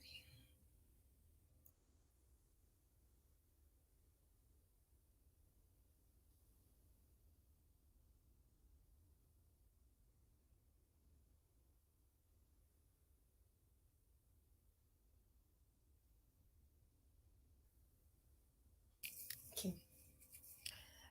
So terima kasih Puan Pengerusi, salam sejahtera dan selamat petang tuan-tuan dan puan-puan, and thank you very much for this opportunity to present in this public health seminar. So this afternoon I'll actually be presenting to you with regards to prevention of COVID-19 at the workplace. And when I talk about prevention of COVID-19 at the workplace, I'm talking about the workplace in general and not only specifically to MOH. So I'd like to give you a broader perspective on what it is to be careful and to be wary and to prevent COVID-19 at the workplace. So I shall start with some COVID updates for all of y'all, and then I will go on into some preventive measures, how to manage positives and close contacts, and also safe work bubbles. I'll give a little bit of an explanation. So sebenarnya, as we are all aware, kami ambil maklum. So this whole outbreak of COVID started last year in Wuhan in China in December 2019, and when that happened, everybody, the whole world was, we can say, aware. We started getting aware. We started waking up to the fact that, okay, there's something going on. And what had happened was on the 24th of January, and 24th of January, we first got information of the first case in Malaysia. And finally, on the 30th of January, the World Health Organization, or WHO, declared it as a public health event of international concern. And maksudnya, it is a pandemic. And this pandemic is none like any we have actually seen before, other than going back to the Spanish flu. And for most of us who are alive today, we've never seen a pandemic of this magnitude. So, as we all know, the first case in Malaysia, as I said, was on the 25th of January. And at that point of time, it was a concern for us, because when you talk about the first case, we are talking about the disease coming into the country. And so the implication is for us. And eventually, from cases coming in from people who are not Malaysian, non-Malaysian citizens, it spread to cases who are cases within or among the Malaysian Malaysian population. And finally, it went into the community, and we have had our sporadic cases of COVID-19 detected. And the rest is history. We are where we are today. So I'm going back to a little bit of basics on COVID, because I believe sometimes there's some misunderstanding on the basics, and I think it's very, very important as healthcare providers in the MOH system, we are all aware about what COVID-19 is. I'd like to touch a little bit on transmission. So there's a lot of thoughts on how COVID-19 is being transmitted. So my emphasis today is on the fact that COVID-19, in essence, is transmitted mainly through droplet infection. We know droplets are heavy droplets. They can travel for 1 to 2 meters and they drop. And that's the reason why we said amalkan penjarakan physical 1 to 2 meters. Keep the distancing of 1 to 2 meters. Why? Because that's the distance that a droplet can travel. The second mode that we knew was touching a surface or object that has the virus or contaminant, maybe a liquid contaminant on it, and then touching your own mouth, nose, or possibly eyes. Talking about touching your mucous membrane. So exposure to a contaminant, of a contaminant to your mucous membrane. Those are the common known transmission methodology. Then there's all this talk about airborne. So what is it about airborne? So airborne means we're not talking about generalized airborne like merata-rata. What we're talking about in terms of airborne is that the tinier droplets, the smaller droplets can maintain itself in the air. As I said, the heavier droplets travel 1 to 2 meters and of course they drop. But the tinier droplets will maintain themselves in the air for a longer period of time. And this is especially so in certain environments, closer environments where the ventilation is poor, where you have a lot of crowding. And this is what is meant by an airborne concept, which has been there since last year, even with WHO, but it's not in the context of a general open air airborne transmission. So this is, yes? Yeah, and Dr. Wafa. Yes. Pardon me, excuse me, Dr. Fia, can you buat slideshow? Oh sorry, memang saya buat slideshow. Okay. Dia tak masuk slideshow ke? Bagi saya slideshow. What you see is not slideshow, is it? Sorry. Yeah. What you see is not. Okay. Then let me tutup and buka slideshow dulu. Sorry. And then I will daripada situ I will link. But if I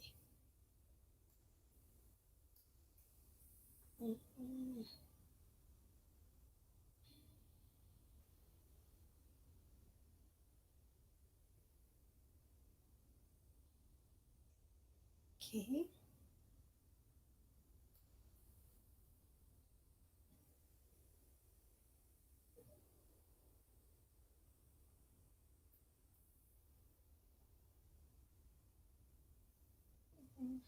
Okay.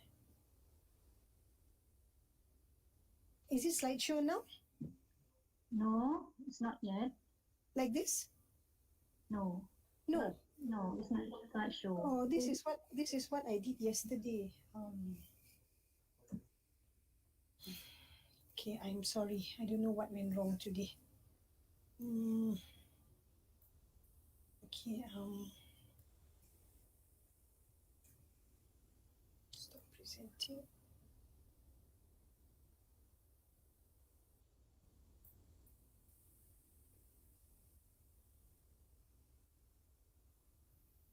Apa ni? Ya.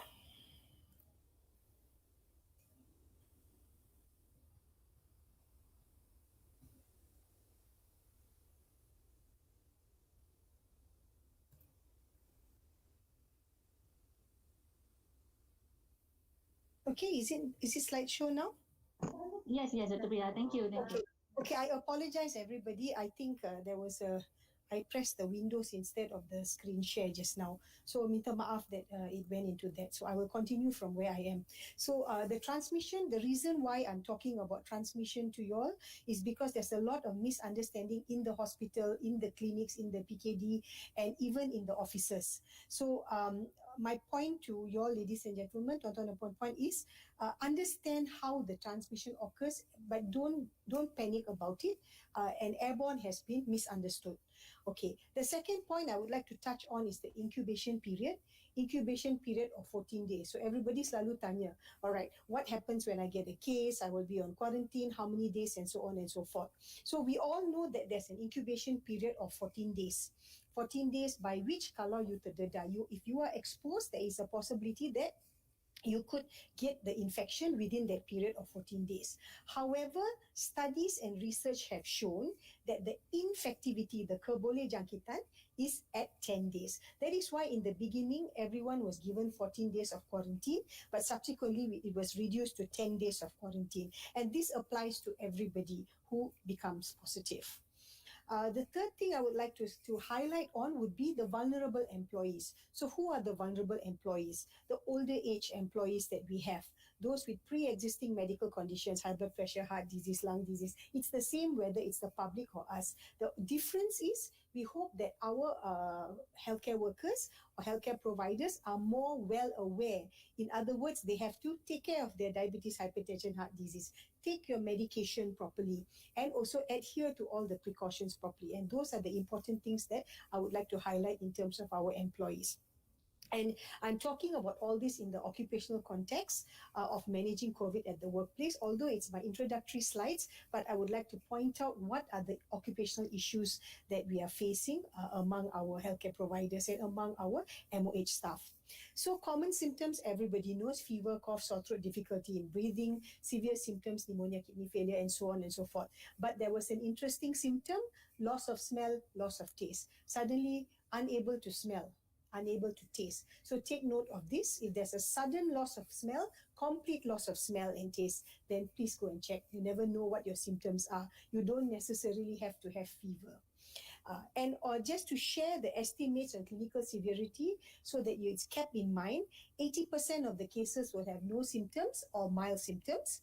15% of the cases will have severe symptoms, and only 3% become clinical. So why I'm highlighting this is that in 80% of the cases, you might have no symptoms or mild symptoms, and people may just even not know. There might be a few cases that don't even know they had COVID. So it's important for us to actually follow the precautions, because even if you do not know that whether you have COVID, you may have COVID, you may be fine, you have no symptoms, but you can still spread to somebody else. And that is the point we have to take note of, whether it's our kawan-kawan, whether it's our workmates, whether it's our family.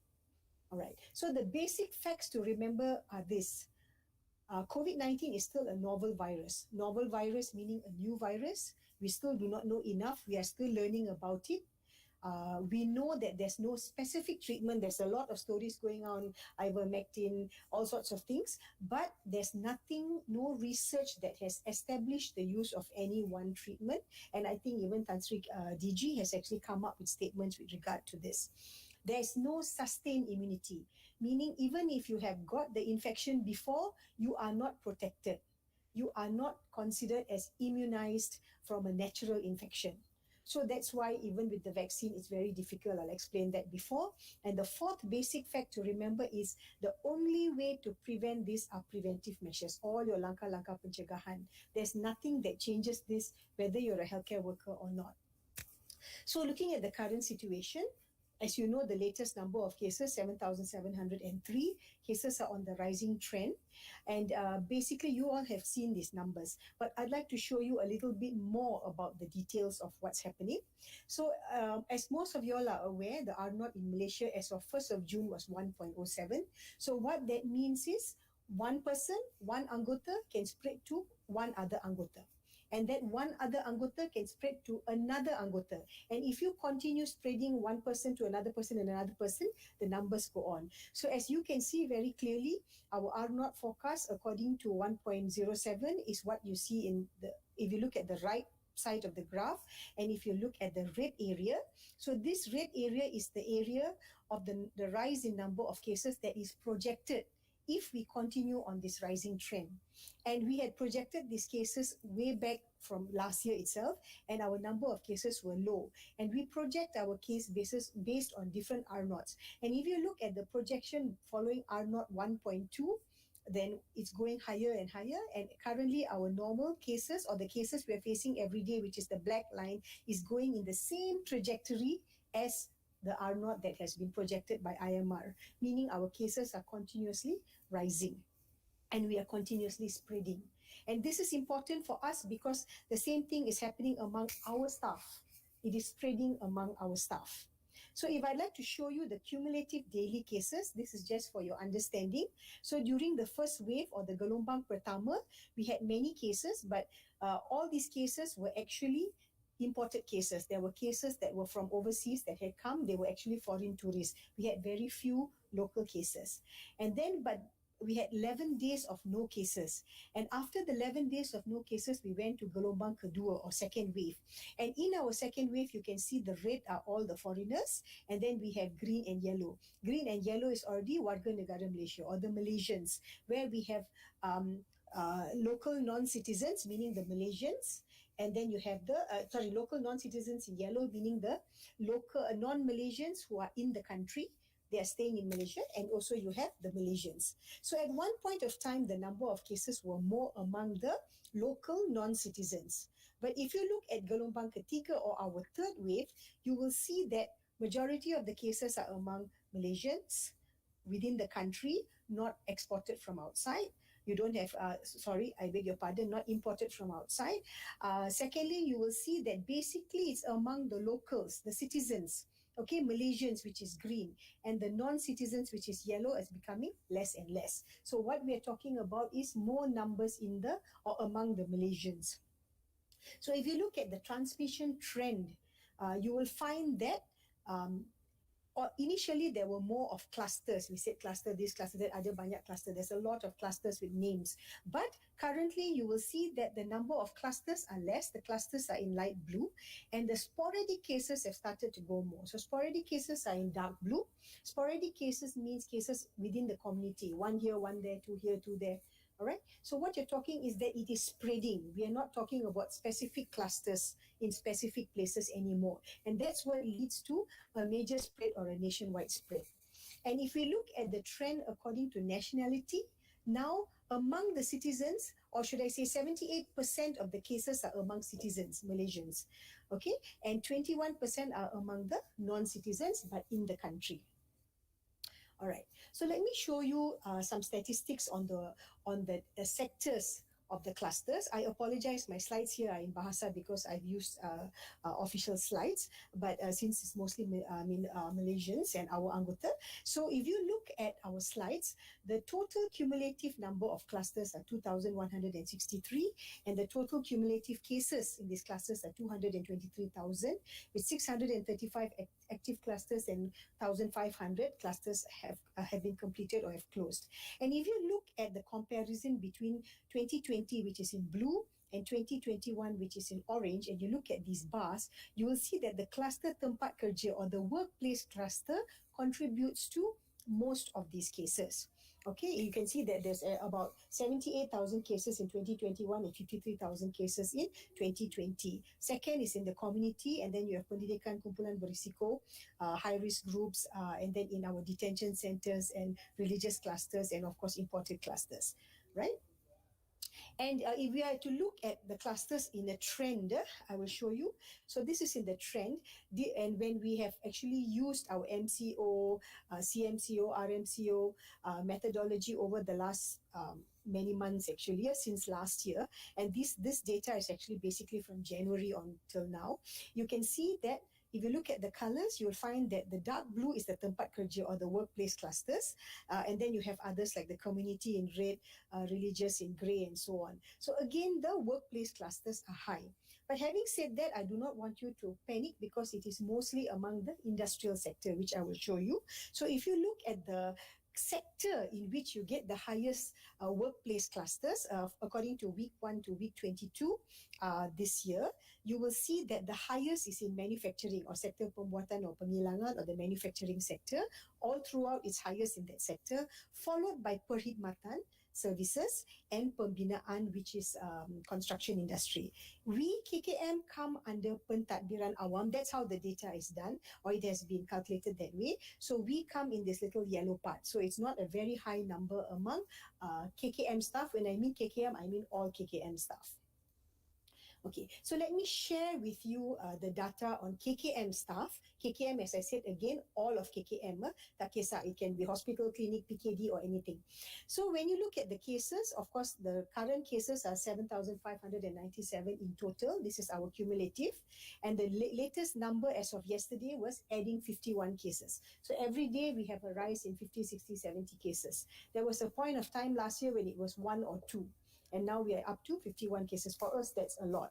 So if you look at the program-wise distribution of the cases, medical is 5,300 cases, Kesihatan awam, our public health has 1,700 cases, which is second to medical, and then the rest of the sectors. So we have to be cautious of these areas.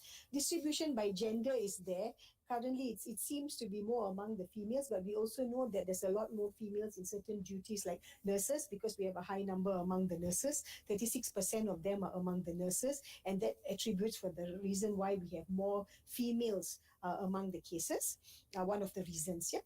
And of course, the distribution is there in the hospital, PKD, and other facilities.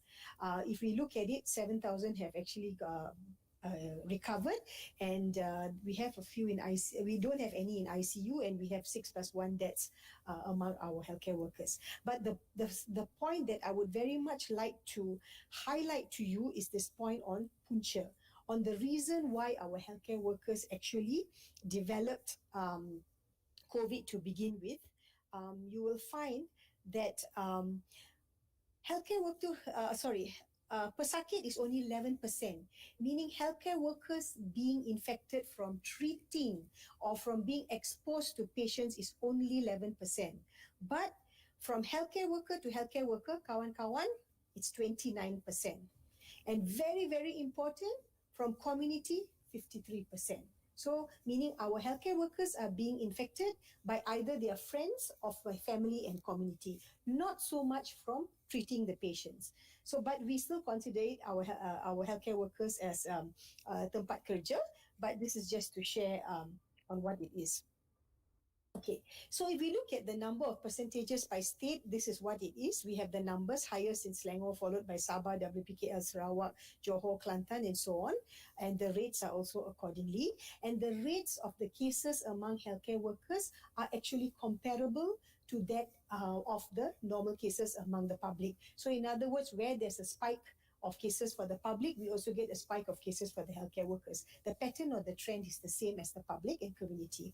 And what I would like to share with you among healthcare workers, an important thing is, for every active case of healthcare workers, there are those healthcare workers on HSO or home surveillance. So this actually shows you the number of active cases that we have in each state, and the number of anggota on home surveillance. So of course, we normally say one active case, you may have 2, 3, 4, 5 close contacts. But don't forget, not every close contact we have in this data are from the active cases from the workplace. It is also from active cases outside the workplace. So that's why our number of healthcare workers on HSO is very, very large at any one time. So that is why we always say tak cukup anggota, because we got anggota yang positive, there's those who are affected, and also those who are on home surveillance. And that is where we become short of our staff.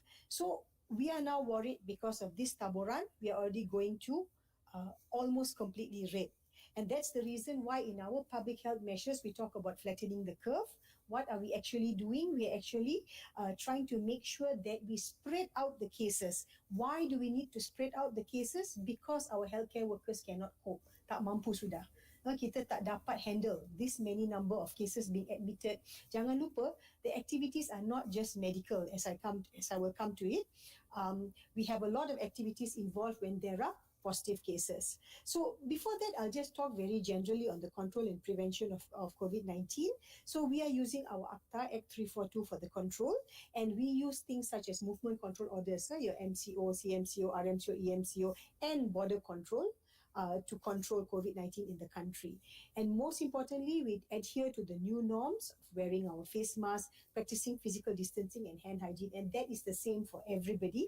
And last but not least, the My Sejahtera application. And why I put up this slide is, please take note that this applies to everybody, including our healthcare workers. We are not exempt, nor are we different, and that for anyone to think that they do not need to follow the new norms. Just because we work in KKM doesn't mean we are kebal, we are immune. We also need to follow each and every one of it.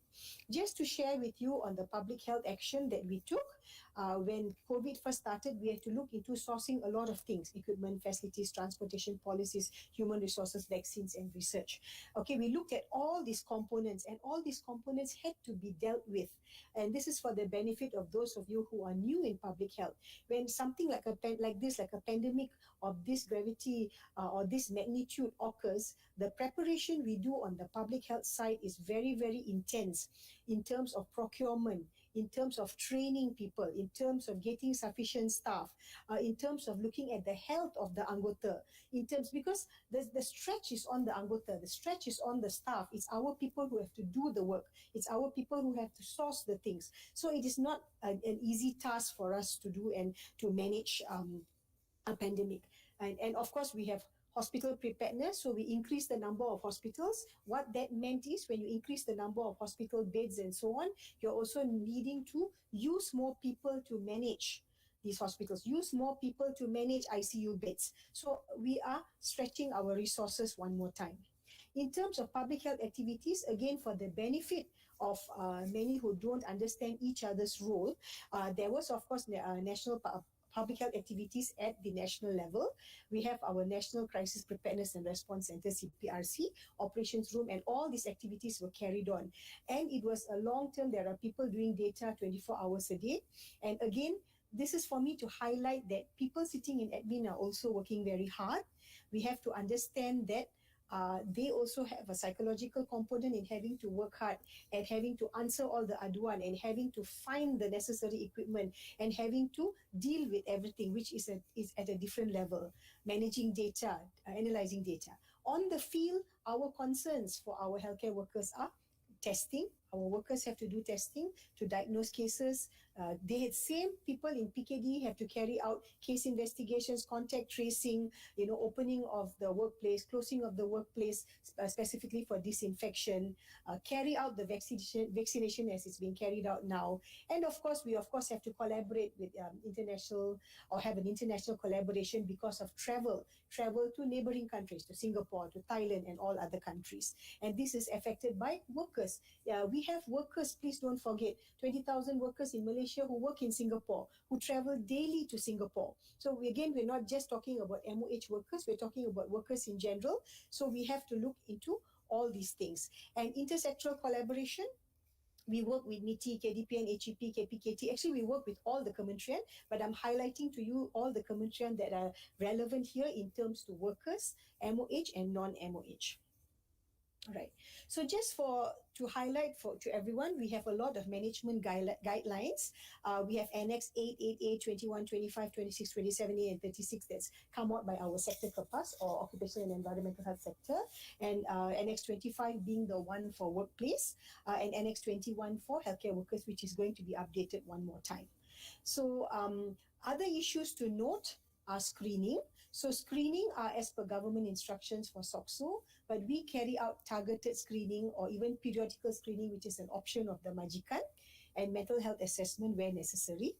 And we have to understand that it may be carried out in the clinic, hospitals, or in the field, and the tool that's used, either PCR or RTK antigen, is very dependent on the need or the prevalence of the disease at that point of time. And this is important for you to understand, because when you want to decide what sort of screening is to be done, we have to take into consideration all these facts. I'd like to come to another point on the use of face masks. The use of face masks is very, very important.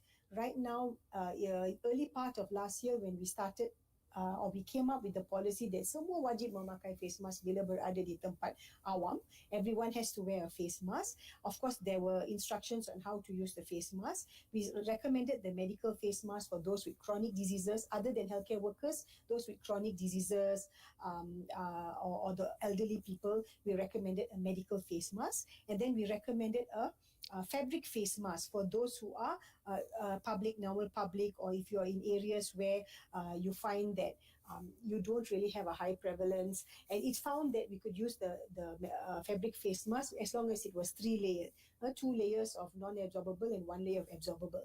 One of the latest study by CDC is recommending either you knot the ear loops of your surgical mask. It's supposed to be that this would increase the efficacy of the mask. It will be about 77%, and double masking may give about 85%, where double masking means you wear a medical mask on the inside and a fabric mask on the outside.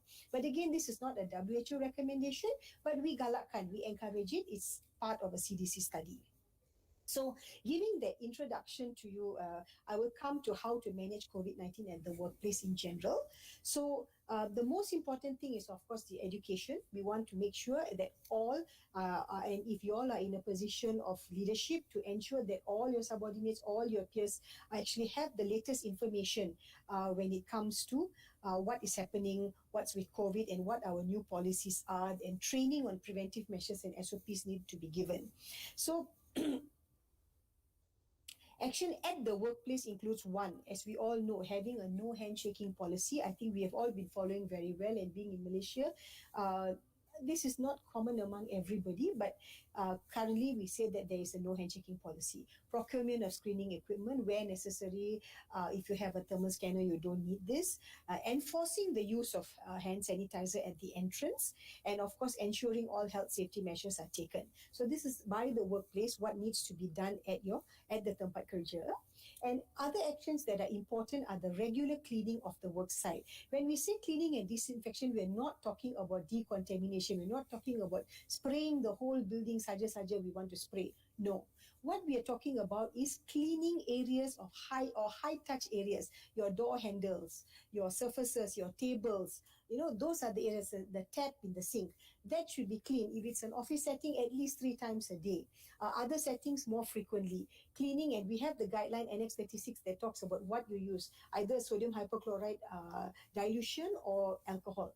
All right, so that is very important for cleaning to be done. And if there's a positive case, it's a bit more of a thorough cleaning and disinfection that must be done. Regular maintenance of the facilities must be done. Waste disposal, what I'd like to highlight is it should be lidded bins. We all have our tong sampah which do not have lids, but we must have lidded bins in order for us to throw away our masks.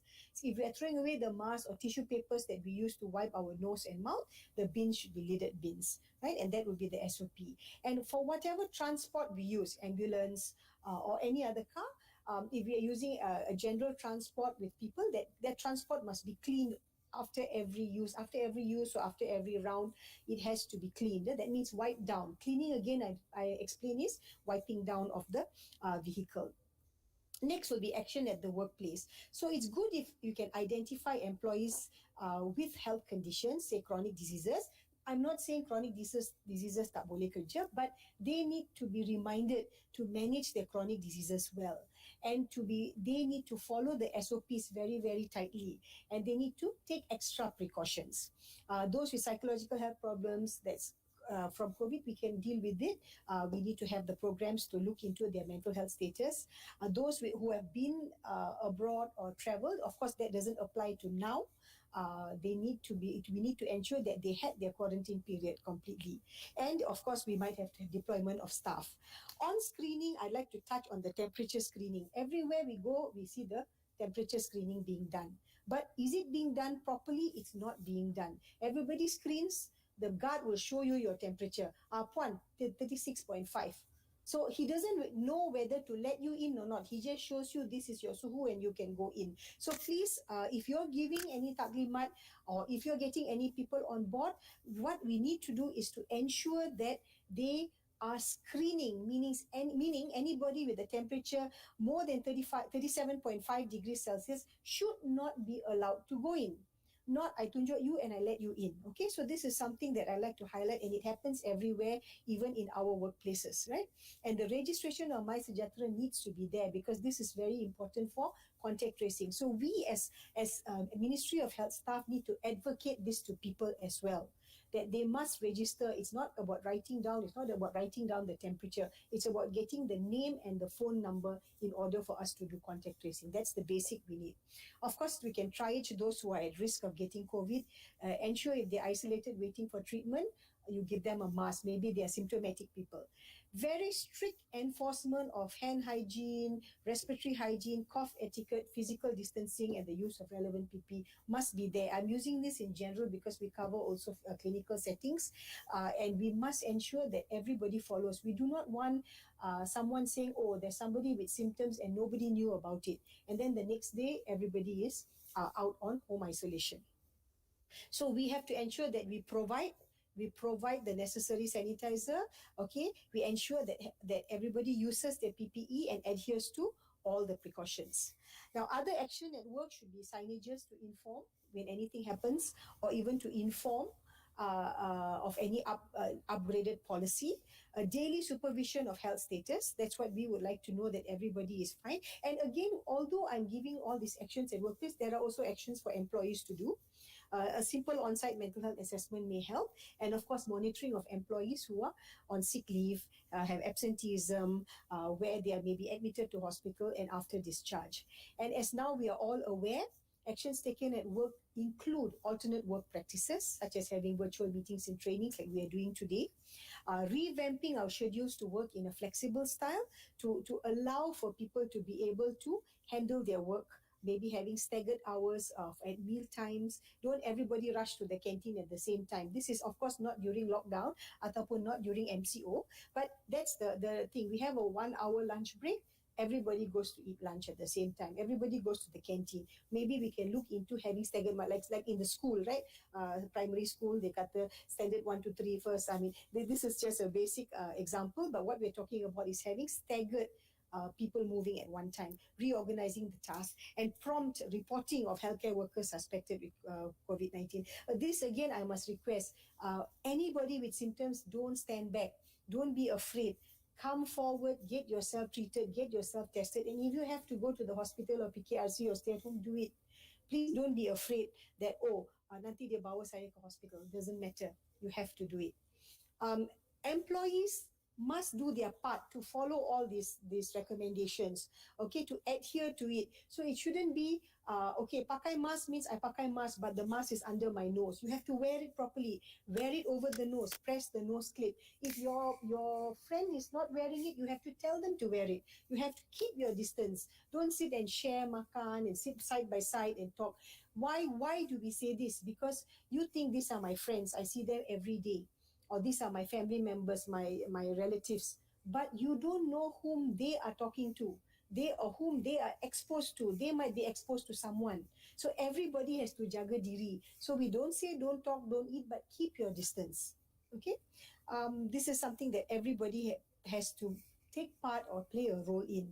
Of course, we give emphasis to checking your PPE for damage. This is if you're on the clinical setup, doing a fit test for those who need to use your N95, and proper donning and doffing techniques. How you put on the PPE, how you remove the PPE. And most of the time, the spread occurs on doffing.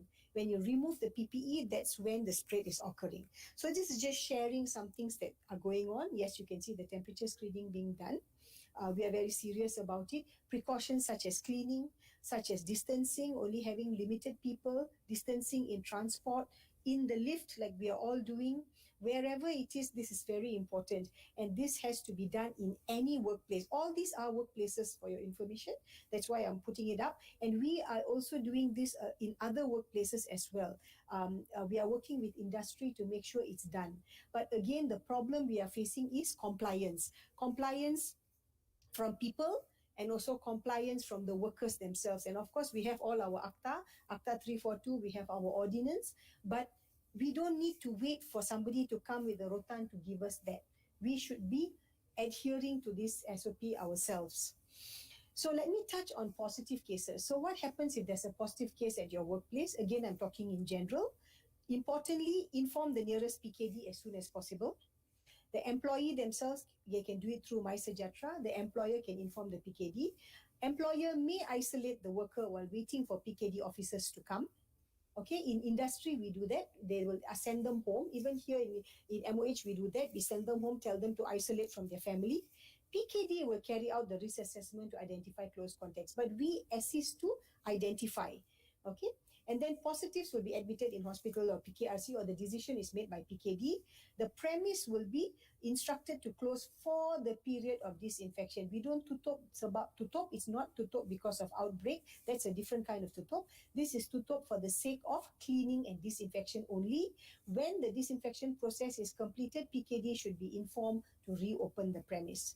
And premise may function completely once the disinfection is done. You can just get back to work with those anggota or those staff who are not positive and not close contacts. There's nothing to worry about.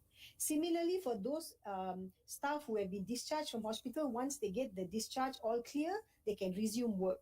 I get many calls asking me, can they go back to work? Yes, they can go back to work. Those who are close contacts, PKD will issue a home surveillance order. Currently, I've put 10 days, that's the current policy, but you must follow the current policy as things change, whether it's 10 or 14 days. PKD will apply the ban, and PKD must issue the release order and cut the ban. But when all these 1, 2, 3 have happened, they can just resume work again. There's no issue of saying that I'll stay at home longer. It's not necessary, because remember I told you the infectivity period is 10 days. All right. So lastly, I would like to touch on a safe work bubble. So the safe work bubble concept has been introduced by MITI, working with us in KKM. So if there is a large outbreak in a workplace where they have a lot of people and many of them have become close contacts. So we allow those close contacts to carry out their work, only the close contacts within a bubble concept, where they don't mix with other workers who are not close contacts, and they only mix with, or they're within their area and they do that work. So all this has to be worked out in detail, but these sort of safe work bubbles are actually allowed, but with a lot of discussion and a lot of preparation. But they of course must be healthy, they are well, no symptoms, then they can do the work, right? And if they are living somewhere else, the bubble also includes the transportation and their living area. So these are some of the options that we have for the industry. All right. And lastly, before I end, I'd like to touch a bit on vaccination. We are all aware of the National Immunization Plan for vaccination, and we know it reduces the risk by building protection, protecting individuals by the antibodies and giving herd immunity. Of course, it requires the adequate doses to be effective given at the right time. Okay, so there are a lot of questions being asked about the vaccination. You know that right now we are having our phases of vaccination, phase 1, 2, 3, where we are trying to vaccinate the whole country.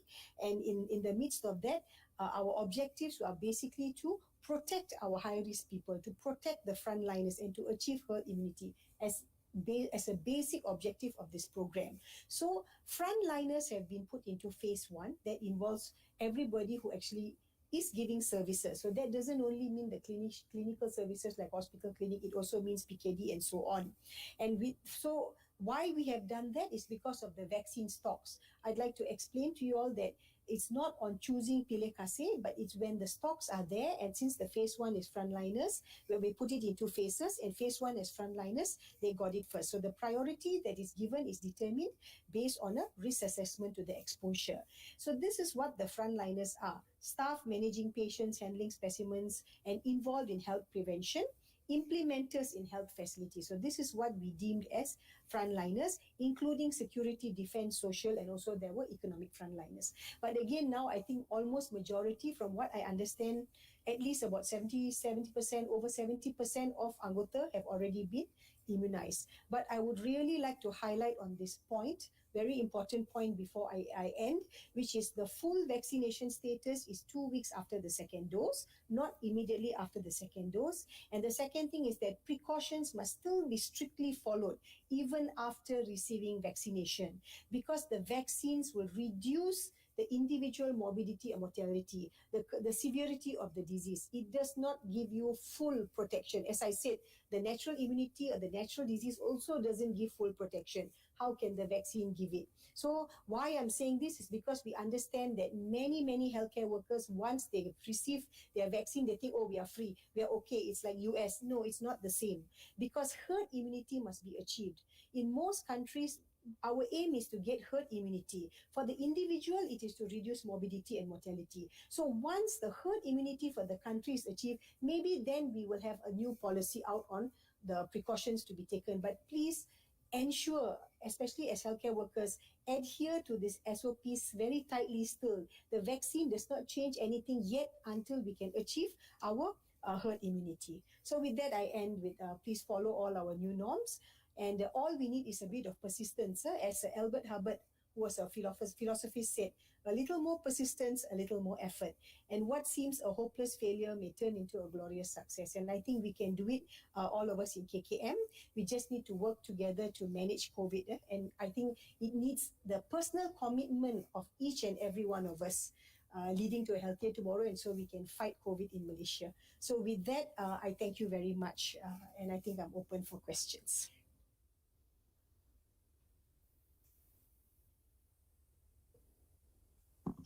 Terima kasih Dr. Priya.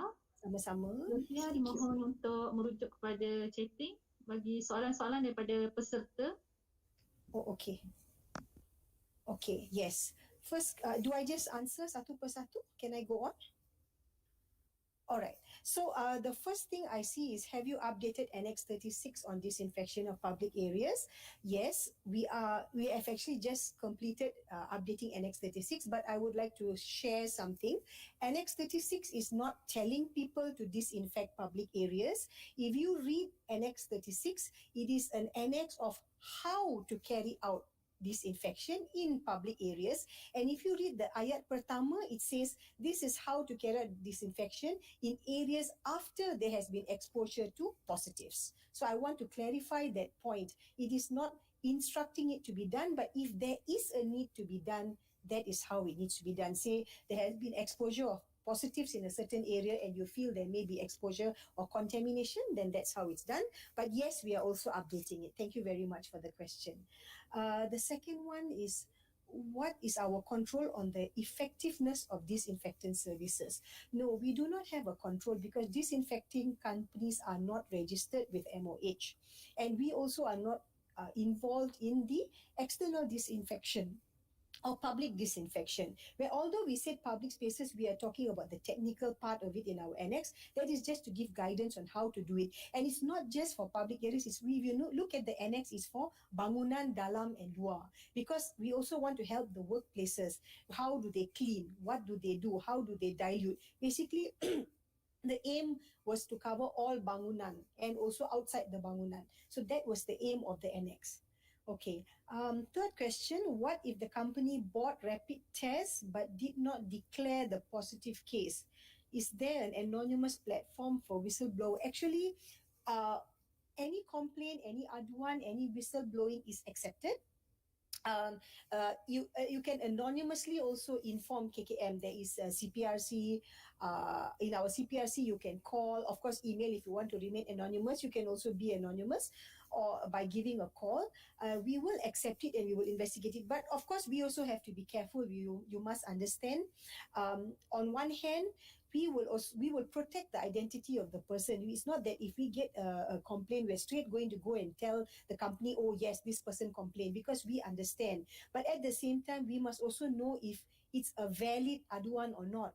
We can't just take every aduan for face value if we don't know. If not, anybody can just tudo. They can just blame the company. So we also need to be fair on both sides, right? So whistleblowing, yes, it can be done. Okay, next question. Untuk staff swab negative for 2 consecutive swabs but has symptoms, do we allow them to come back to work or to quarantine them till day 14? Okay, so usually staff swab negative for 2 consecutive swabs. It's not just the consecutive swabs. If you notice, okay, for staff, I would like to explain some things here. All staff who are positive still must undergo their 10 days quarantine. But we have put in our guideline that we have to do a penilaian risiko, a risk assessment to see if they are low risk, medium risk or high risk. So based on the risk and based on the need for the human resource or the anggota, then we consider bringing them back. Okay, so there's many processes to go through. It's not just, okay, day 3, day 5 ke, day 8 ke, then balik ke tempat kerja. What we say is, we maintain them in their 10 days quarantine. Okay, that unless there is a need to bring them back. But if there's a need to bring them back, also we assess whether they are the responsible type, they can come back to work. Although I know you will quote, if you look at our Annex 21, we put there that vaccinated staff may come back, but I would like to stress on the word may. We are not saying that we want them to come back, but kalau ada kurang anggota and ada keperluan, then you can bring them back. Okay, but if they have symptoms, but we know that their swabs are negative, and we also know that, see, we have no national policy that says we continue quarantine for 14 days. So what we will advise is get a penilaian risiko done. They can be reassessed one more time to decide whether we want to continue them on quarantine. But most of the time, if they are fine and everything has resolved, they come back to work, but they must monitor for symptoms. What is the action suggested by OSH for frontliners who have yet to agree with the vaccination? All right. So right now, all we can do is we can advise them we can explain to them, and we can encourage them. We cannot go and take action and say, we will take action upon you for not taking the vaccine. I mean, there is talk of that, but some people have suggested that, and there's a lot of suggestions that you all read on the WhatsApp and the Facebook and Telegrams. But policies made at the national level take into consideration every aspect, the good of the people, public health interests, and staff interests. So currently, we still go with trying to really, really encourage them to get the vaccination. Okay. So other than that, there's no official policy out, so I cannot comment on anything else on that. Okay, thank you. Next one, is there detailed SOP for each industry from KKM, or it's under other ministry? Yes. So for every ministry, the SOP comes out by the ministry. So what happens is KKM sits in MKN juga, and then we discuss the basic concept of the SOPs that should be carried out. Each kementerian will come up with their SOP according to the relevant sectors or relevant activities they have under the kementerian, and then that is vetted by us in KKM, and then finally MKN releases it. So if you want industry SOPs, you can either go directly to MKN website and get it, or you can go to the each kementerian or ministry and you can download their SOPs. All right. So just curious if anyone knows our projection was based on SEIR model. It is the SEIR model, yes. When do healthcare workers post-COVID are supposed to be vaccinated? Okay, currently what is being followed is 3 months later. So once they have recovered from COVID, after a period of 3 months, then they will be given the vaccine. This was the decision made by the vaccine committee. Okay. Pada pendapat Dr. Pria, perlukah scan MySejahtera di dalam residensi sendiri setiap kali keluar masuk? No, there's no necessary for you to scan in your own rumah, because your MySejahtera is also based on your location. Tapi in rumah, this is your house. So you are supposed to be taking care of your rumah lah. So tak payah scan dalam residensi sendiri. Ya? Unless I misinterpreted your question, then you can correct me on that. What is the policy on mass screening of healthcare workers, especially those not fully vaccinated? Okay, let me talk to you about mass screening. So screening is very important. As I said, we can do targeted screening, we can do periodical screening. Now, when you screen someone, what is your intention to screen? Why I ask you what is your intention to screen is, kalau kita buat saringan pada hari ini, we do a screening. The result that we get today is for today. Don't forget, it doesn't mean that if I saring all the anggota in my sector today, I can say that, oh, mereka semua negatif, so negatif lah. No, it doesn't mean that. What we're trying to say is, today they are negative. So what happens is, in the next 14 days, kalau there's any exposure, they can still be exposed. I mean, they can still develop the disease. So saringan doesn't give you like a blanket protection that I dah saring semua anggota tak ada. Not correct at all. That's why I said, what is your intention to screen? Saringan helps you pick up the positives yang berkemungkinan ada. The possibility of positives that you have in this or in your section or in this group of people. So you can get these positives out so they can be treated, and then you can identify the contact rapat or the close contacts and also put them on home surveillance. So you feel that you've reduced the level of infection just for a short period of time. But mass screening, you have to remember, as I said, not only is it that one you are only picking up for that day, yes, you pick up the close contacts, but for every one positive you get, you are also getting all those close contacts which will be taken out. And again, we are having a burden for PKD. As it is, they cannot handle screening. So imagine if all the companies do mass screening all the time, I think what PKD is suffering even with the daily cases, and as it is also happening already, some of the companies are doing mass screening, we will not be able to cope as well. I mean, we have to balance everything. Yeah. All right. Family members are still at risk though we are vaccinated. How to handle this part? So that is why family members are still at risk. I do understand. So we need to make sure that our family members are strictly adhering to the SOPs, and we also until they get vaccinated.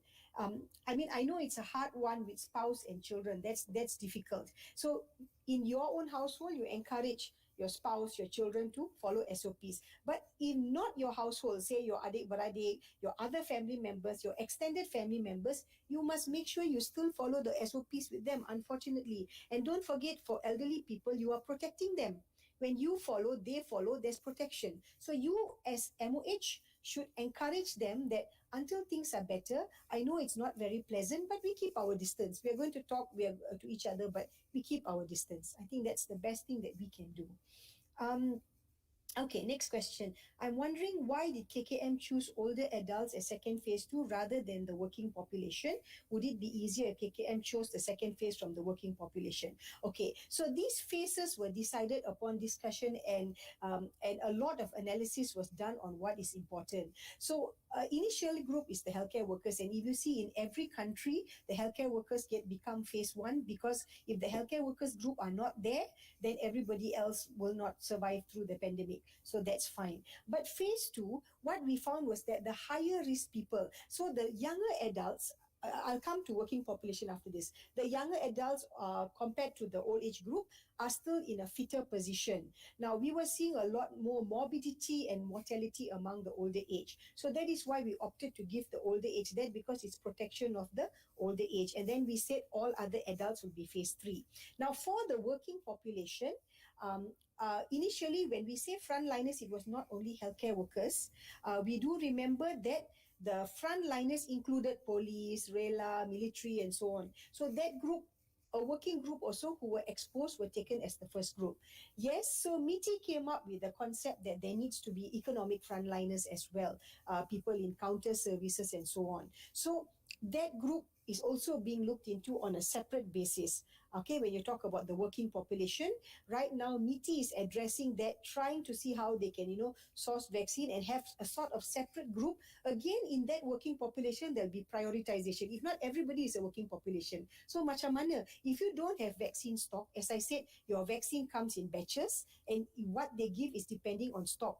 So if everybody becomes berkepentingan, or an important person or a frontliner or who needs it, then how do we give everybody and how do we choose? So I think that's one of the challenges faced, and this is what we have actually come about lah, and the decisions that have been made are based on priority for Malaysia. Okay, so I think I've gone through all the questions. I serahkan to Uru Setia if there's anything else. Terima kasih banyak-banyak Dr. Priya atas ceramah dan jawab soalan para peserta. Terima kasih sekali lagi pada perkongsian yang begitu berinovatif dan berguna untuk kita semua. Okay. Terima kasih kepada Uru Setia dan kepada tuan-tuan puan-puan. Thank you very much.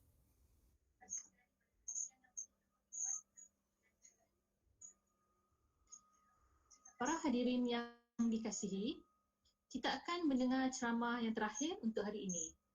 Dr. Nur Ariana Hassan, pakar perubatan kesihatan awam yang juga merangkap Ketua Sektor Kawalan Tembakau dan FCTC, yang akan berkongsi ilmu dan pengalaman dalam isu merokok yang berkaitan dengan COVID-19. Oleh itu, saya mempersilakan Dr. Nur Ariana memberikan ceramah beliau dengan bertajuk COVID-19 and Smoking. Dipersilakan. Bismillahirrahmanirrahim. Assalamualaikum warahmatullahi wabarakatuh. Salam sejahtera. Terima kasih Dr. Wafa. Technical team saya sedang menguruskan sesuatu. Alright, okay, can we start? Alright. Okay, first of all, I would like to thank the organisation for committee organising for inviting us here to talk about our experience in COVID-19 and smoking. And of course, being a last presenter, I'll try to do the best. Saya akan cuba compilekan presentation ni sebaik mungkin untuk pengetahuan semua yang ada yang mendengar ni dan dapat digunakan dan dimanfaatkan. Alright. Okay. In sector, we are actually from the disease control division, and I think every one of you still remember in early 2019 when the disease control division has announced a new amendments of larangan merokok di permis makan dan di tempat terbuka. So we were planning at that time to have educational enforcement for 2019. Then after that, in 2020, the planning was to have full enforcement. Okay, But unfortunately, we know in early 2020, pandemic COVID-19 came into the situation whereby not only tobacco control activity gets stuck, but I do believe everyone is actually focusing on the COVID-19 management and so on. So during the first MCO that was announced in somewhere 18 March 2020, the first one, we know that everyone is actually focusing on COVID-19 management. In the sektor kawalan tembakau, kita ada talian hotline aduan merokok di tempat makan. So everything was converted into COVID-19. We were also focusing on answering COVID-19 and so on. But after few phases of MCO, of course, during the first MCO, no one was allowed to dine in like at this time. Okay, so no more aduan merokok received during that phase. But after that, we go into the second phase, third phase, where people start to dine in, and they were talking about susun meja mengikut jarak meter. So I think all of you still remember our popular 3 meter, jarak 3 meter. We were quite touched lah kalau kita tengok dekat sini. Kini masa untuk social distance, elakkan 2 meter. Jika dulu KKM ajar kita jauhkan diri dari public sejauh 3 meter, it was already been practiced before. Alright, so when you want to deal with tobacco industry and the tobacco, dealing with the control of tobacco, we actually tied into the Framework Convention on Tobacco Control. So this is a global treaty where Malaysia is the party to this global treaty that we have signed. And under this party, there's a one article which is WHO has warned us on the tobacco industry interference. So this is in a normal situation, but in a COVID pandemic situation, the WHO has again remind us to make sure that the tobacco industry interference is not happening within this, because they are trying to look into the gaps. They are trying to look whether they can market their product in the area when people busy dealing with this COVID-19. So in my sector here in the disease control division, when first thing MCO announced the first MCO, we were also quite busy dealing with helping the CPRC in COVID-19 and all that. But at the same time, we have been warned by WHO to make sure that the industry interference is not actually going, so that we don't miss the issues of dealing with tobacco.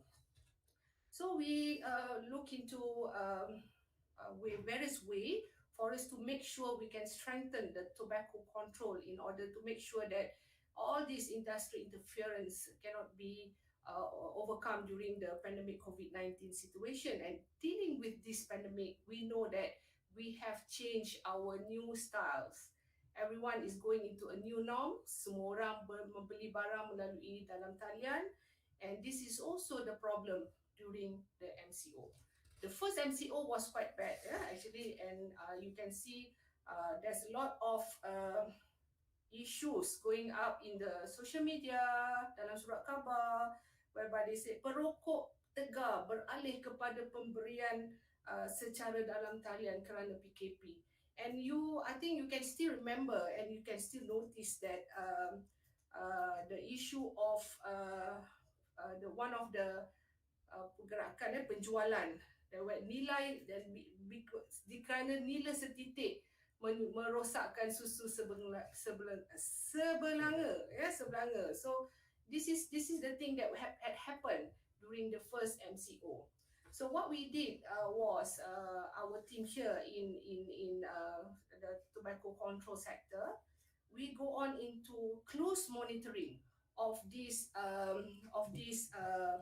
penjualan rokok atas talian. So meaning that we are trying to make sure that no one sell rokok atas talian. So in our control of tobacco product regulation, under the peraturan 10A, 10A, prohibition on online sale of tobacco products. So meaning that dalam undang-undang kita, anyone anyone. No person shall sell or offer for sale any tobacco product online. So they cannot offer to sale. But however, there's some gap that the yang menjual makanan secara penghantaran itu masih kita tidak ada akta ataupun undang-undang. So we had been doing this. We had tried to make sure that it is not happening. And during the first phase, actually, peruncit kedai-kedai kecil lah, they are also actually they were trying to sell this rokok or cigarettes or tembakau lerai on online. So we have been doing a lot of things. We have been educating them. We have been giving warning. In fact, we have also taken action in terms of law for those who still continue to sell online. Alright, so next we try to see how we can do about this, because dealing with tobacco, we know that people, they have to stay at home, okay?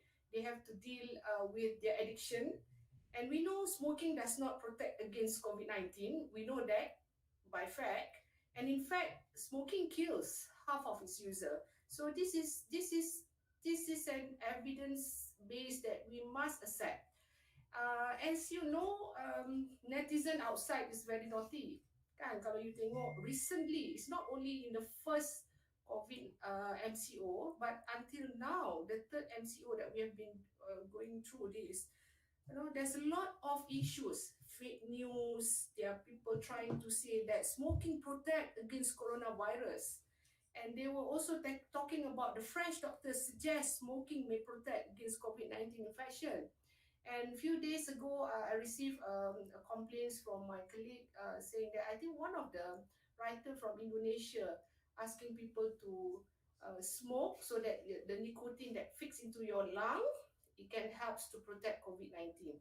And recently, if you can see, there's in a paper, firma tembakau hasil vaksin COVID-19. So this is all about something to do with the good things about tobacco. And we need to find more. We need to see how we can fight against this tobacco during this pandemic COVID-19.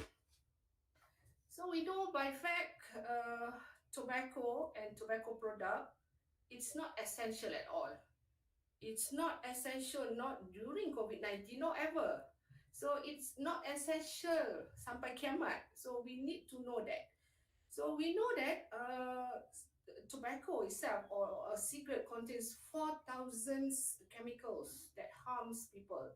Definitely, it will also kill COVID-19 by right, but it will also kill you. So by right, we need to find more things to talk to our community why we cannot accept smoking as one of the way of prevent COVID-19. So my team in this disease control division, we try to find more evidence. We try to produce information, messages to tell people that evidently this thing is not correct. This is totally cannot be accepted. So we found one of the study comparing between the lungs of non-smoker and smokers. And what we found in the concept of the infections of COVID-19, there's a presence of ACE2 receptors. Okay, so this study has shows that the comparing between the non-smokers and smokers, smokers has a higher ACE2 receptors compared to the non-smokers. So what we can conclude in this study, if they get infected, that means more virus can be go inside the lung and more destruction can happen, and more infection and the severity can happen to the smokers compared to the non-smokers. So in the initial phase of the promotion in the first and second MCO, we has produced all this based on the evidence that we have. Then we are so lucky because we tried to get some evidence looking into COVID-19 and smoking. So what we would like to know and what we would like to relate to our community is to look into number one, what are the clinical outcomes for smokers? And number two, are smokers equally susceptible to the infection? I think based on the daily press statement by our Tan Sri KPK, it I think it was mentioned a lot on the chronic disease, but it was not on whether they are smokers or non-smokers and all that. And we monitor the social media, and we noted that netizen has also made points that tak ada siapa pun perokok yang mati, tak ada siapa pun perokok yang tak ada sebut pun. So this is where we try to look for evidence so that we can produce a good materials to inform the community that look, smoking also cause a lot of problems if you get infected with COVID-19. So we found two studies. Basically, number one is a systemic review by Harvard School of Dental Medicine's United States. So this is a systemic reviews based on 71 studies, and these studies is based on 41 to 1,099 patients.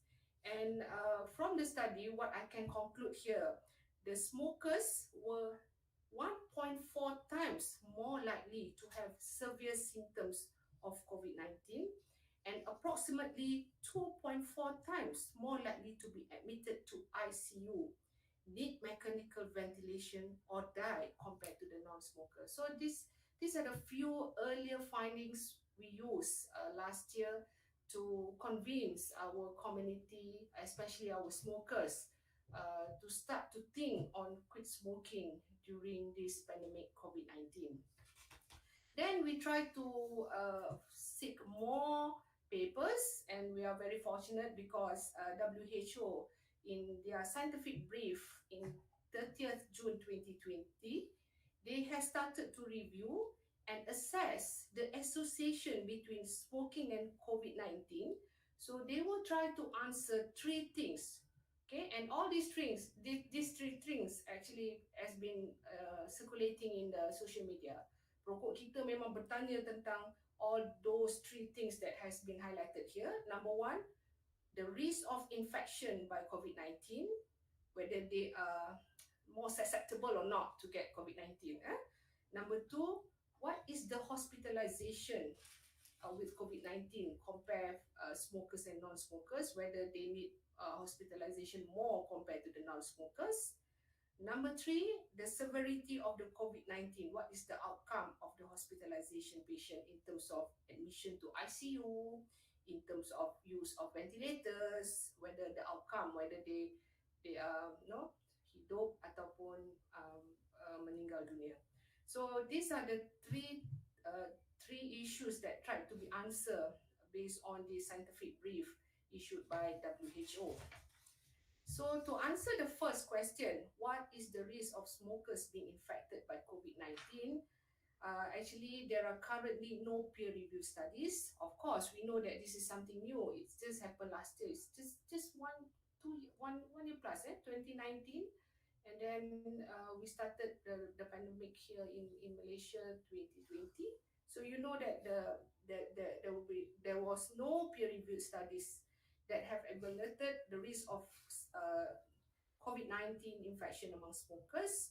So this research question requires well-designed population based on studies and controls of age and relevant underlying risk factors. So meaning that we need more studies. So we need more if universities, we have more data right now, we have more numbers of patients, so we could be able to get more studies and to look into whether the risk of smokers being infected is actually associated or not. So as for now, there is not much evidence to say this. Okay, number two, what is the risk of smokers being hospitalized for COVID-19? We are very because in Malaysia it's a bit different compared to the other countries. If you because we in the first phase and second phase everyone must get admitted. Okay, so that so it has to be it's a bit different compared to the other country in the initial first MCO and second MCO. But what they found, there are currently no peer-reviewed studies that directly estimate the risk of hospitalization with COVID-19 among smokers. However, there was 27 observational studies found that smokers constitute between 1.4 to 18.5% of hospitalized adults. So there's quite a number of studies to shows that smokers need to be admitted more compared to the non-smokers. So the third study, the third question is actually to answer what is the risk of severe COVID-19 disease and the death among smokers. So in this scientific brief by WHO, they have reviewed few of the study and they noted that based on both actually, from the first one, Zhao et al. Found that a statistically significant association between smoking and severity of COVID-19 with the odds ratio of 2. And if you look at the second bullet, the Z et al. Found a statistically significant association between smoking and COVID-19 severity when using a fixed effects model, and the odds ratio was 2 also. So it means that smokers compared to the non-smokers, they have 2 times higher to get to land up with a severe infection if they get COVID-19. And one of the study, Gao et al. Found a significant association between smoking and severity, also around the odds ratio of 2.2. And at the end of the day here, if you can see the last bullet, Vardavas et al. Found a statistically significant association between smoking status and primary endpoints of admission to the ICU, ventilator use or death. And this data is actually from the 5 studies totaling of 1,549 patients, quite a big number. So as a conclusion, from all those studies, you can see that the severity does matter with the comparing between smokers and non-smokers. That means if the smokers get infected with COVID-19, they have 2 times higher to get land up with the severity compared to the non-smokers. So we use all this data, we use all this information to tell our community that they must stop smoking. And of course, both of these studies and these reviews, there's a lot of limitation. Number one, because this is an hospital-based studies. Number two, the collecting of the smoking history is very challenging. So this is the thing that I would like to highlight for all the officers at the ground level. When you try to, we know that the management, the busy, the situation dealing with all the patients, especially during this situation, ramai patient. We hope that if the information of this smoking is enough, so we can really do more on this. But of course, there's a lot of limitation. This is about smoking history. We are not talking about vaping. We are not talking about vaping. Vaping even difficult because sometimes you tend not to take the history of whether they are smoking or whether they are vaping and all that. Okay, so this is also some limitations, but of course it will also different from country to country, and based on the policy of hospitalization and so on. So we use all those information to tell smokers, come on, you have to stop smoking, because if you get COVID-19, your chances to get a complication will be higher.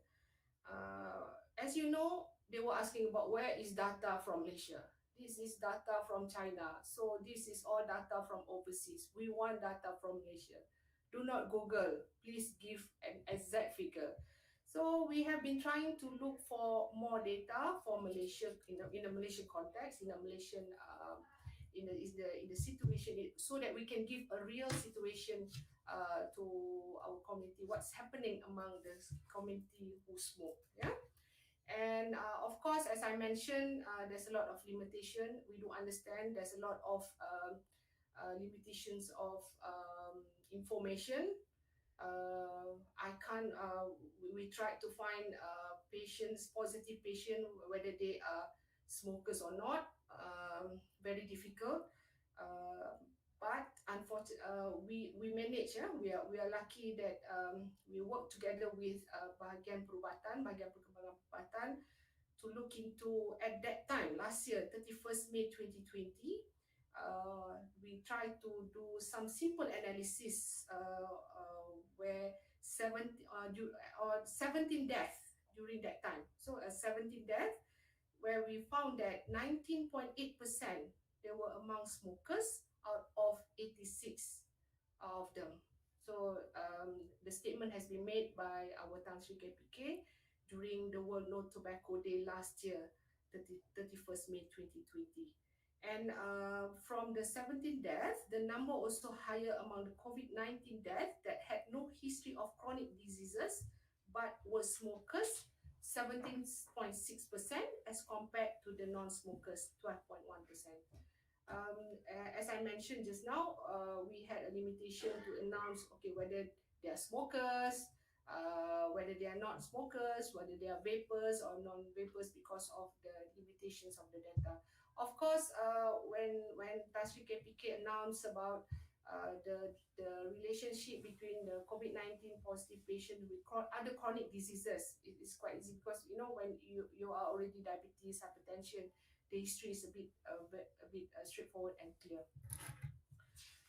So they also asked us about do you have more patients? Do you have more data?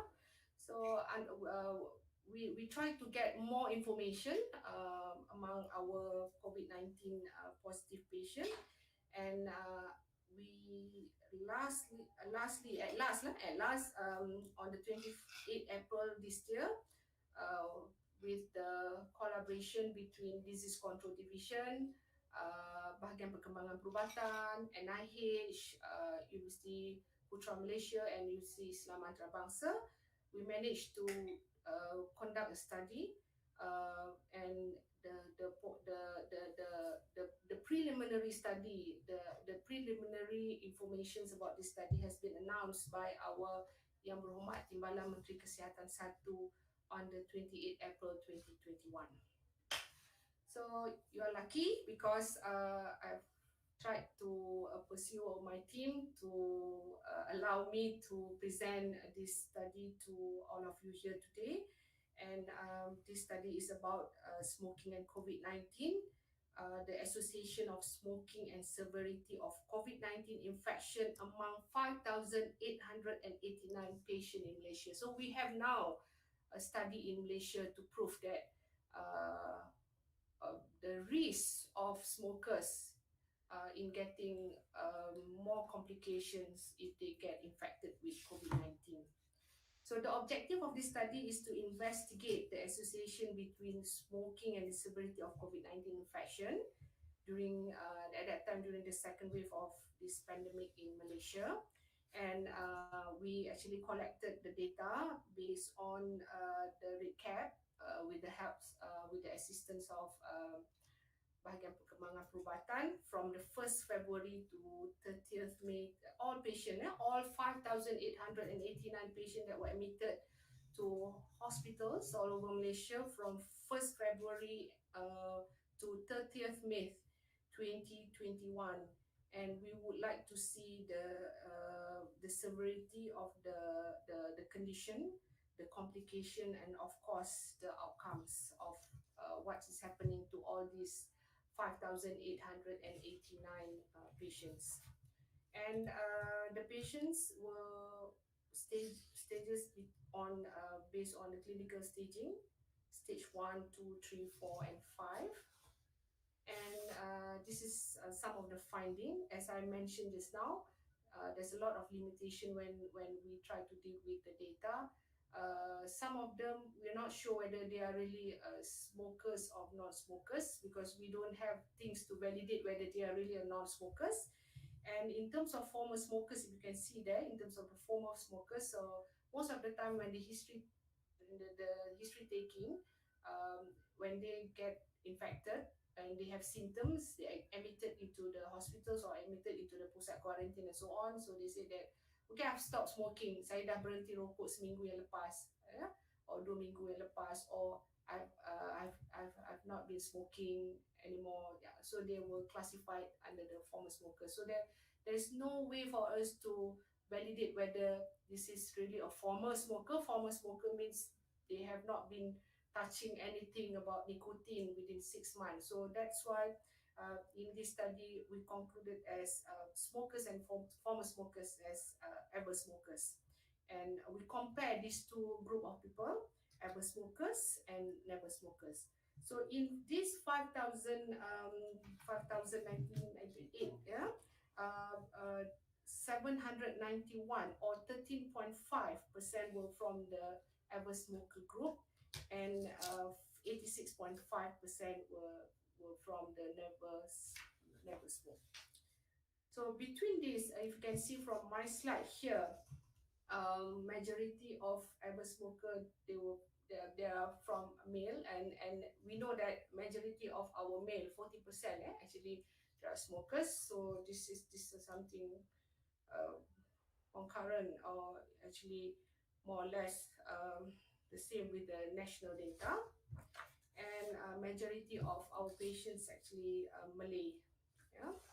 And looking into the median age, what type, whether they are elderly, whether they are still young, the median age of the group of ever smoker, they are quite at the middle age, which was about 36 years old. Okay. And this is something interesting where you can find between the ever smoker and the never smoker, the blue color chart and the green color one. Most of the patient who came in with positive COVID-19 and they are also the smoker, they have already have an existing comorbid, both hypertension, diabetes and cardiac disease. So you can see, they are already dah lah merokok, dah lah ada risiko kepada hypertension and diabetes. Mereka juga menambah risiko merokok di sini. So this is something that we need to highlight to the smokers. If you're a smokers and you are also having comorbid, so this is the best time for you to quit smoking. So this is the thing that we try to translate it into the information to our community down there. So looking into the admission case classification, asymptomatic, symptomatic, not that obvious. But if you go into the next stage, pneumonia with no hypoxia, pneumonia with hypoxia, and critical ill, you can see among the group of smoker and non-smoker, the ever smoker group has a higher percentage compared to the non-smoker of coming in with that presentation. That means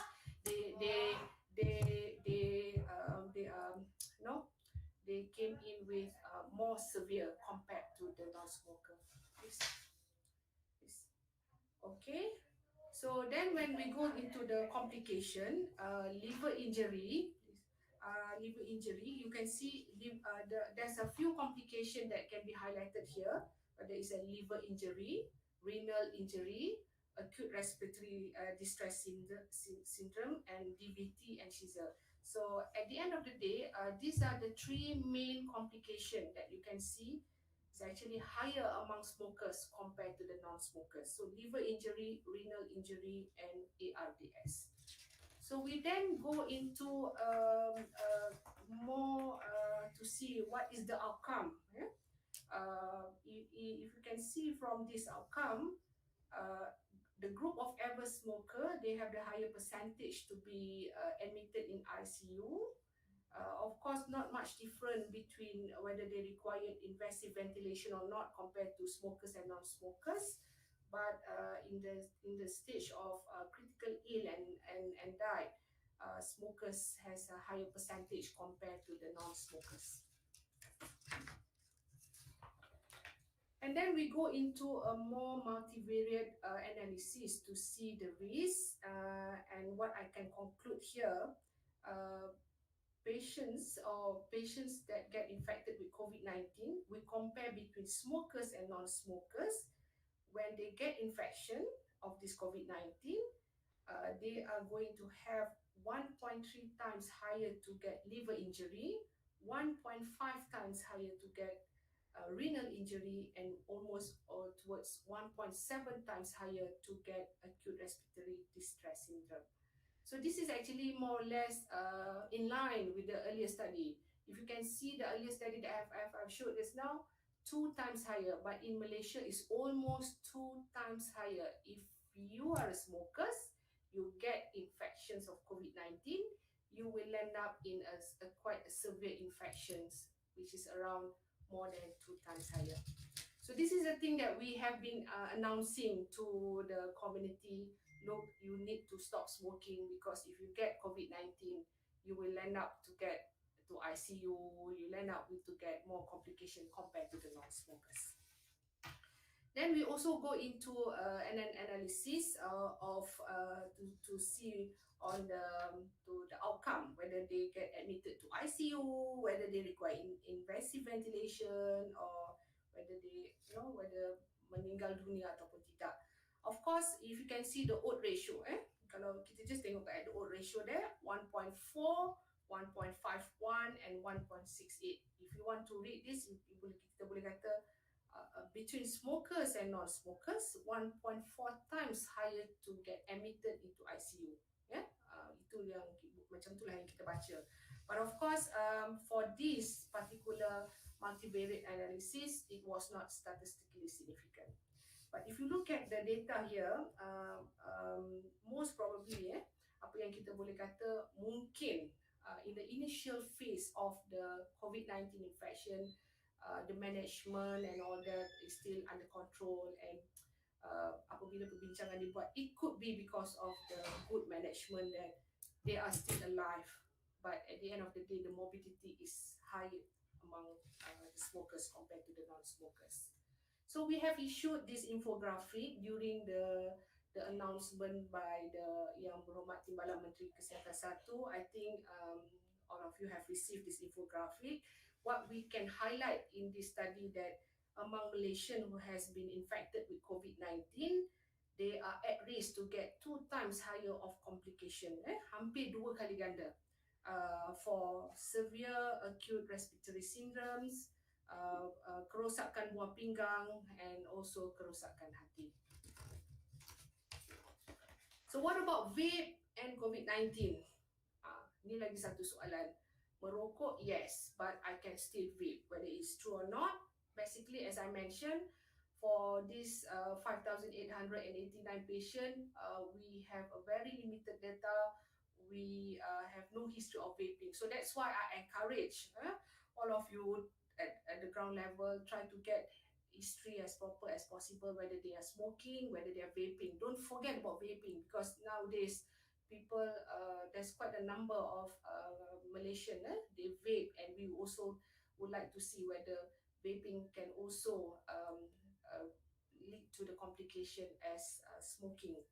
And basically, what we know, any previous lung damage increase the risk of serious outcomes due to respiratory illness like coronavirus. And you know that, vaping also cause a lot of inhaling of volatile organic compound, and it cause destruction to the lining of the lung, epithelial lung. So that's why, as a basic, if you vape, you get infected, by right, the complication will be more compared to the non-vapers or non-smokers.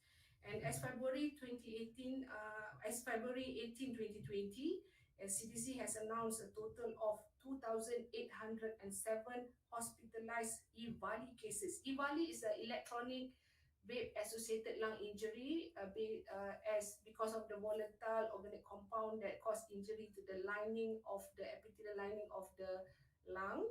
Cases or death have been reported to CDC from all 50 states, and due to vaping. So you can imagine, you have quite a number, in US, they have quite a number of patients that land up with EVALI, so most probably it can be related in terms of dealing with complications, whether vapers has the same risk as smokers on getting a complication once they get infected to COVID-19. And WHO has came out with current evidence suggests that the severity of COVID-19 disease is higher among smokers. We know that we also conducted the study in Malaysia. And then smoking basically impairs lung function, making it more difficult for the body to fight respiratory disease due to the new coronavirus. We know that by facts, actually. So no doubt on that. Tobacco users have a higher risk of being infected with the virus through the mouth while smoking cigarette or using other tobacco products. Initially, when my first presentation, I did mention that we try to find whether they are more susceptible to get infected with COVID-19 or not, but we yet to have more evidence to prove this. But of course, based on secara alamiahnya, they get higher risk of being infected because of the mouth, the using of the cigarettes and the using of the shisha and something else like that. So it can cause the transmissions of any virus, not only COVID-19. Okay. If smokers contract to COVID-19 virus, they face a greater risk of getting severe infection as their lung is already compromised. As I explained, they have already compromised. Their immunity level has also reduced. Their lung has been also quite bad in terms of the epithelial lining and that. So it's actually by logic, by right, the severity, the risk of them to get infected by COVID-19 will increase. But of course, we need more evidence. So we need, if we need more evidence by local universities probably, if you are like the RPH students or whatever, of you need to this is something that we need to look into to prove that COVID-19 cause increase in susceptibility for them to get smoking. Both vaping and cigarette, conventional cigarette, will increase their susceptibility to get COVID-19 infection. So we have all the evidence now. We have announced, we have informed our people, we tell smokers, come on, stop smoking. So this is your chance to stop smoking. So what is the platform? So we in disease control division, we have been looking into how we can boost and to reach the tobacco cessation services. Tadi Dr. daripada BPKK has mentioned about the IT, the technology, and we know also during this pandemic COVID-19, people try to change to the new norms, everything's online, kan, dah tak ada face-to-face. So we are also looking into how we can transform the quit smoking services at the fingertips. So this is where we came out with the enhancements of the program of the Jom Quit, www.jomquit.com, and this this is actually the information you can use this to promote at your state level for asking them to join to jomquit.com so that they can all the smokers they can get the services through online, and these services has also been there in the My Sejahtera app. So we are very lucky from the first MCO actually. We have to thank Dr. Mahesh actually for assisting the tobacco control sector to insert the Jom Quit into the My Sejahtera apps. It is actually in the additional resources. When you click your My Sejahtera apps, go to the additional resources, and you can find COVID-19 and smoking. You can have the link of www.jomquit.com. However, I need to inform you that this is actually a public-private partnership between MOH and around, I think, 13 NGOs, badan professionals, and the private companies to run. Meaning that this to embark into this program, www.jomquit.com, they have to spend their own pocket to get the services. Okay. Of course, in this www.jomquit.com, we will have information on how they can calculate based on their expenses of buying the cigarettes and vape, comparing to their expenses to buy the medication and so on. Okay, so the outcome of all this, with the evidence that smokers must stop smoking, so you can see obviously from starting 2012 and then in 2018, before the pandemic COVID-19, we start to improve more the system and all that, and now you can see banyak dia meningkat 28,167 has already came into this Jomquit. Actually this is melayari dan cuba mendapatkan information dan bantuan di dalam jomquit.com. So with that, I would like to thank for your attention, and saya akan cuba menjawab apa-apa jua soalan yang ada. Dr. Niza? Terima kasih Dr. Nur Ariana. Dr. Ariana dimohon merujuk kepada chatting untuk menjawab soalan daripada peserta-peserta. Okey, saya nampak beberapa soalan ini, tapi sementara saya cuba melihat soalan ini, Dr. Nizam ada apa-apa nak dimasukkan? Video? Sekejap ya. We would also like to share one of the teaser yang kita buat ni, boleh diguna pakai oleh negeri-negeri lah, nanti kita boleh edarkan. Mana dia soalan dia? Yang mana? Mana?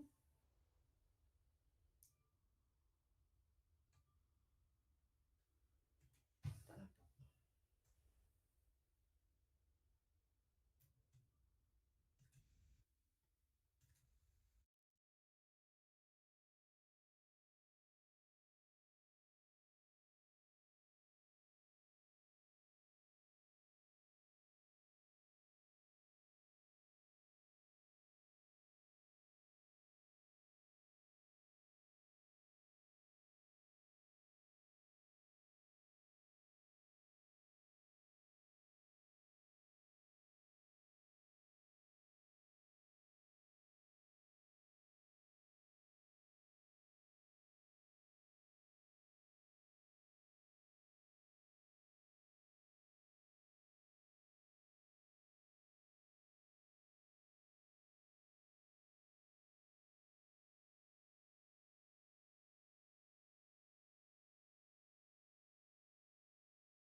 Okey. Dr. Wafa, boleh dengar Ya, saya dengar. Alright, untuk soalan yang pertama daripada seorang Dr. Norita, does the existing tobacco law also applicable to the online sale of vape flavor? Okay, so this is something different. The vape flavor is not controlled under the tobacco law. The vape flavor, if it's contain nicotine, it will be controlled under the Poison Act 1952. Akta Racun 1952 jika dia mengandungi nikotin. But if it's not contain nicotine, currently there is no law govern for that. So we are trying to look into how we can control the vape flavor that not contain nicotine. Tapi kalau ada nikotin or contain nicotine, it's already been controlled under the Poison Act. It's not under the tobacco law. In terms of on the online selling, in the Poison Act, it's actually mentioning about selling, whether it's online selling or it's not online selling is actually prohibited. So maksudnya tiada penjualan sama ada atas talian atau tidak. But in terms of the tobacco, the conventional cigarette, it's very clear we have the law of regulation 10A. So that is the first question. The second question, is there any intervention taken on the selling of tobacco products such as liquid vape, which is widely available? Okay, so you must be clear, for the conventional cigarette, like cigarette, tobacco, loose tobacco, and so on and so forth, it is under the Control of Tobacco Product Regulation under Disease Control Division. Okay, all that has been controlled based on, as I mentioned just now, we monitored under the Peraturan 10A, especially during this MCO ketiga ni. Sekarang ni kedai rokok you tak boleh buka, kedai vape you tak boleh buka dan sebagainya. So we try to control and we will inform the MCMC to take down the laman sesawang or whatsoever, tu satu. And then yang keduanya, we will directly contact the person to warn them, or yang ketiga, we will go on into taking action. Tetapi for the vape, as I mentioned, it's controlled under the Poison Act. We will channel this to the bahagian penguatkuasaan pharmacy to take action because it's not under our kuasa. Okay? Alright, so yang itu. Yang kedua, does the severity or rate of admission to hospital of smokers have direct relation to the number of years and number of state? What age group are the smokers in these studies? Okay, in the studies that I mentioned, the ranging of the age is actually above 18 years old, and the median age just now that I mentioned is around 35 to 36 years old. So maksudnya dalam middle age lah. Ya, inilah antara orang-orang yang yang memang productive group of people. They go up probably. That's why they get COVID-19 infection and so on. So in our data, in our national data, this group of people also they have a higher prevalence. That means between 30, 40, the productive group of people. But we have no information in terms of number of years, number of stick and all that. We need to further the study. In fact, during the media statement on the 28th of April, it was suggested that this study need to be continued to look into what happened to them after they have been discharged, whether they stop smoking or not. And we can find more of number of years, number of sticks and all that. It could be interesting if you are the RPH students or whatsoever. So this is something that you might need to think of to look into more studies to the current studies that we have been kita dah dapat buat lah hari tu ya. Okay, how likely are we to catch COVID-19 infection via second-hand smoke? Okay, study has shown that smoking causes a lot of side effects to the people surrounding, second-hand smoke. But of course, apa yang transmitted through the smoke, that means the chemicals and all that we have a lot of evidence. However, as I mentioned just now, there's a lot of studies need to be conducted to show that they also transmit COVID-19 infection. If yes, senanglah kerja kita. Ramailah orang yang akan berhenti merokok.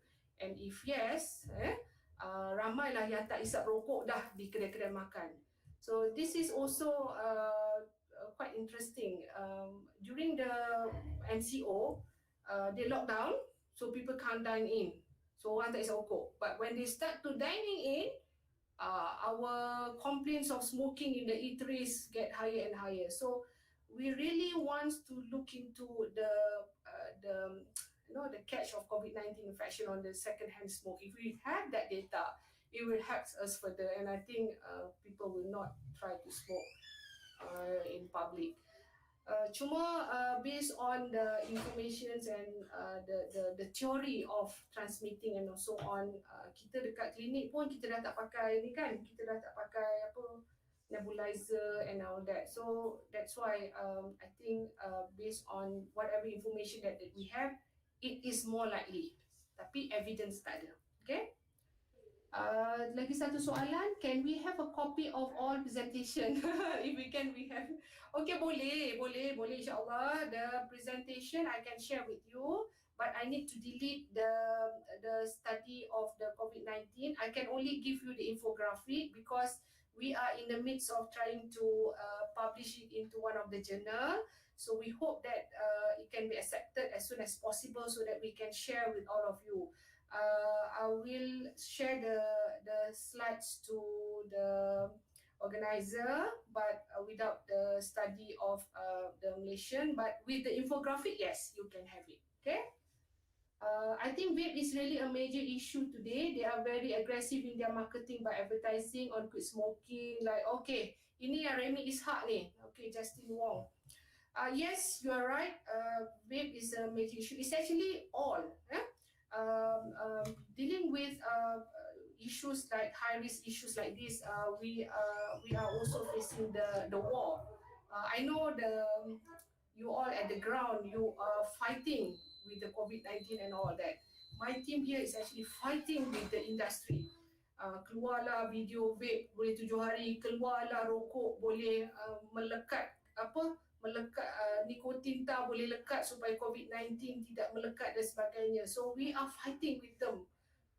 And all of my team here actually we're working in the office actually, looking into all this. So we noted that all this is a major factor, major issues, and this is the interference. This is what I mentioned just now, is the tobacco industry interference. Not only tobacco industry, but vaping industry interference. So we are trying to give more. That's why our promotion to our public must be better than them, must be more than them with all the evidence base. So that's why we are trying to look more evidence, and then we try to share with all of you there outside there so that you can share the information with the other community. For that particular iklan, we have been asking the bahagian pharmacy to look into that. Ada peruntukan yang boleh dikenakan kepada perkara itu. Okay, during H1N1 pandemic, obesity was one of the major risk factor for death. If we have a data on this, we can ask the public to care of. Okay, for your information, during the first MCO, my team tried to get information on smoking and COVID-19. But being a team in Cawangan and CDE, we are also trying to look into the data of BMI, chronic disease. I think quite straightforward. We can get whether they are diabetes, hypertension kan. Kalau kita dengar transkrip KPK pun ada sebut berapa yang mati disebabkan oleh diabetes, hypertension and all that in initial press statement. But for BMI, we try to get. Of course, we can't get. Cuma ada yang ada pun dalam record. Is like macam tak ada. Not the information was not really complete. But I do understand in the situation when you're dealing with the patient, you try to treat the patient when the patient comes very severe ill. You can't really have that BMI. So of course, that's our limitation. That would be good to have. Okay, so in this study, actually in the 5,800 plus study, we are not trying to look into smoking only. Also, we are trying to look into other risk factors like BMI and so on, but we managed to get only smoking.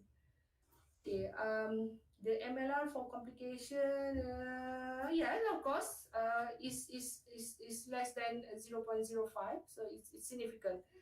That's why I said the multi-variate analysis that conducted is actually significant. So that's why we confidently say that, if you smoke, if you get infection of COVID-19, you can get at most 2 times higher to get the complication. Okay, one more part of medical team. Ada lagi soalan? Banyaknya. Part of medical team from quarantine station. Ada? Nombor? Okay, that means that vape and e-liquid is not governed by tobacco control regulation.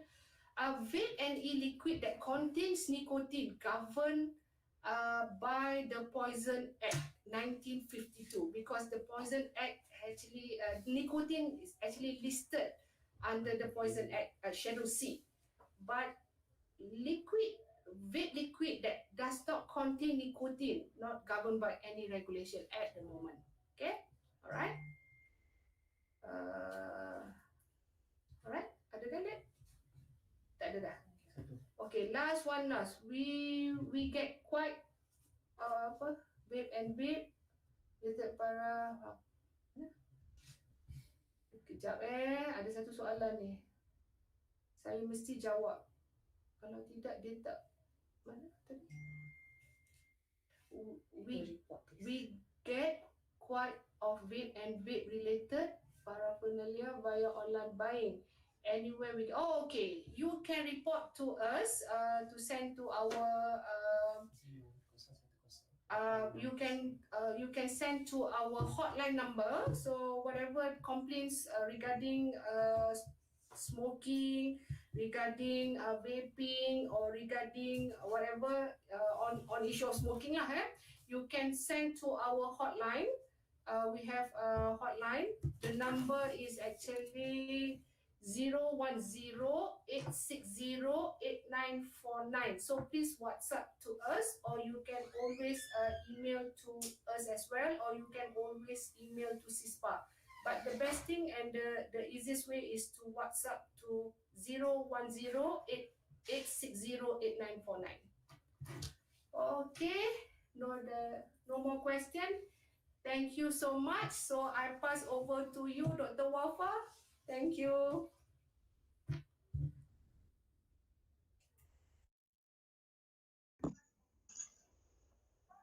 Terima kasih Dr. Nur Ariana. Terima kasih atas perkongsian yang begitu membuka mata kita bahawa sebenarnya isu merokok menjadi isu semasa pandemik COVID-19 ini. Para hadirin yang dikasihi sekalian, sampai di sini dahulu bagi seminar kita pada hari ini. InsyaAllah kita akan bersambung pada hari esok, iaitu 4 Jun 2021 pada jam 9 pagi dalam pautan yang sama. Di kesempatan ini, saya mewakili Jawatan Kuasa Virtual Public Health Seminar 2021 merakamkan ucapan terima kasih kepada para penceramah atas segala perkongsian ilmu dan pengalaman yang amat penting dan berguna. Saya ingin memohon maaf sekiranya terdapat sebarang kesilapan sepanjang saya mengendalikan majlis ini. Akhir kata, sekian, wabillahi taufiq hidayah, wassalamualaikum warahmatullahi wabarakatuh. Terima kasih dan kita berjumpa esok, insyaAllah.